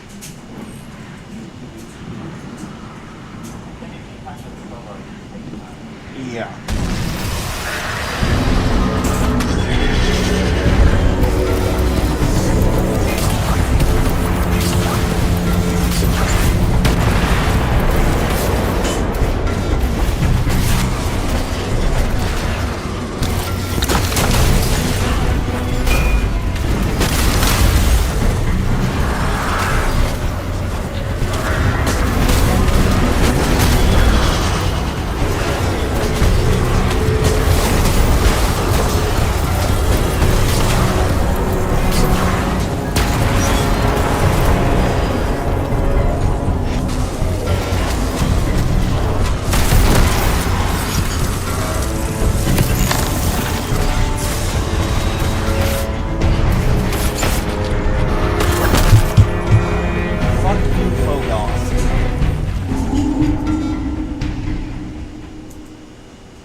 I knew eventually we would see his fat ass somewhere.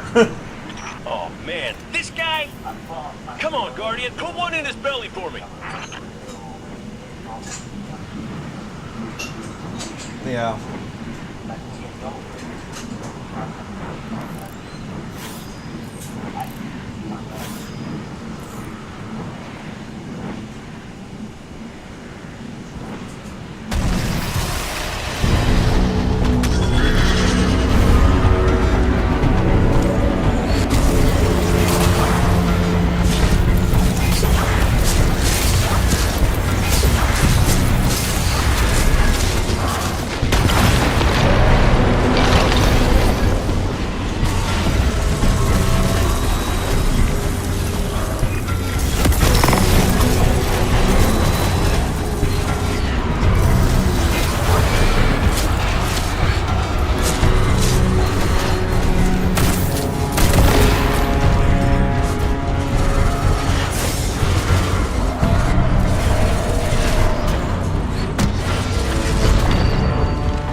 Maybe he was trying to figure out where they come from. What?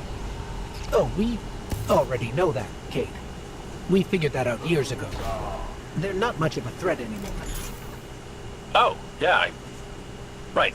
Now that Well, that you've makes sense. done... That's, now that we're done everybody. reliving the headache from fucking D1, can we please get on to the point where I get my free shit? Playing catch up here with all the thrilling I'm doing deep revelations. Where site to next? harvestings. I've got a rough idea of Link's location.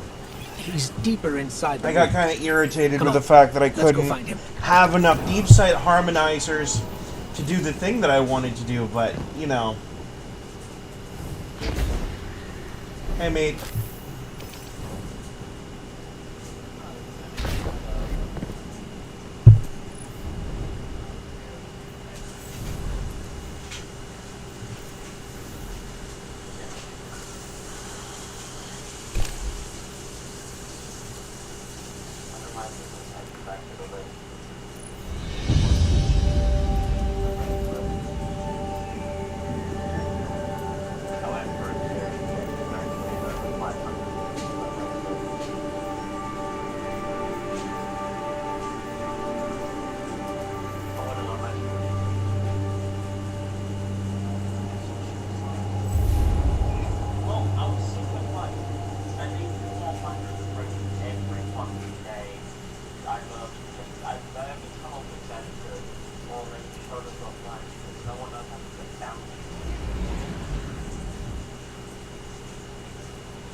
God killer.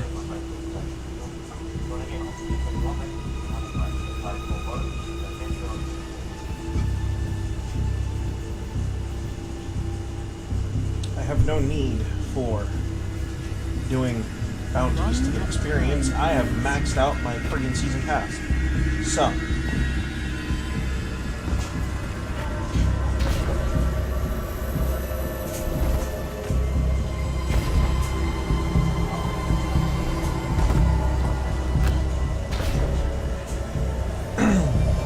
Hopefully, in the new iteration of the Season Pass, aka the Loot Pass, we get more deep site harmonizers. I know, that'd be too much to ask, I guess. But I kind of gotta wonder what are craftable weapons gonna be on scale with the new weapons and armor systems.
worse, they could just MAC address your freaking device itself and ban it based off of that.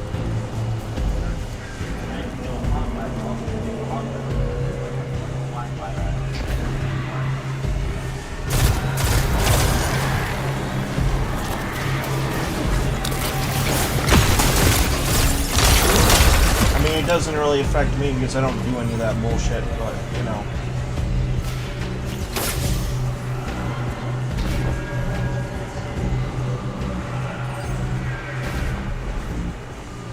To be honest, I got the Switch 2 because my Switch 1, my OLED Switch, kept crashing about 30 minutes into playing Minecraft.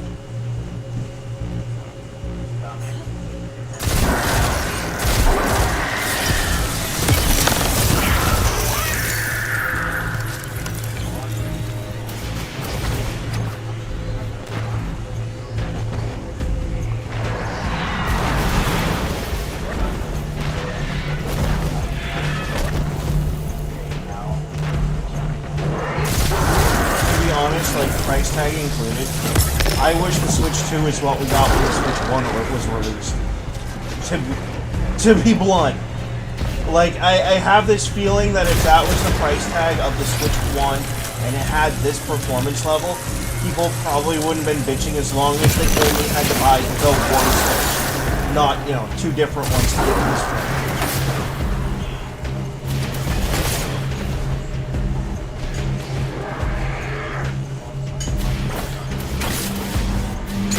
Yeah, the Switch Lite was the thing that everyone was modding for emulators.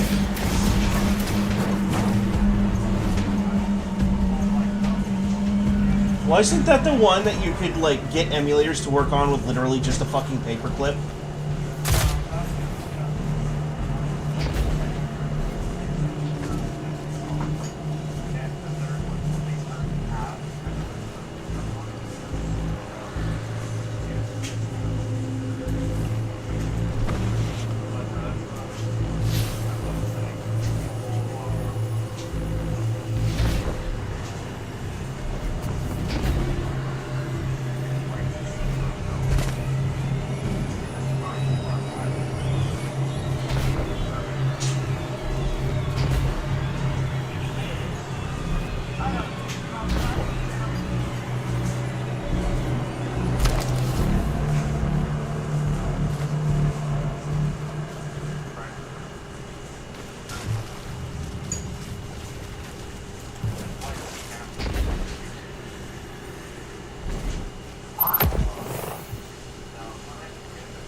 Let's see, return to the Arbor of Light. Oh, God.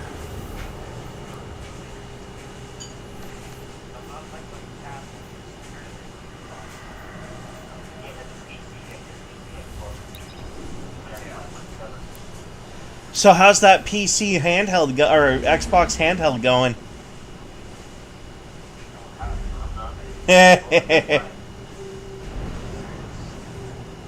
How many times are they going to promise us that fucking thing? Just to say, oh, no, we can't do it. The technology's too old. We have to re-update. And it's like, you realize handheld technology is constantly updating, right? Like, every 6 months to a year? They're never gonna be happy.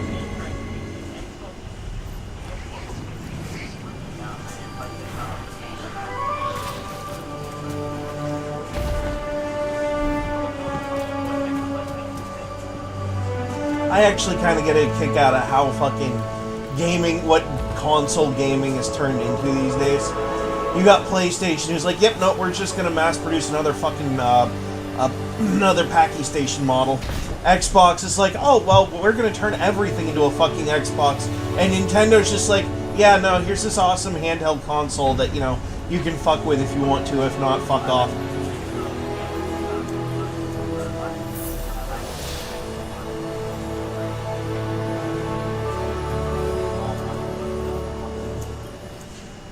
Link was always thorough to a fault. Glad to see nothing's changed there. The final shape spread.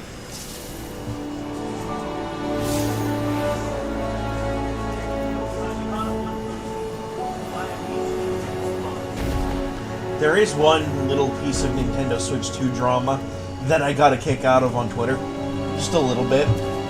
That was all the fucking Dark Souls Bloodborne fucking fans losing their shit over the fact that the next fucking FromSoft title is coming to the Switch. I don't know, but it was hilarious. They were all bitching because the next all the FromSoft fanboys were bitching because in order to play the next FromSoft title, they'd have to buy a Nintendo Switch 2. And I'm like, there's nothing saying they're not bringing it to the PC or other consoles. They just said they're bringing it here first.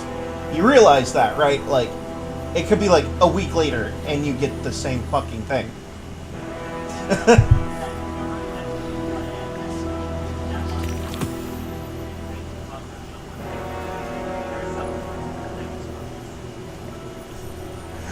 I really got a kick out of that. Like, are you really that hard on for a fucking game that when one comes out on a system that you don't fucking have, and maybe, alright, I'll agree with the fact that it was a little bit pricey, but, like, you're gonna sit here and bellyache because you missed on one fucking title?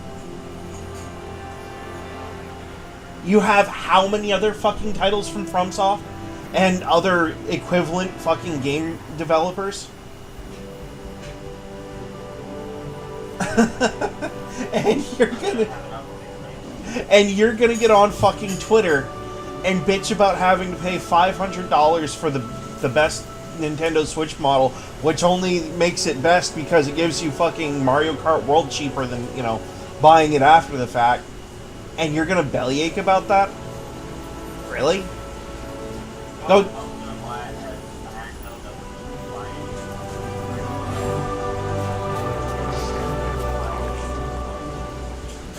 I actually, to be honest with you, wouldn't touch any of them. I have technically the better. What I have is better anyway. It's called a gaming laptop. I get all the benefits of being able to be modular with my setup. And I can change out my parts and upgrade without having to, you know, bend over backwards and shove my head up my ass.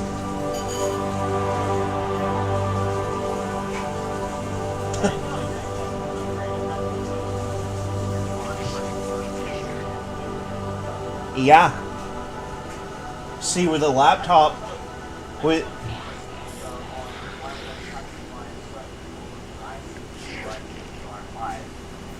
See, with a decent gaming laptop from somewhere like fucking Lenovo, for example, you pay, sure, you'll have to pay a little bit more, but it at least has the benefit of fucking staying power. You go out and you buy your handheld for $500. 2, 3, 4 years down the road, you'll have to buy a new one because they have upgraded hardware, and good luck upgrading the one that you already have. So, yeah, I'll sit pretty on my friggin' gaming laptop and say, fuck the handhelds. If I want to go mobile with my gaming, I'll whip my cell phone out of my pocket and go play Pokemon on an emulator. Or some shit.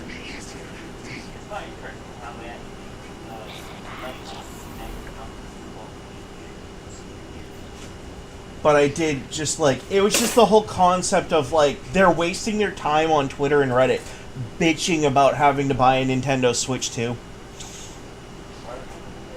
All because they want to play the new FromSoft title. I'm like, you could just give it a month and see what happens.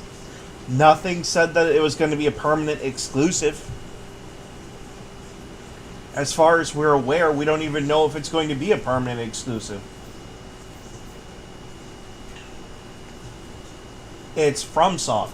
Do you really think they're not going to want to put that on PC? Okay, I actually need to... So they're going to take that to the fucking open market as quickly as they fucking can. Exactly.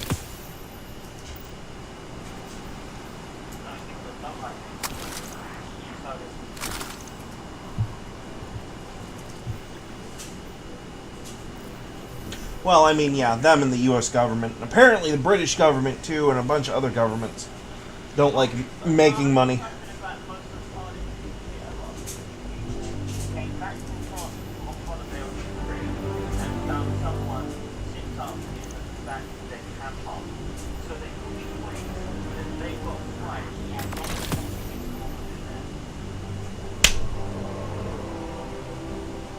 I don't know if you heard that, but I just forehead smacked myself really hard.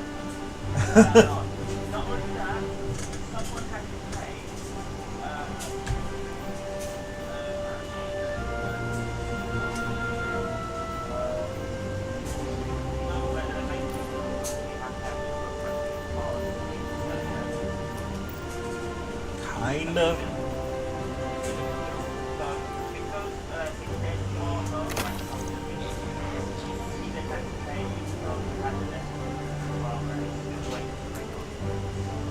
Wow.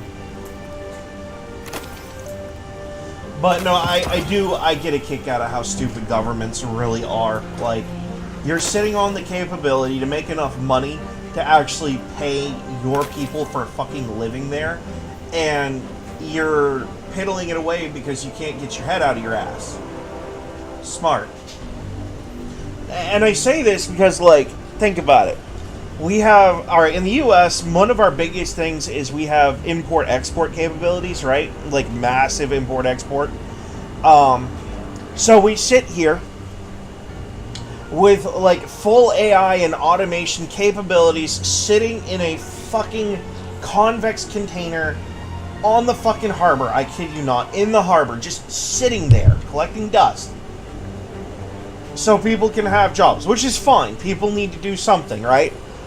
The problem is that these jobs are run by a union, which in turn is a fucking quote-unquote non-profit that applies for grants from our federal government, bleaching off our fucking money. Good old taxpayer dollars, right? Now, hear me out. Would it not just be better to have the ports fully automated and have the profits from those ports being fully automated taxed at, like, say, 5%? And redistributed and turned into a dividend that you can give to every American citizen? And this is not the only industry we can do this with. People want to sit here and bitch about, oh, you can't have UBI, that's communism. And I'm like, is it really communism when all your jobs are automated and you're just paying people to live here? That doesn't sound like that bad of an arrangement. But, oh no, we can't have someone think with their fucking brains. You know, we did this in Alaska, too. They, if you were a state resident in Alaska, they'd pay you for living there. Like, what was it, $500 to $1,000 a year you got on top of your tax returns for living there because of the oil. And you mean to sit here and tell me that for whatever fucking reason you can't institute a similar fucking program nationwide based off of companies replacing workers with AI and automation? Like, you can't think that far ahead?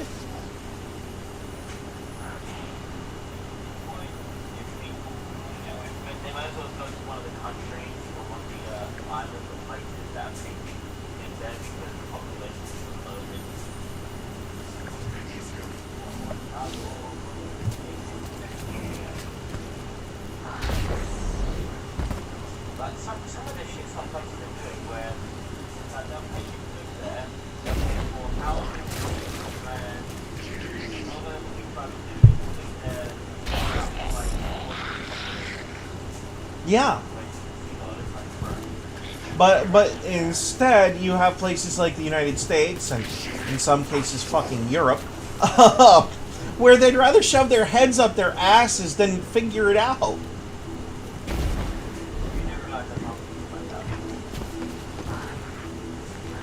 Of course, they get paid for having their heads up their asses, so why should I not, expect any more?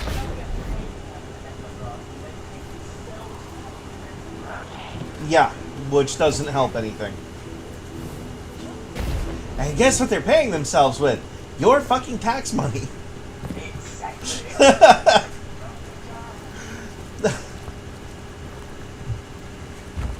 I mean, yeah, does my idea have its fucking problems? Sure. Does it fix a whole lot more problems, like people bitching about artificial intelligence? Yes.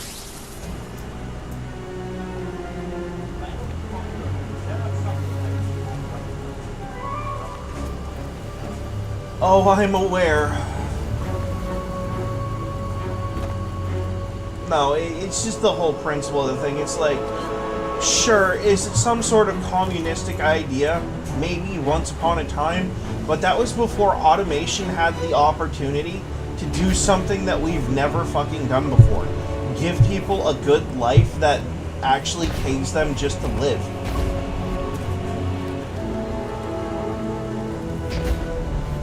And here we are arguing and bitching over what real fucking art is compared to artificial intelligence generating stuff and all this other stuff. And I'm like, you realize you were sitting on like the ultimate fucking cheat sheet button of all time. The only people that would have to be paid to work are the technicians to fix the shit.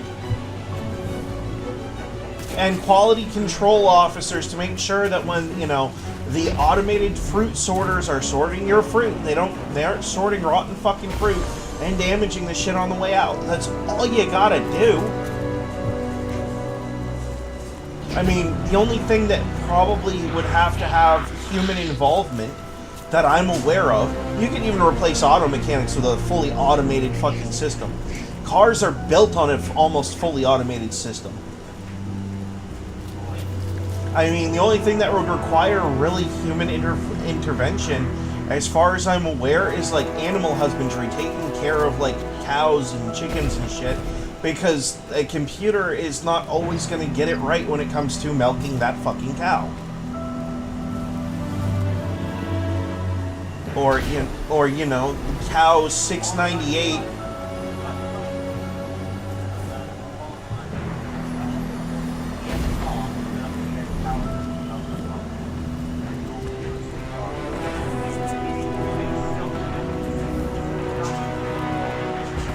Uh-huh. Yeah, and all he does is just supervise the process to make sure nothing goes wrong. That's really it. That's what he does. Yeah, I've seen it. It kills me because it kills me with laughter because we just had Democrats, I shit you not, advocating for semi-slavery by wanting illegal Mexicans here to pick our fucking crops. And I'm like, why haven't we automated that shit yet again? Oh, they're jobs that no one wants to do. And it's like, okay, automate it. 5% of the profits that come, to the farmer that would ordinarily go to the employees get fed back into the tax system and get dispersed amongst the population as a dividend. Ta-da! Congratulations, you just solved America's fucking everything problem. Fucking shit. I mean, literally, and even if you decided to bump it up to a 10% tax, it just improved the quality of life for everyone because, by the way, the farmer that's got the automated bullshit's getting that 10% too. It's just so fucking dumb. How are we this dumb?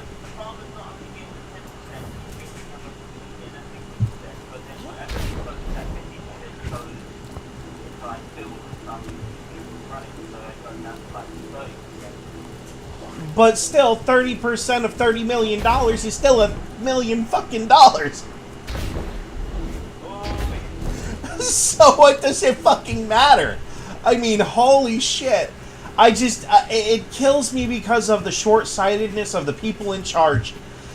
They want to piss away automation and AI, and like they don't realize that we've gotten to the point where you literally have to do fucking nothing, and you can get paid for it as a person. The only thing the government has to do is redo the IRS to make it so we just get the dividend sent out to everyone who has a social security number or who was born in the United States or has a fucking legal migration number attached to their, their actual naturalization paperwork.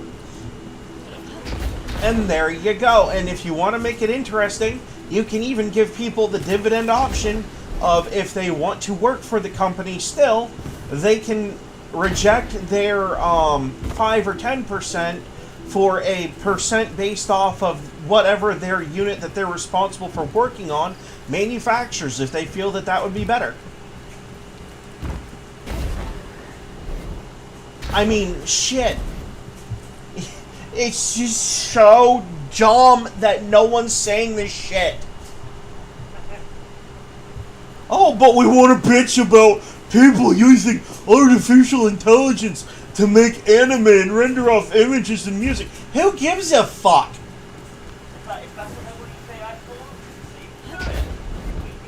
Oh, they're using it to make porn, putting sex workers out of work. Okay, so what you're telling me is that there's no longer a need for a fucking industry that degrades and humiliates everyone that fucking gets into it and creates more injury and fucking spread of disease than any other industry on the market?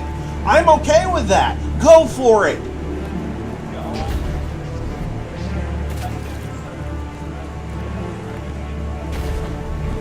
Oh wait, you're telling me as a man I can sit here and make an AI porno film, make $3 million on it because it'd be the most ball-slappingest fucking interracial shit that you've ever seen, and make my fucking money off of it? Not one fucking person was harmed in the production of making that film? The only person that had to humiliate themselves was actually in the process of making it using AI. You say this like it's fucking horrible. Oh, what's that? You don't like the new Marvel Avengers movie because they used AI? Okay, so what you're saying is that they were able to make it for like $20 instead of $200 million or more? I'm sorry, where am I fucking missing? Where am I, like, yeah. Oh, well, actors aren't getting paid. Then when you use their character models and their voices, they get a friggin' 75% royalty based off of their character's performance in that movie, whether it was AI or not. Ta-da! There you go. Shut up and lay down. Jesus. The sad part about that is, 90% of the time, if they did act in a movie IRL without AI, just straight up them acting, they're lucky to see 50% of what they should see. So 75%...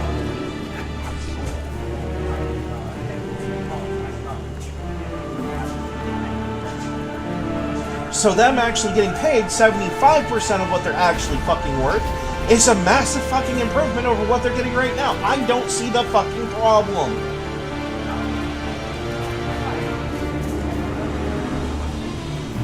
And if you're worried about someone ripping off your fucking information, well, it's simple. If you have the contract filled out, make it a part of copyright law. If someone illegally uses your fucking personal information, your voice patterns, or your fucking facial likeness in a feature-length film that is effectively supposed to be yours without written consent of you and your publisher, then that person gets sued into fucking oblivion. Problem solved. It's really not that fucking hard, but people refuse to do the work in the fucking legislature and in any sort of business because they like the idea of keeping people perpetually enslaved to this idea that you have to work and do labor for a fucking living in order to fucking live. It's true. You do have to make sure that some things are done, and there's nothing wrong with doing hard work. But it should be a fucking choice at this point. We have the technology and we have the capabilities to do it, and if people want to make that choice for themselves, they fucking should be able to.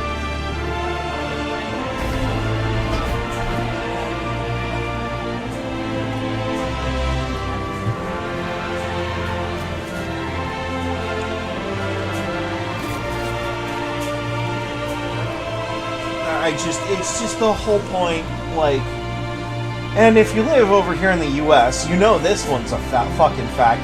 Most of the people in political charge of this fucking country are all older than fucking shit, don't even know what artificial intelligence is. They only know what natural stupidity is. And when you say the word automation, they think of the fucking robot arms that replaced auto workers in the 60s and 70s, causing a massive fucking issue. Yeah. That they think back to that, and it's like, okay, well, automation is not going to stop just because you don't fucking like it. What you can do is legislate to make it more fucking integrated with society and make it more of a usable item. And also, by doing all of this stuff, a lot of your pricing for, like, groceries and shit is going to sink through the fucking floor. Oh, we're tired of paying $5 for a gallon of milk. Okay, well, with automated milking for cows, with decent transport, with automated stores where you don't have to pay someone $30 a fucking hour to work in California, you know...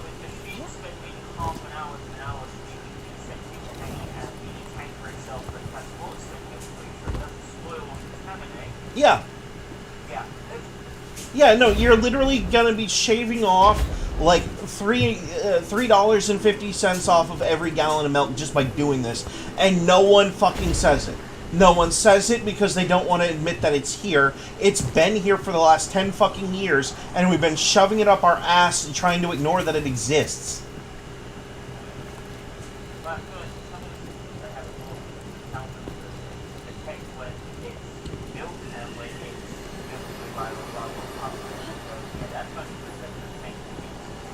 Yeah. So, no, it's literally government, in my opinion, is the epitome of human stupidity.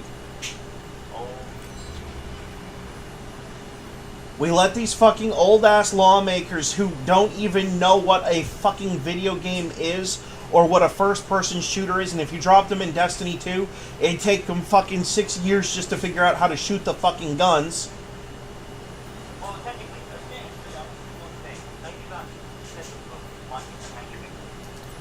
Maybe, if you're fucking lucky.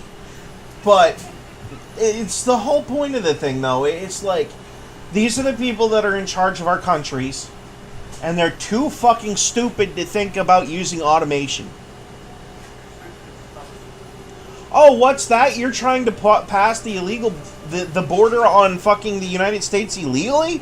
Well, instead of hiring, Border Patrol, we're going to build this fucking wall. We're going to have taser drones going around the fucking wall, around the fucking clock, 24/7.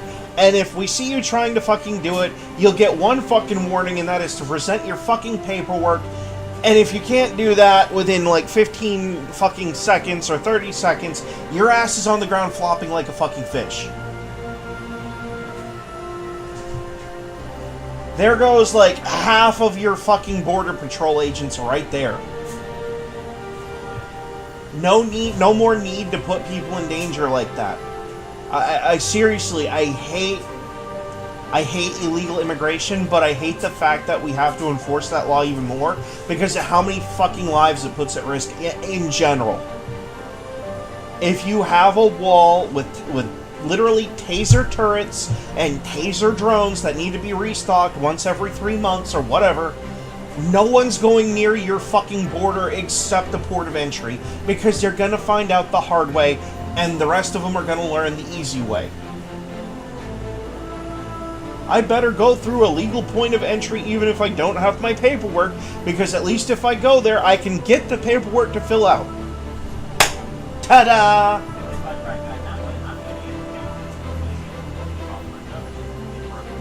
Yeah, after, walking through a fucking desert. So maybe, maybe not do that, right? And the worst part about this is that the drones can be automated with AI to do one specific job. Ask if someone has their paperwork to legally cross the border. If the answer is yes, they get a green light to go. If the answer is no, or they don't answer, someone's getting electrocuted in the next week.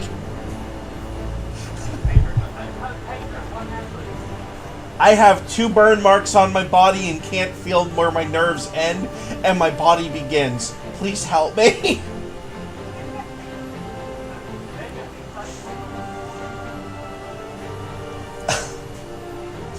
You know, and the worst part is, I actually don't have a problem with people coming here. It's just do the fucking paperwork.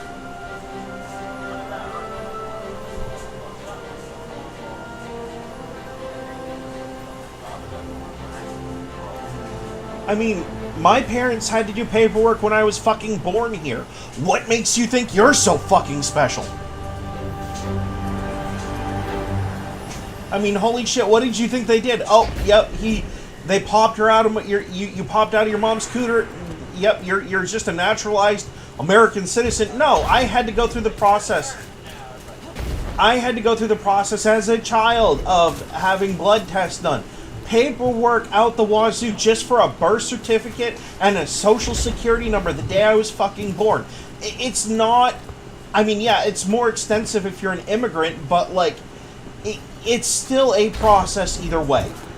And look, you might not like the fact that we have to vet you because, you know, you're not from here. But let's just face the fucking facts that the United States, either Nazi Germany, terrorists in the Middle East, or whatever, find a fucking group. We have people who want us fucking dead.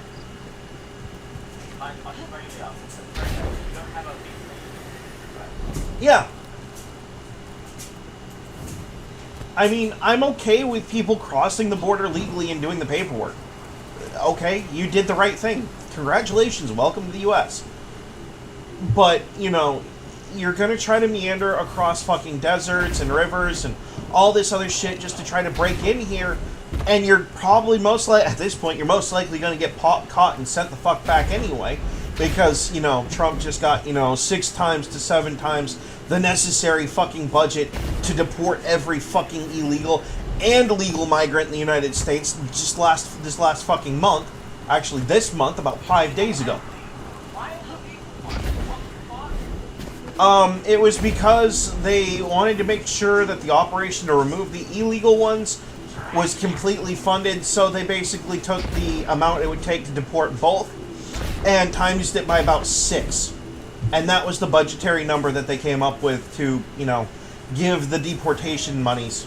So basically, yes, for the next 3.5-ish years, the Trump presidency and ICE are going to be deporting the fuck out of people who are here illegally. Which, by the way, and this one's more for my streaming audience that is listening to this fucking rant, when you enter this country illegally, you in fact are committing a federal crime. Your detainment, your questioning over whether you have papers or not, and if you do, being separated off to a separate facility for judgment, or whether you don't and your judgment's already been had, that is your fucking due process. Due process is different based off of the situation surrounding you. If I've killed someone in front of like 13 fucking cops, a judge, and the President of the United States, hey, guess what? Odds are I'm probably going to fucking jail within like a week, and I'll be in prison quicker than that because I just fucking did a stupid. My due process at that point is I have like 20 people, including a sitting president of the United States, saying, yeah, you killed that fucking guy for no fucking reason. There is no defense. You can try to go for due process in court, but any judge is going to look at you and say, man, you're guilty as hell. You're fucked. You're fucked. You're going to prison. There is no need for a fucking trial. You're fucked. We have plenty of witnesses, we have the fucking evidence, and oh, a judge from this court saw you with gun in hand blow that fucking guy's brains out, so guess what? Federal penitentiary for you, dumbass! A for initiative, F for fucking stupidity. That is your due process. I'm sorry. You don't like it, that's too fucking bad. You don't like the fact that due process is different based on the situation surrounding the event. I'm sorry you don't like that, but you know what? We're not going to burn our federal laws and our fucking United States Constitution just because someone got a little butthurt over something. I am so sick of that bullshit. Guardian, glad you could make it. Liana is an interesting ghost. One of the Let's oldest destroy of a fucking so I our, found the way our telemetry for fucking B. country's been ran There's for a the last handful, 200 plus always- years because someone got their feelings hurt. Fuck you.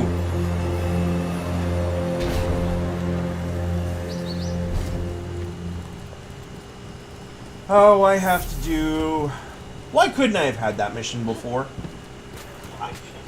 The Oracle. I had to run Insight Terminus earlier for something for the fucking sweet business to get the mission out of my inventory. And now I have to go back there again because there's another mission asking me to do the same fucking thing again.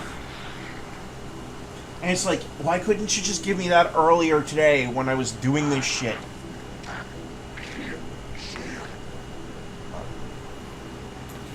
Yeah, anyway, my tirade about fucking idiocy on the fucking behalf of humanity, courtesy of every fucking government on Earth, is over. Fuck, at this point, you could actually handle international negotiations using artificial intelligence, more or less. No more need to... I love seeing those videos about where someone uses AI to contact something with AI and they go normally to... That's so fucked up, isn't it?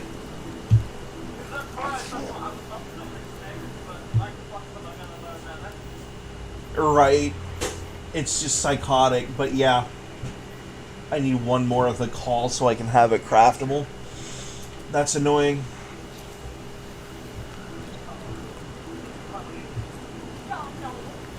The sad part is, that's not even the gun that I'm after.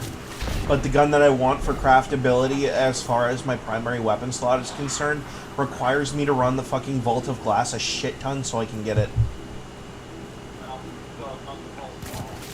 Yep. The Vault of Ass has returned in an annoying way.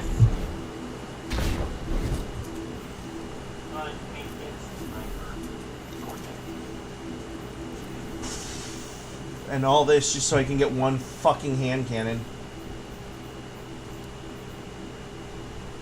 But wait. Yeah, the Fatebringer. But wait! There's more! I need 5 of the fucking things as red borders, or 5 of them with the fucking deep sight harmonizers. Yes, you can. Yeah, it's craftable on the crafting table now. But getting them is a pain in the ass because you have to run Vault of Ass constantly. Until you...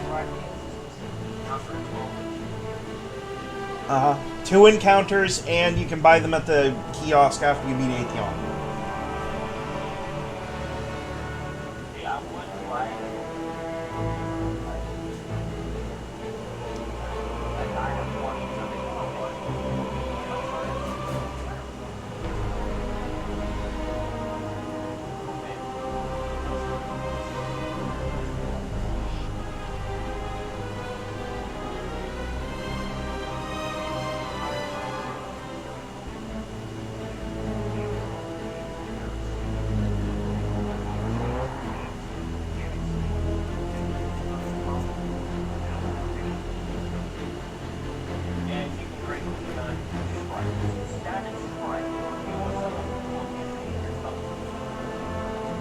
Here I am sitting with my Fire Titan saying I haven't changed my build too terribly much since the day I started using it.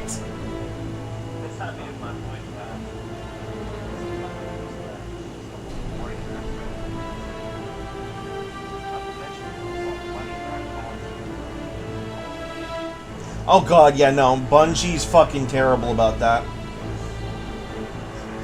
They never used to be, and that's what pisses me off about them.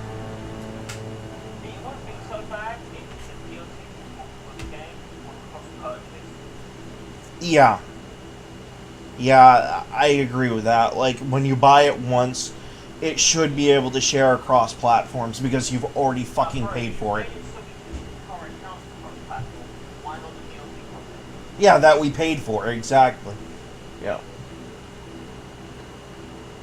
Oh.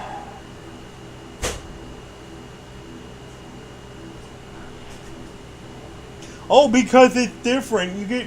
The PC version is different than the console version. Fuck you. It's the same shit.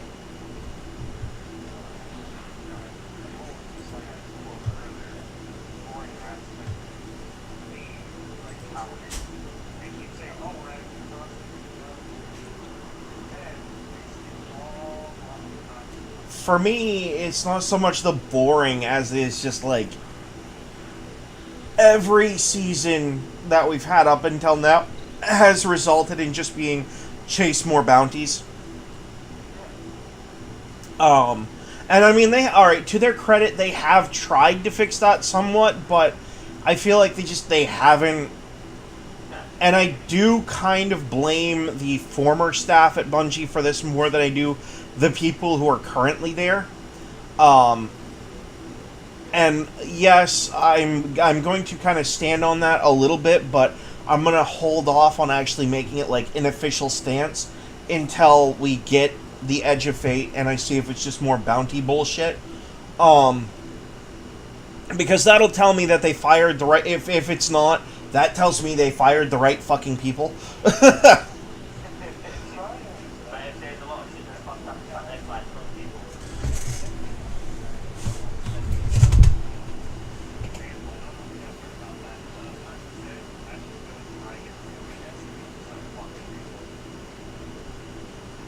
I mean...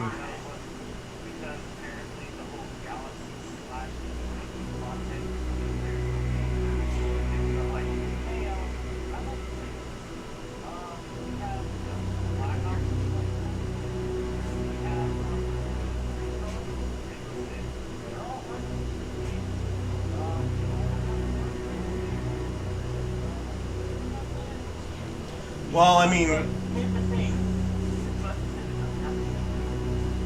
If we're being fair, though, about the repetition argument, fucking Fortnite has the same problem. Minecraft has the same problem. Fucking Pokemon has the same problem. You're gonna run into a lot of games that have that repetition problem.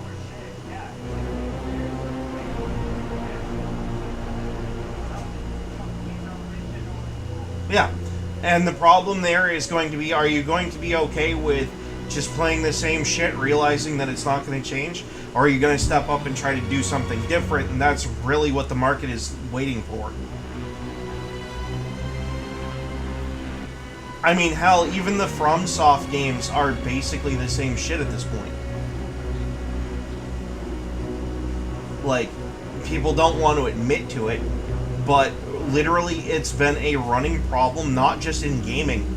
Music, movies, fucking books have that problem. Oh, I just read Jurassic Park. Well, here's another 60 fucking dinosaur books for you to read that are all action fiction horror novels. Okay, so basically Jurassic Park, but with different names. Thanks.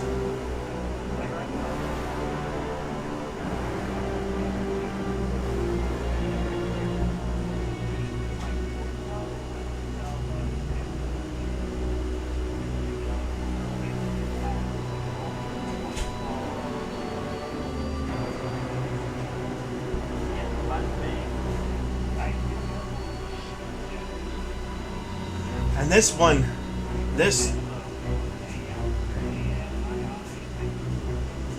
one's gonna get me in a little bit of trouble. Fucking Pal World's basically like you took Minecraft, Pokemon, and fucking Breath of the Wild or Tears of the Kingdom and made them have sex with each other until you got some deformed fucking bastard child.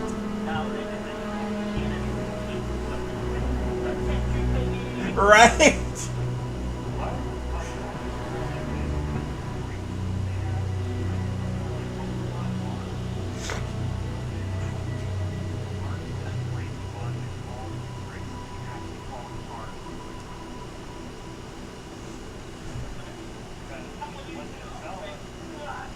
But the point is no, you're not gonna find anything original. There is nothing new under the sun, my dude. You're spinning. I figured this out like months ago. When you get to that point, you're literally just spinning on your heels, and it's time to go touch some grass. Like, I'm not kidding, and I'm not saying that to be a bitch either. I literally got to that point myself. Actually, that's what pushed me away from playing Destiny 2 fucking last year. I had to go touch some grass. I had to go live a little and step away. That's why there was such a prolonged period where I wouldn't touch Destiny 2. I wasn't even on here for like 2 to 3 months. I wasn't even online at all. I was out doing things. Cutting firewood with my mother, you know, fixing cars with my stepdad. Trying to make sure that my mom was taken care of up in northern Maine, only to find out that she was going to end up moving down to Arkansas anyway.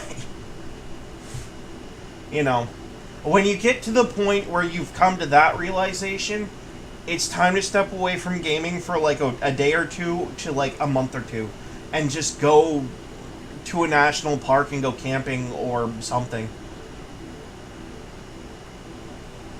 Because you've just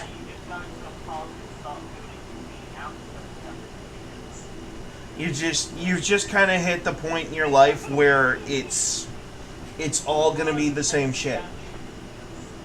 And the problem that you're going to run into, the problem that you're going to keep running into is that no matter what game comes out, it could be the next Call of Duty, it could be GTA 6 that'll come out when my Social Security expires. It's not... Yeah.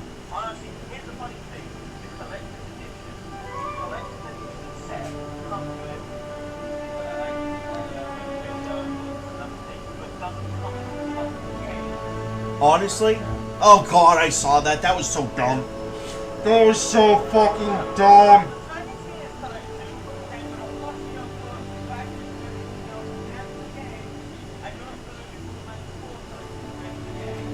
I just like...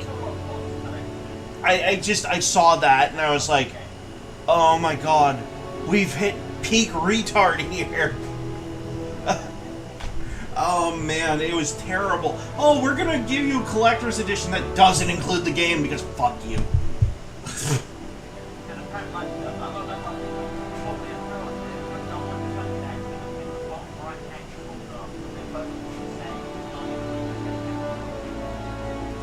But no, literally when it comes to gaming, if you ever find yourself at the point where you're like, oh look, another game coming out that I've already most likely played with a different name.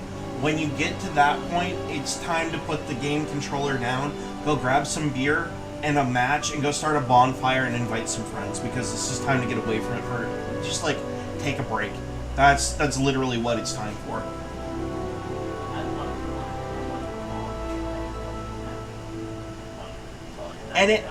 And you know what?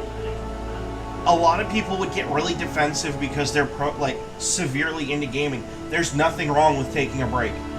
There isn't.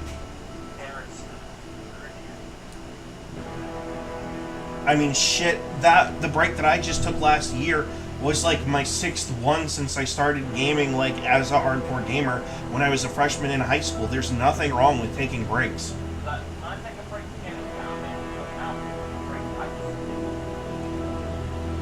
Yeah. Pop some fucking popcorn and enjoy a movie with some family members and friends. I mean, shit. Or you could do what some people do, log on to a certain website and go goon in a corner somewhere until you feel better.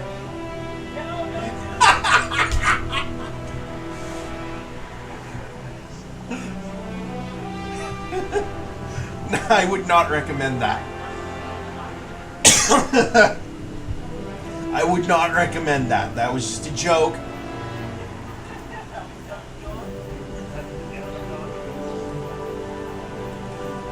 If I hear that fucking intro music on here, I'm muting your ass for the next 2 hours.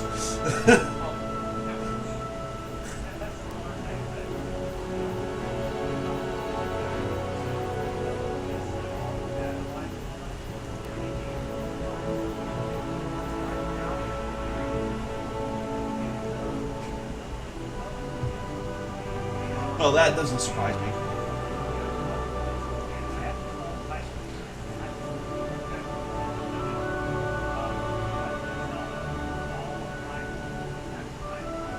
Huh.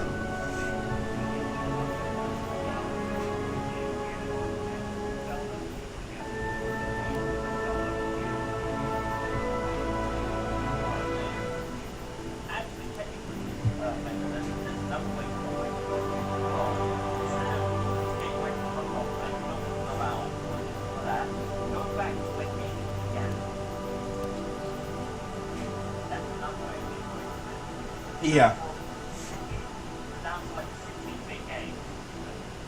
Go right back to the old Atari days, yep.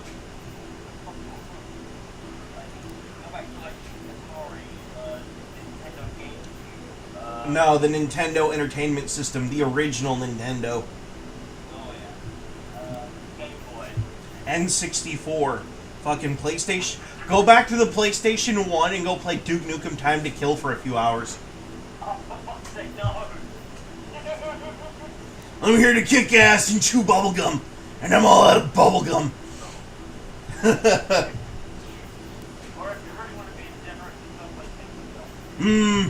That ain't gonna be virgin wool.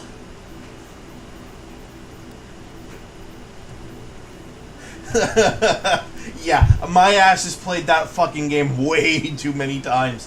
When I was a kid, that game was like fucking crack cocaine for me. It was that, Crash Team Racing, give me a second here, fucking, Spyro, the three... I think so.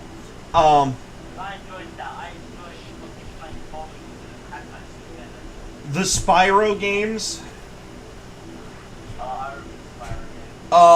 Give me a second here. There are a couple more. The original Ace Combat games. Like, Ace Combat 2 was, like, amazing.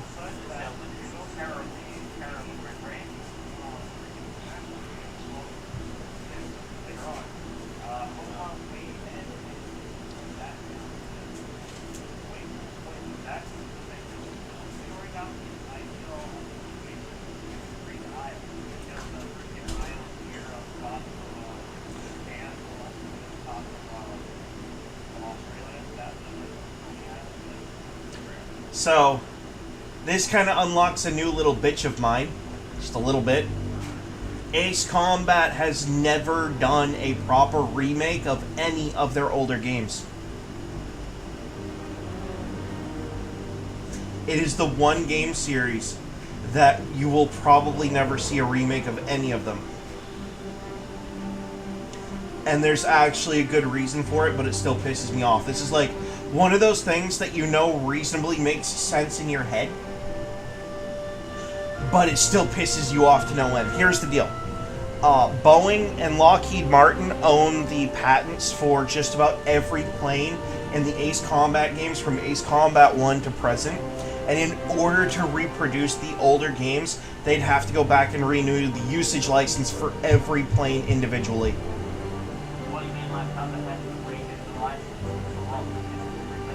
Yep. Except it's worse.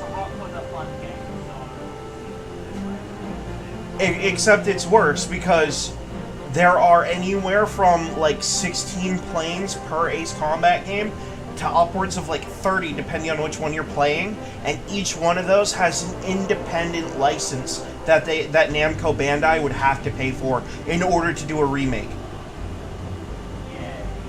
So, you're talking about multi-millions of fucking dollars just to make a remake of a game that probably wouldn't even haul in half of as much as it would just to pay for the fucking license to reuse it.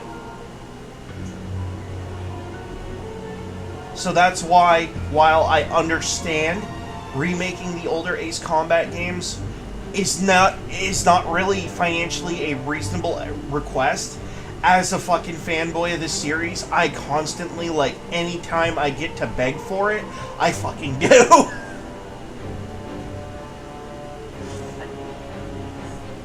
It's that one, like, okay, I'm generally pretty rational about some things, but that's, like, my one most irrational thing about me, is that I want all the old Ace Combat games remade, and I know it'll cost twice as much as they'd make back on it. But I want it.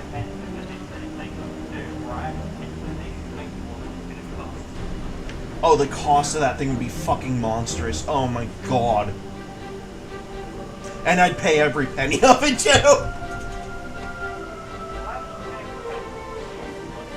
Because I love those fucking games, and I give up my fucking testicle to play them on a remake.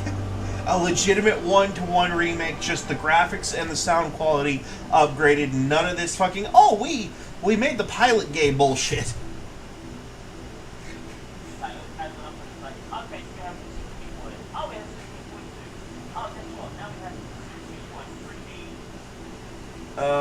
I just... And I say this because I actually, like, Ace Combat is the one game that I was...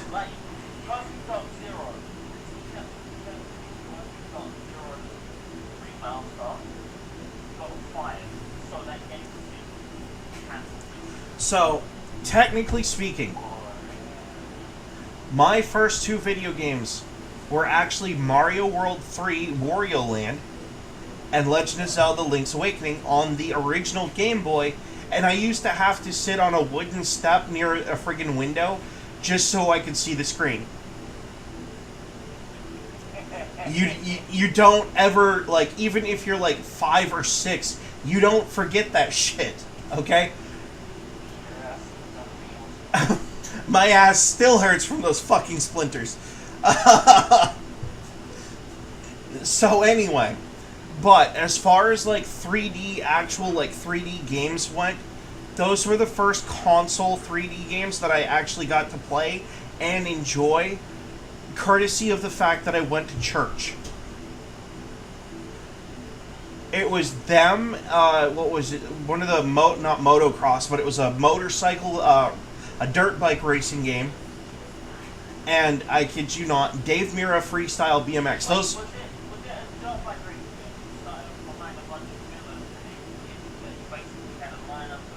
No, it was one of the, like, motocross sports, like, MX versus ATV style games. It wasn't... No, it wasn't anything like that. We're talking about the, like, early 90s, mid to late 90s here. We're not talking 2000s. But no, those were my golden years of gaming as a kid. I come into gaming as an adult, fully knowing that it's not going to be even remotely the same. And this was back, like, PlayStation 2 just barely converting over to the Xbox 360, right? This was, I'd say adulthood, but I was a freshman in high school, sophomore in high school. And, like, I'm absolutely hooked on, like, 3 games. Well, 4, technically, if you want to include Mercenaries, Playground of Destruction, but that was more of a, I get to blow shit up. It was Final Fantasy XII, the original one, not the Zodiac Age edition, the original Final Fantasy XII. Ace Combat 4 Shattered Skies, Final Fantasy VII Dirge of Cerberus. And I played them fucking non-fucking stop, and my mom got driven so insane, she bought me Halo Combat Evolved for the PC, and this was after Halo 2 had already come out. Like, a good year or two. She said, here, play something else. So, she sets the game up on PC, and here I am playing Halo Combat Evolved, and there it was. That was the initial addiction to first-person shooters, right there. And it... Yes, literally blame my mother. She got tired of me playing the same 3 or 4 games on the PlayStation 2 all the fucking time, and sat me in front of the family computer and said, here's Halo Combat Evolved. Play this and leave the fucking TV in the living room alone.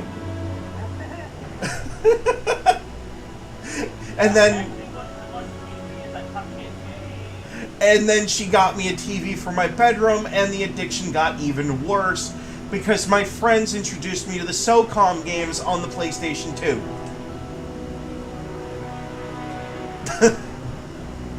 It's just like, it was an endless fuck you, basically, of me turning from a good Christian boy who just moved from Bush, Alaska, to savage fucking gaming asshole who treats the whole world like shit.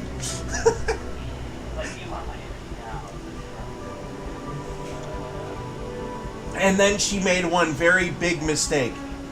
It was two very big mistakes. She introduced me to two movies. The first Blade movie and the Punisher movie where Thomas Jane was playing as the Punisher. And after that, like, everything was all, like, guns, swords, and fucking violence and gore movies throughout the whole fucking house from that point fucking on, basically, and it hasn't stopped to this day.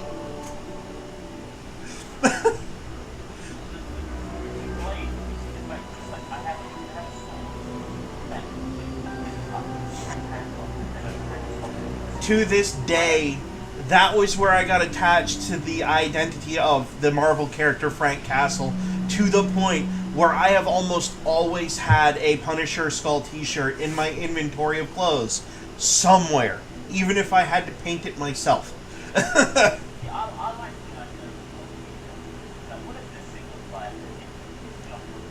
So yes, as a streamer and as someone who's sitting in front of the camera right now wearing one of said t-shirts, it might be a red flag for, advertisers, but realistically, it's not going to change. I'm not going to stop wearing this shirt. It doesn't really mean anything malicious. It's just something that adapted from when I was in fucking high school, and I've never fucking changed.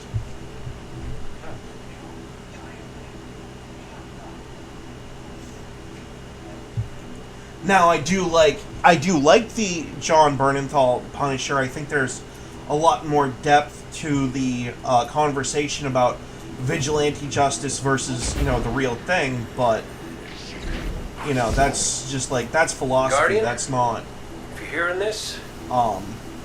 that's not even, having legitimate debates about policy to actually fix the problems. But it could turn into it. Especially if we institute mandatory castration for pedophiles. The kid deserves a seat at the table. But, thank you. You can't do that. Listen to me. Yeah, so am I. Fuck off. Best fire team I didn't want, and the best bet I ever lost.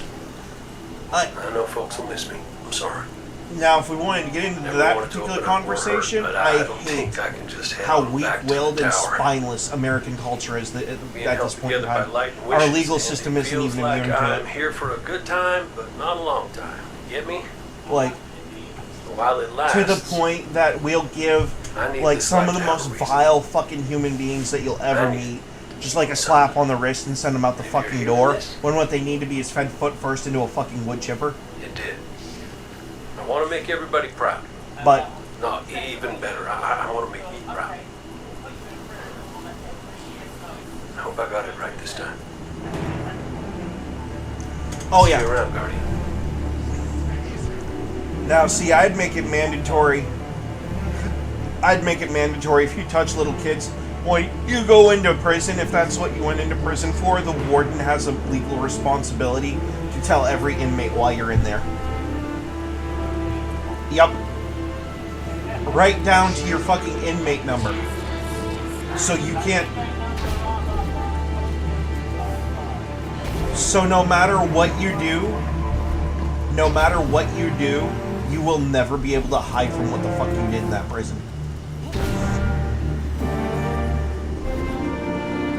And while criminals, I might give them shit for the bad choices that they did make, what they do to those fuckers in prison, what they do to those fucking pervs in prison, in my opinion, is justice in and of itself. I will not hide my opinion about that. That's why I got disqualified from serving as a jury as jury duty was concerned. I got called in when I was working for Taco Bell, and I almost lost my job because I literally, in the middle of the fucking lobby, without, stepping off to the bathroom and say this shit, they said, we want you to come in, Mr. Parker, for jury duty. We sent you the letter to your address. We want you to come in. They said, but before we do, are there any disqualifiers that we should know about? I said, well, that depends. Does wanting to light pedophiles on fire for the punishment for their crimes count? They said, no, never mind. We get exactly what kind of person you are. You will never receive a letter from us again. And my response was, good. Because you probably wouldn't like my idea of what true justice is.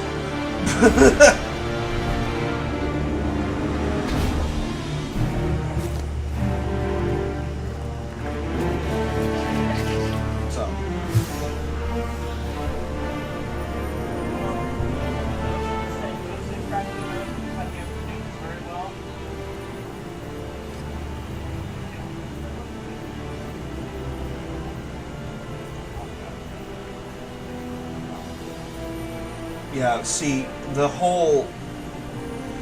kitty diddler thing is something that God is going to absolutely not like about, me not being able to forgive those fucking, There's certain tenets in the Bible that say, you're supposed to forgive people, but there's just one of those things I can't fucking do.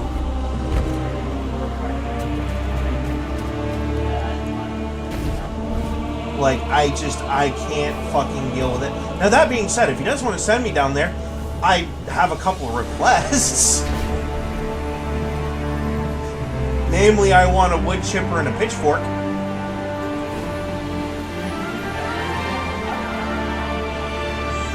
Oh yeah, no, just put me in where you put all the fucking sick fuckers in there. Give me a pitchfork and a fucking wood chipper. I'll just keep fucking them in there over and over and over again for the rest of eternity.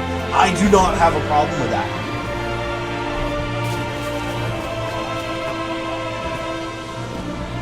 But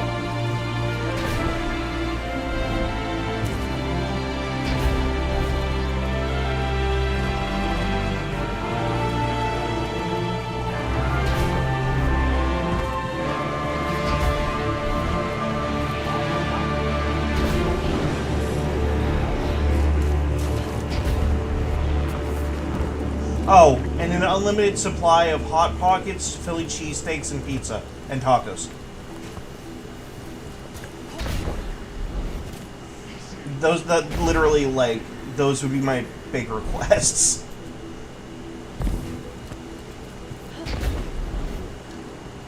Oh, and to make it even better, I'd also request that anything that I did in hell, as far as tormenting them, to show the rest of humanity and the universe what happens when you do evil shit like that, I want it to be broadcast on fucking YouTube.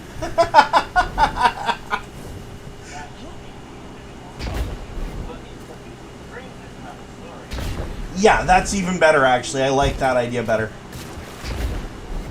Like, I want it...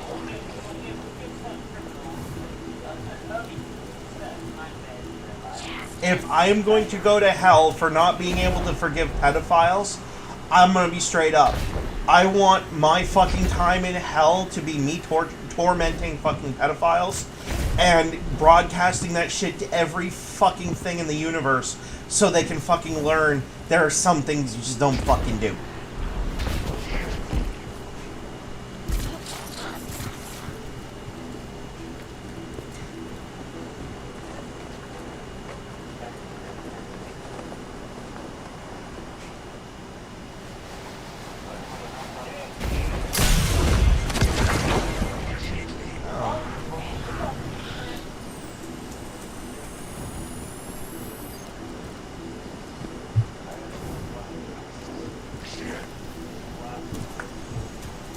Hey, at least I'm not sitting here blasting South Park.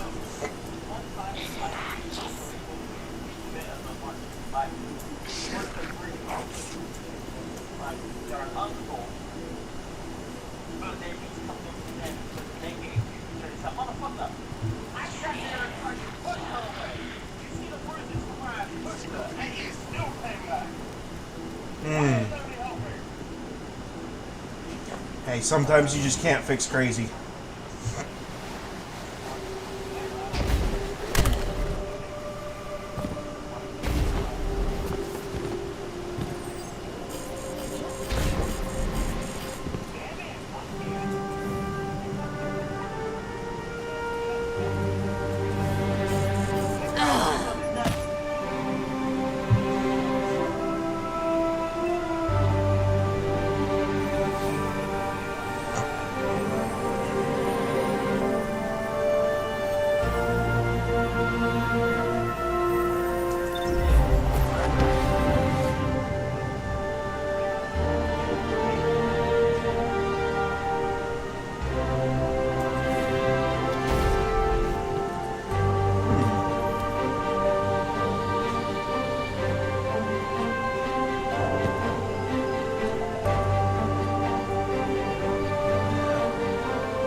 there's nothing there. Oh, that sucks.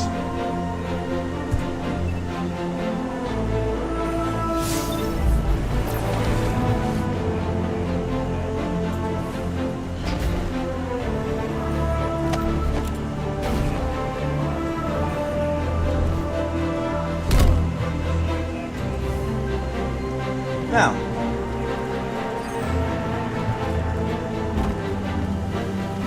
but now that I got all that shit off of my chest, there is something I will say that a lot of people find a little disagreeable.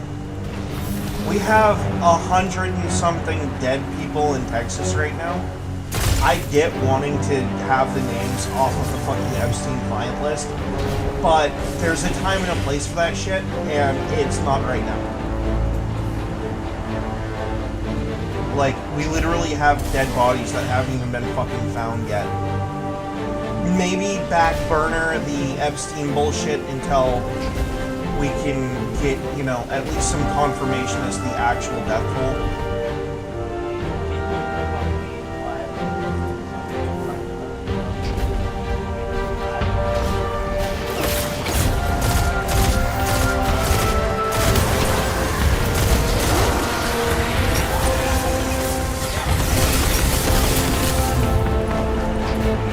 My question is what's going to happen to the island now that it doesn't belong to anybody?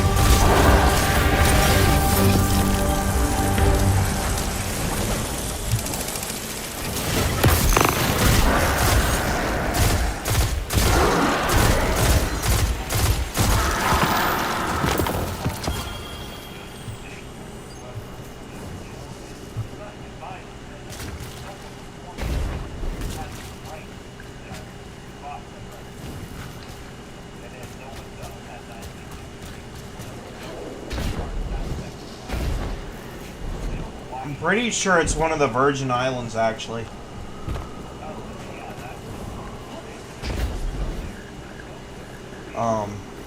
Because, like, I know that he had private ownership of his particular... I know he had private ownership over his particular island, but, like, is it going to go up for sale, auction, or what?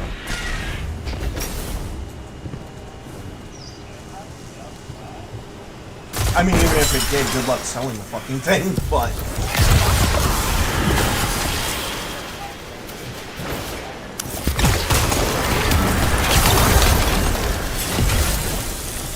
Oh, I'd buy it just to napalm the bitch, but...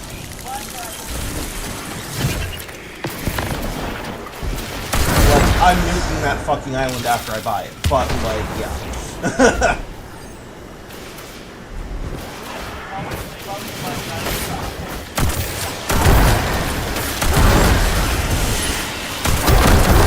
Oh, actually, no, I wouldn't napalm it. I go over every piece of that fucking island with a fine-tooth comb, looking for anything that looked like a fucking book with names in it. Like a guest book, or people that have been, list of people who've been to the fucking island. And then, like, I'm gonna fucking... I'm gonna see who's in that fucking book, and if it's who I fucking think it is, I'm going to understand why the federal government, over the course of 2 to 3 different administrations, have fucking refused to publish it.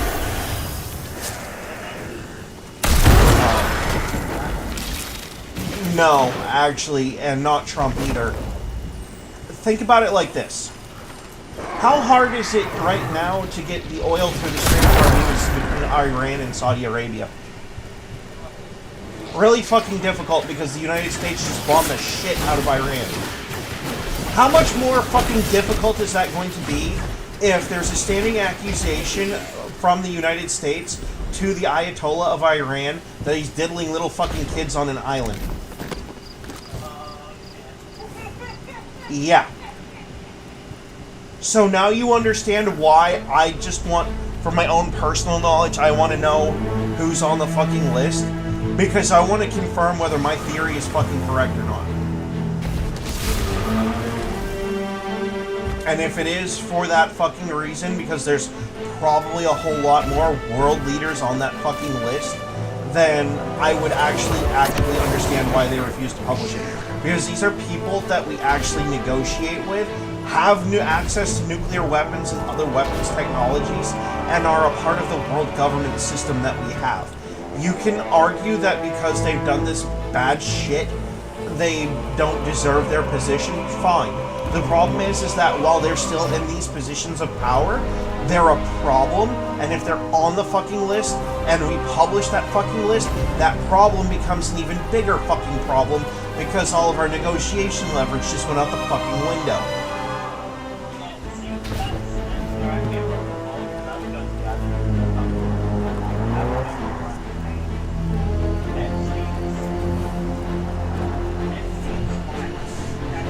So,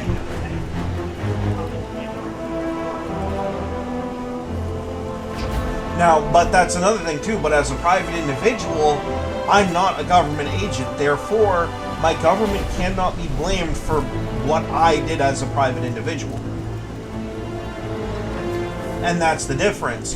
But as the federal government is concerned in the fact that they have to, by the nature of being the founders of fucking NATO, have to negotiate with these fucking people, they kind of are in a hell of a fucking spot.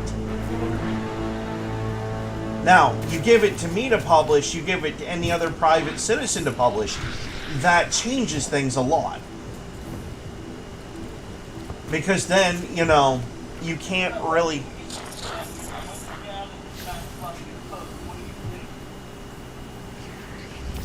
It changes everything about the situation. But if the federal government themselves just instantly says, oh, yep, here's this document that has absolutely massive legal implications, and, you know, we're totally investigating people on this fucking list that just randomly we decided to fucking leak, giving them the fucking knowledge that we know that they're on this fucking list and we're going to be knocking on their door soon. Yeah, no, that's totally a smart idea. Tell the guy that you're looking into that you're looking into him. Yeah, that makes fucking sense. You know, there's that aspect of it too.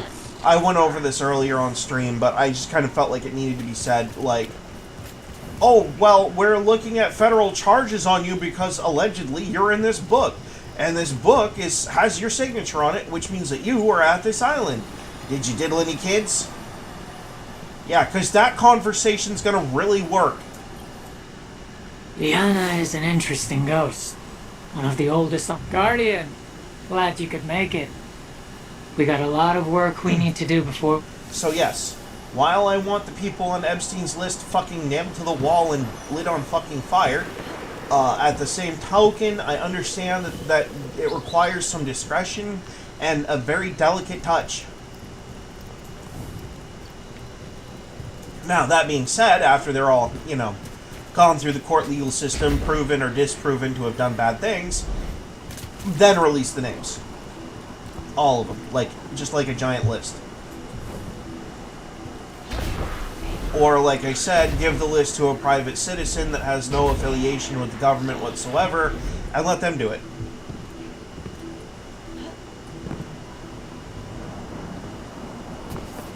Or just, like, let it leak to a hacker group and have the hacker group, like Anonymous or some shit, have them just say, oh, looky what we got.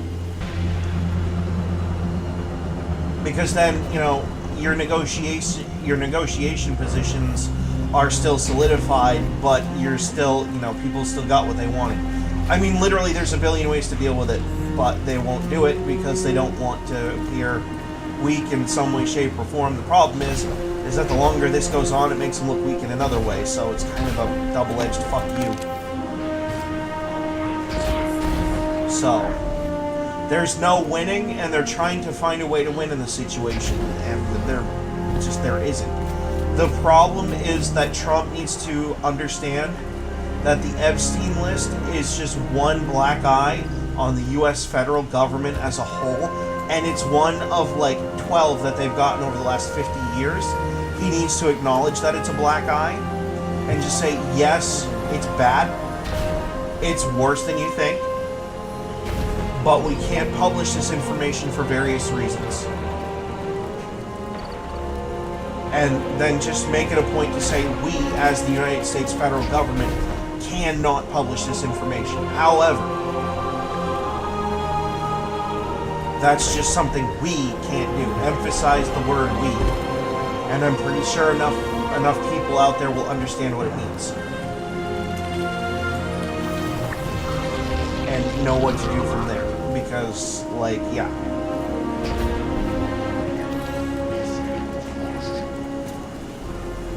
The important thing to do, though, and this is the other element to it, too. The names that are on the list, we're talking about CEOs of, like, billion-dollar shipping companies, tech companies, fucking pick a thing, right?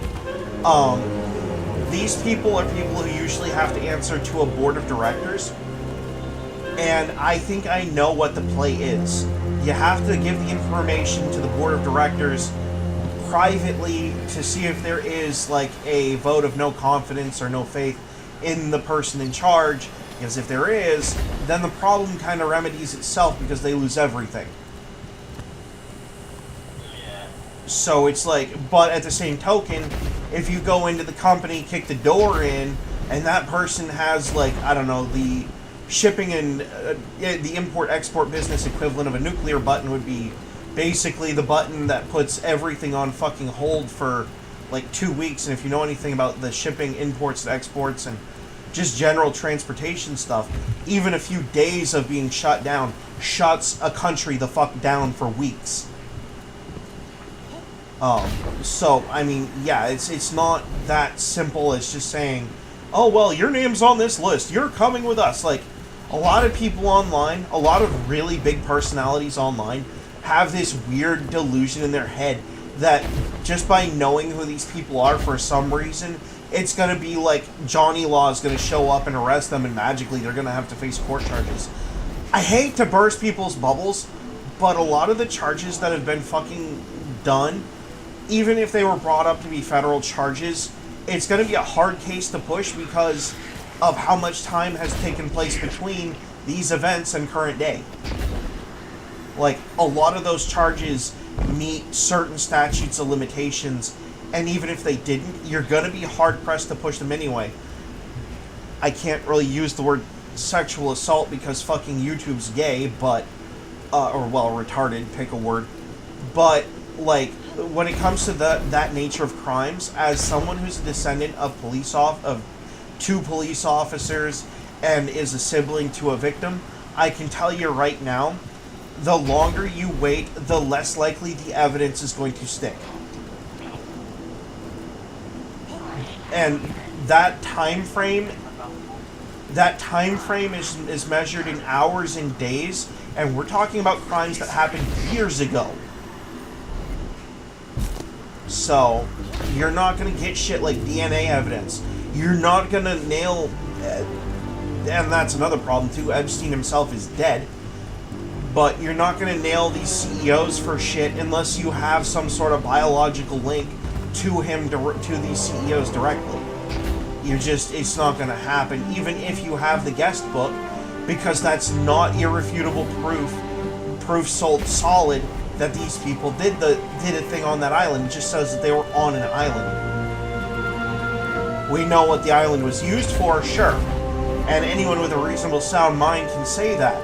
The problem is that we're talking about the legal system, and the problem with that mindset is there's still the 0.1% doubt is too much.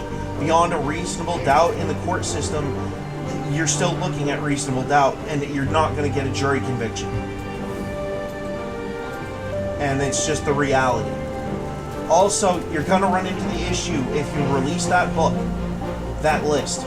There's another fun fact about the United States legal system that people don't understand. All that someone has to do who's had those charges placed against them, declare that they want their trial to be a jury trial if that list is publicized. They will never get a fair jury trial because guess what? Everyone knows who they are. And even without releasing that list of names, you still have that fairness of a jury trial to consider because of how many people know about Epstein's Island in the first place. You're gonna have to search high and low try to find someone who's willing to sit on a neutral jury that either doesn't know about Epstein's Island or it doesn't register to them that it's a big deal or not, which is going to be a hard press to do. You're going to be very hard pressed to find people like that. So no, the whole situation's kind of fucked. There is literally nothing you can do about it, legally speaking. And just because people have a list of names of people that they'd like to, send through the wood chipper, so to speak, there's just a certain reality that while, yes, we know what that island was used for, we don't know everyone who went to that island did that thing. You just don't know that. It doesn't say anything. And that's the problem. You could be sending someone who just went to an island not knowing what it was attributed to until it was too late. And there are people out there who say, I don't fucking care. You ride with them, you fry with them. Well, that's a great mentality until you realize that you're killing innocent people because they're on a list of suspected names of people that did a wrong and probably didn't. I mean, we do know of at least 2 of the names that were on there. One of those names is actually royalty over in Britain, because there was a direct accusation made against this person in connection with the case, and we know because of the flight logs. But, that's really all that we have. That's what you need. You need accusations and some kind of proof, like their name on a flight log to the Virgin Islands, not just an accusation or just a list of names. You need both. And you probably, in some circumstances, need a little bit of proof beyond that, too. But you also have to remember that at least one of the victims of this particular crime is dead. So you're going to that's another issue. You're not going to have all the names that you need because one of the people that was a victim of this particular set of crimes is no longer alive. So it's just like, what do you do? There's not really anything you can do. So the choices are simple. Either give it to a private civilian to release the list, or don't release the list at all, and hope that it all just blows over, which it won't. It won't. People will be talking about this for fucking years. Are you kidding? And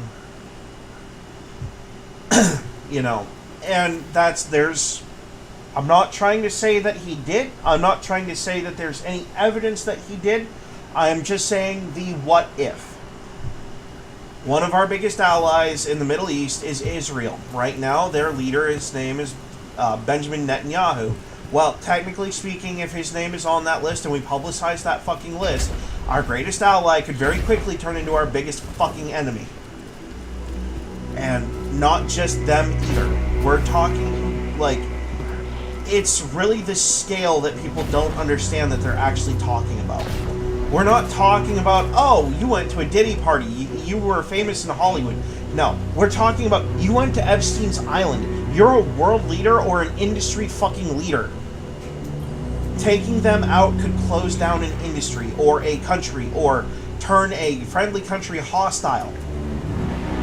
It's not as simple as he did bad thing, lock him up, or put him in a wood chipper. As much as I wish it was. And in a fair world, it would be. But it's just not the nature of the world. Guardian? So. If you're hearing this...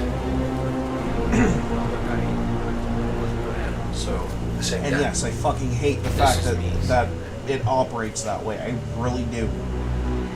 But when you're the president of the United States, you have 2 choices. Release a list that could jeopardize any federal cases that you have, shut down your parts of your fucking country, or light the half of the fucking world on fire. Or sit on it until people have kind of let it go a little bit, and then find some hacker group or anonymous citizen to give them the fucking list, and then it's just kind of let them run wild with it. To be honest with you, if I'm the President of the United States, I'm going to sit there and deny that there is a fucking list as much as fucking possible, and then I'm going to find some random private citizen that no one would fucking believe, and give them the fucking list and let them fucking publish it. Because at least then you're giving the conspiracy theorists something, and yeah, you're still technically doing the right thing without lighting the world on fucking fire. Even better, I want to make you proud.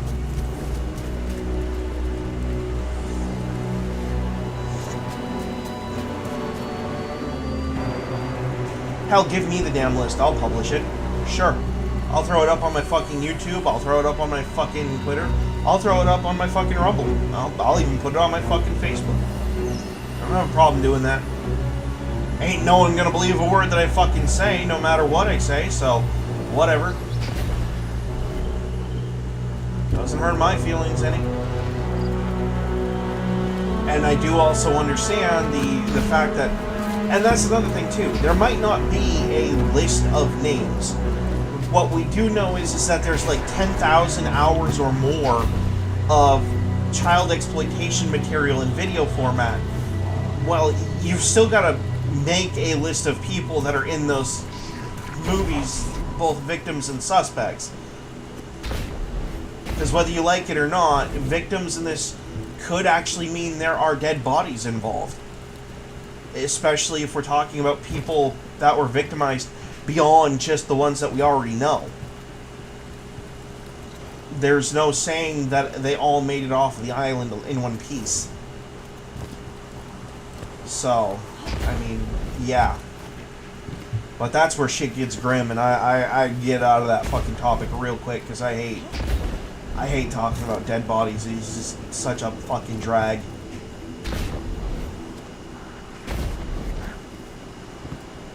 Anyway, moving on.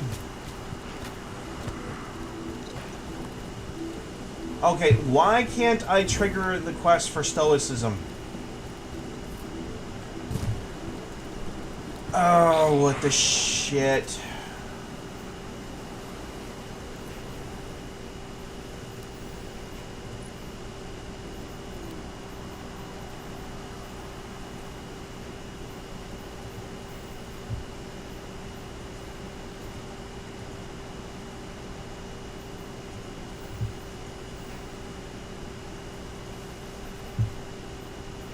Oh, the signature is obscured. Yeah, it's stoicism. I know it is. I'm not stupid. I've seen it on fucking Xur's inventory enough to know.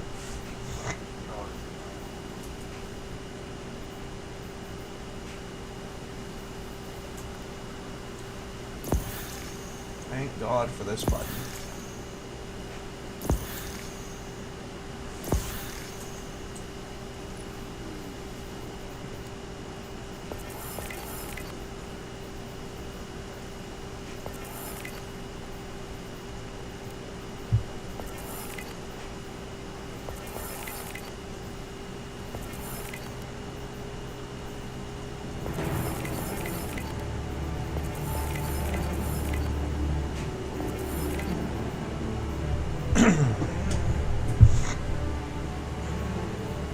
Well, see, I'd be able to do those two fucking medals, except there is no... I haven't been involved in the fucking game when there's a solar surge active, because this game fucking hates me.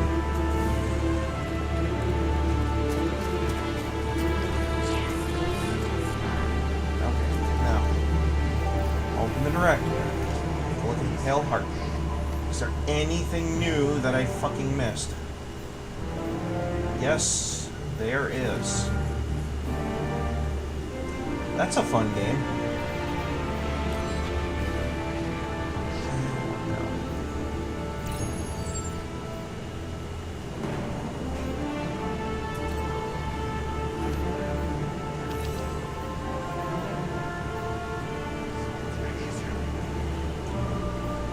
Okay, there's the sword dance cyst done.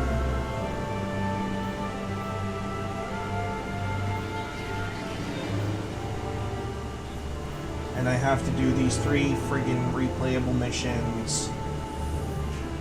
And I have to do them in cooperative focus, which means I need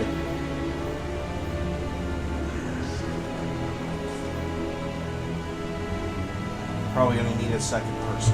But I'm not doing that right now because here in about 30 minutes I have to go pick up my wife from work. So.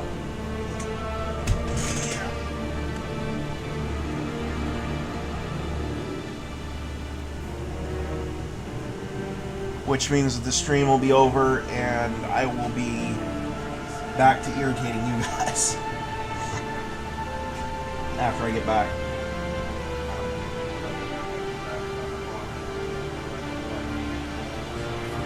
Oh, that's so much better.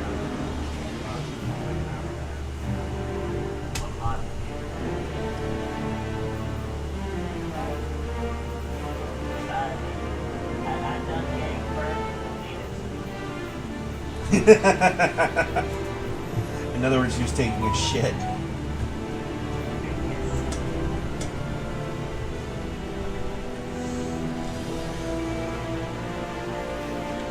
Oh, hang on. I have a text. What does the text say? Nothing important. Well, I mean, it is something important, but I already knew about it.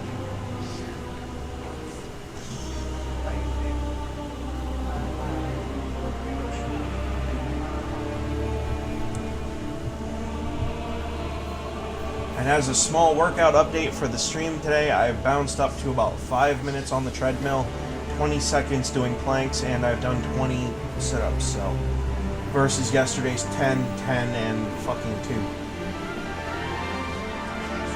So, I'm making progress, it's just hard-fought progress.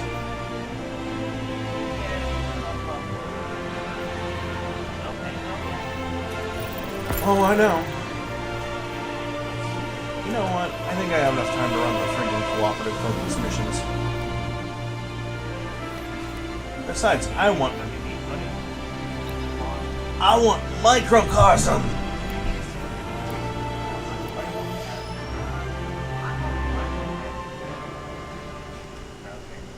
I also want to get the necrochasm, but you know, that's kind of a bitch.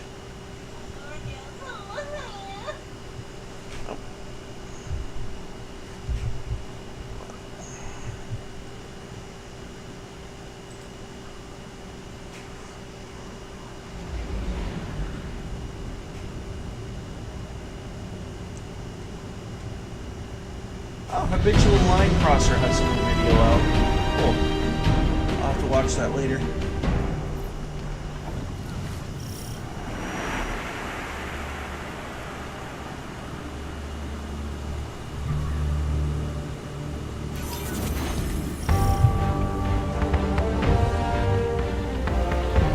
Cade, you've known the commander a long time. Does that say what I think it says? You ever seen him like this? Worst I ever saw Zavala was right after the Great Disaster. Trump accuses Powell of whining like a baby about go out of non-existent an inflation. Vulcan's eyes till then. But this is something else. That's what I'm saying. He's scared. I've never seen him scared before, not like this. No. See, what he's talking about is artificial inflation. I don't know what he'll do with it. Eris once told me fear is a knife. We can use it to hurt others. I knew you'd get a kick out of that one when I said it, but it is actually we also a thing. have the choice to sheath it. Yeah. Well, maybe when we get over this mountain, we can make sure no one gets all stabby with their feelings.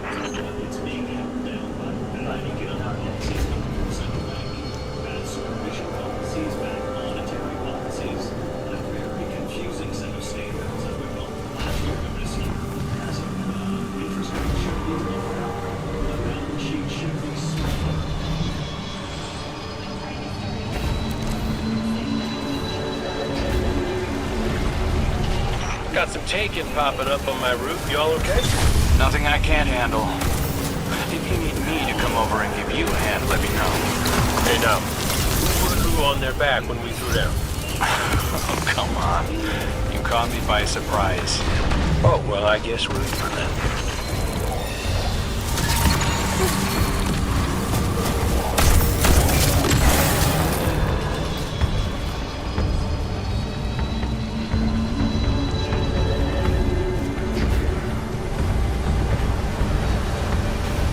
Cade back. It It's almost like he was never gone. Like the Traveler knew it needed to make the fire team whole again.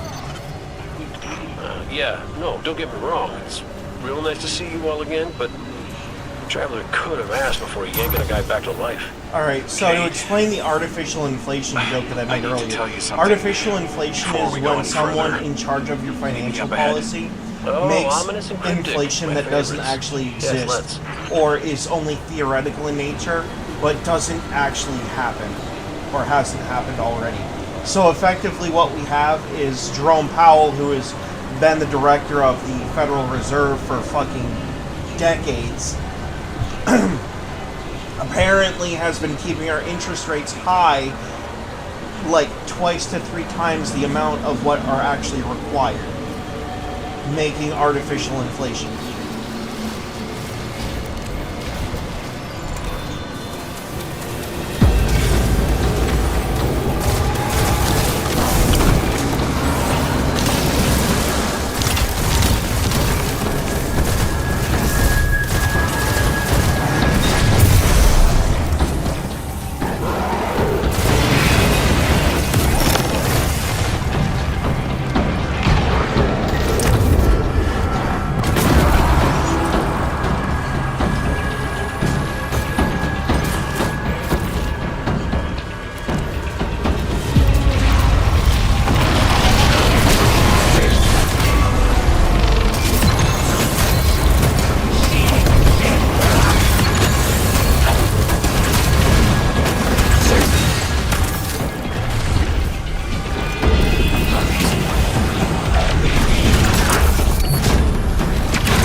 I'm sorry, we're not doing damage to this fucking guy.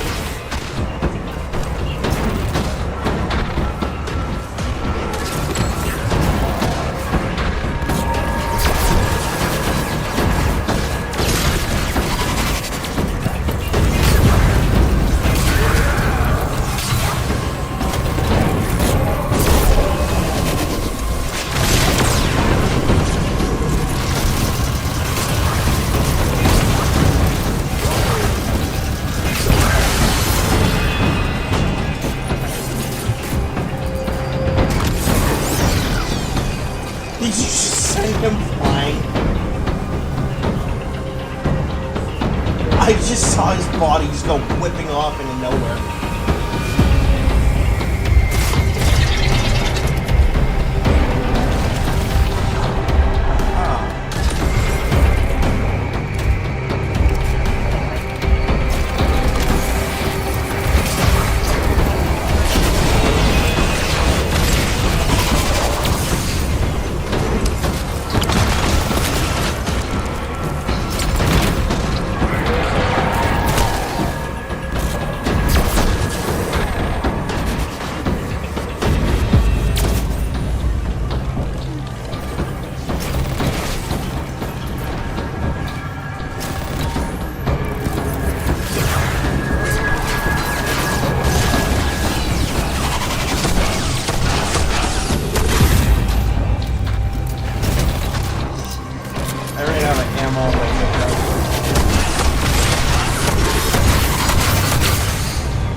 was that? Oh, I felt it too, little guy. That's the Traveler. The witness is digging around in its guts. It's screaming for help.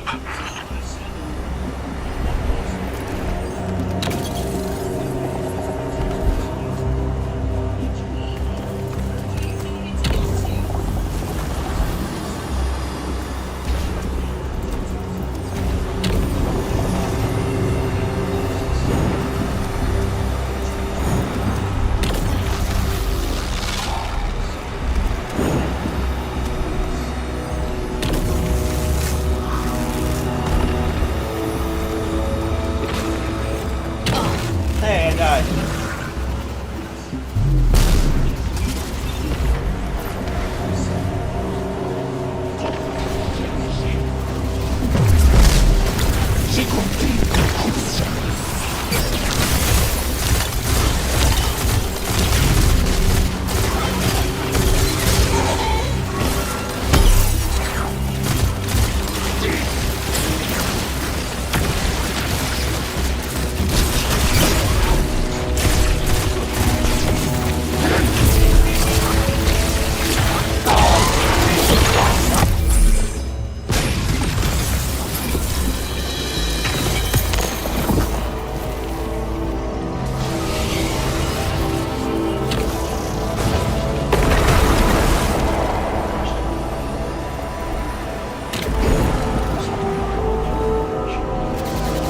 These Vex are followers of the witness. Some divisive, the same zealots from the Black Garden.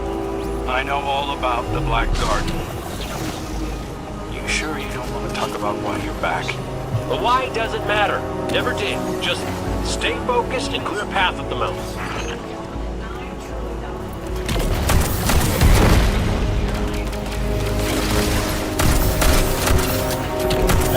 Fucking felt my death.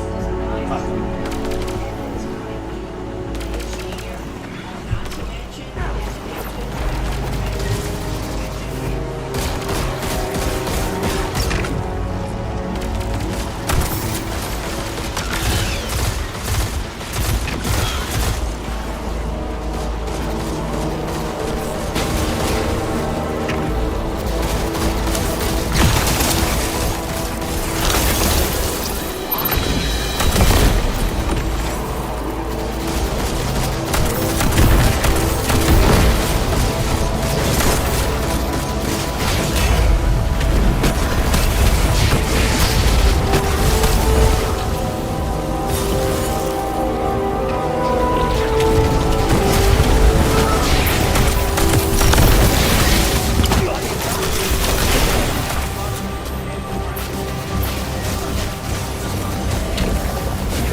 And I got fucking sniped.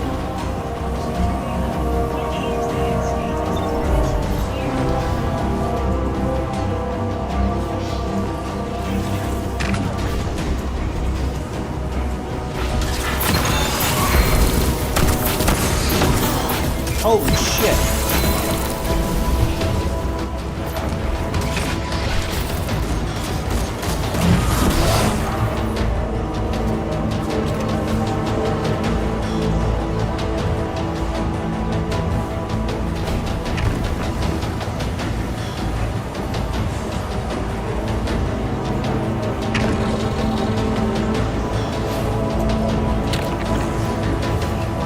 I took it from you.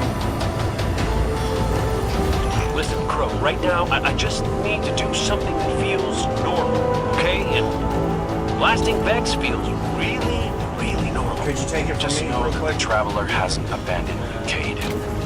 Even if you can't use the light is still part of you. I don't think my wish could have brought you back without it. You could be capable of things you don't even realize.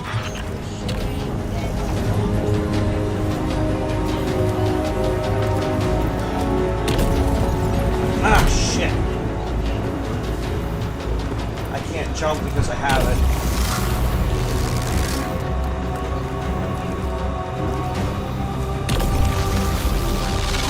And I can't get rid of it.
Yeah, I know.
It wasn't gonna let you.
And that would probably be a call to let me know that someone got out of work early, which means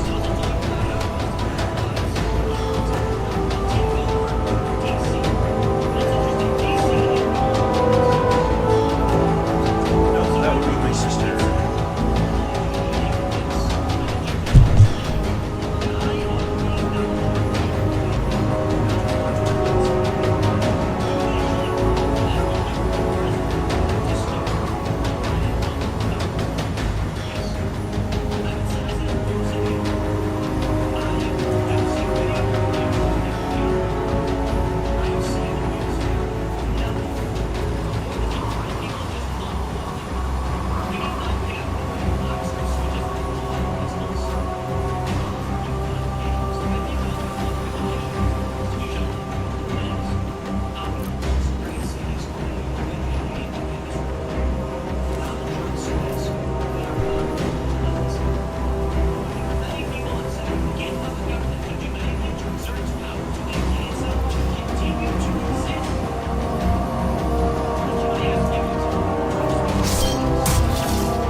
said, I will fight. The question we have now before us is, when do we decide to use the power that we have to control and maintain and protect the American way of life? That's a question I don't have a good answer for. Perhaps the answer is now, or it's not, but if a communist takes over New York, vowing to tax white people, and I'll tell you this right now, Zoran Mondani is an avowed, overt racist incel who is upset at white people and wants to tax them directly, among other things. Do we allow that to happen in our country? At a certain point, a leader will say, no. Abraham Lincoln said the Constitution be damned. He said, we're not going to abide by these rules. We're going to do whatever we want. In fact, he suspended habeas corpus without an act of Congress, which violates the Constitution. Only later on did Congress agree. Why? Because he was winning. Interesting enough. He could have chosen not to fight. The media would have collapsed. But he chose to fight. For this, he's actually considered to be one of the most popular presidents, if not the most popular president. Now, I see this growing threat of communism and far-left extremism. And at a certain point, we must say, we're going to use the power that we have to prevent our cities from crumbling. Now, I certainly don't think we want to go over authoritarian. We just want to enforce existing laws. And therein lies the big challenge. Let's talk about the news and break down exactly what's going on before we start. We've got a great sponsor. It is American Financing. Check out americanfinancing.net/tips. What if you could delay your next 2 mortgage payments? That's right. Imagine putting those 2 pennies in your pocket and finally getting a little breathing. It's possible we can call American Financing today. If you're feeling stretched by your next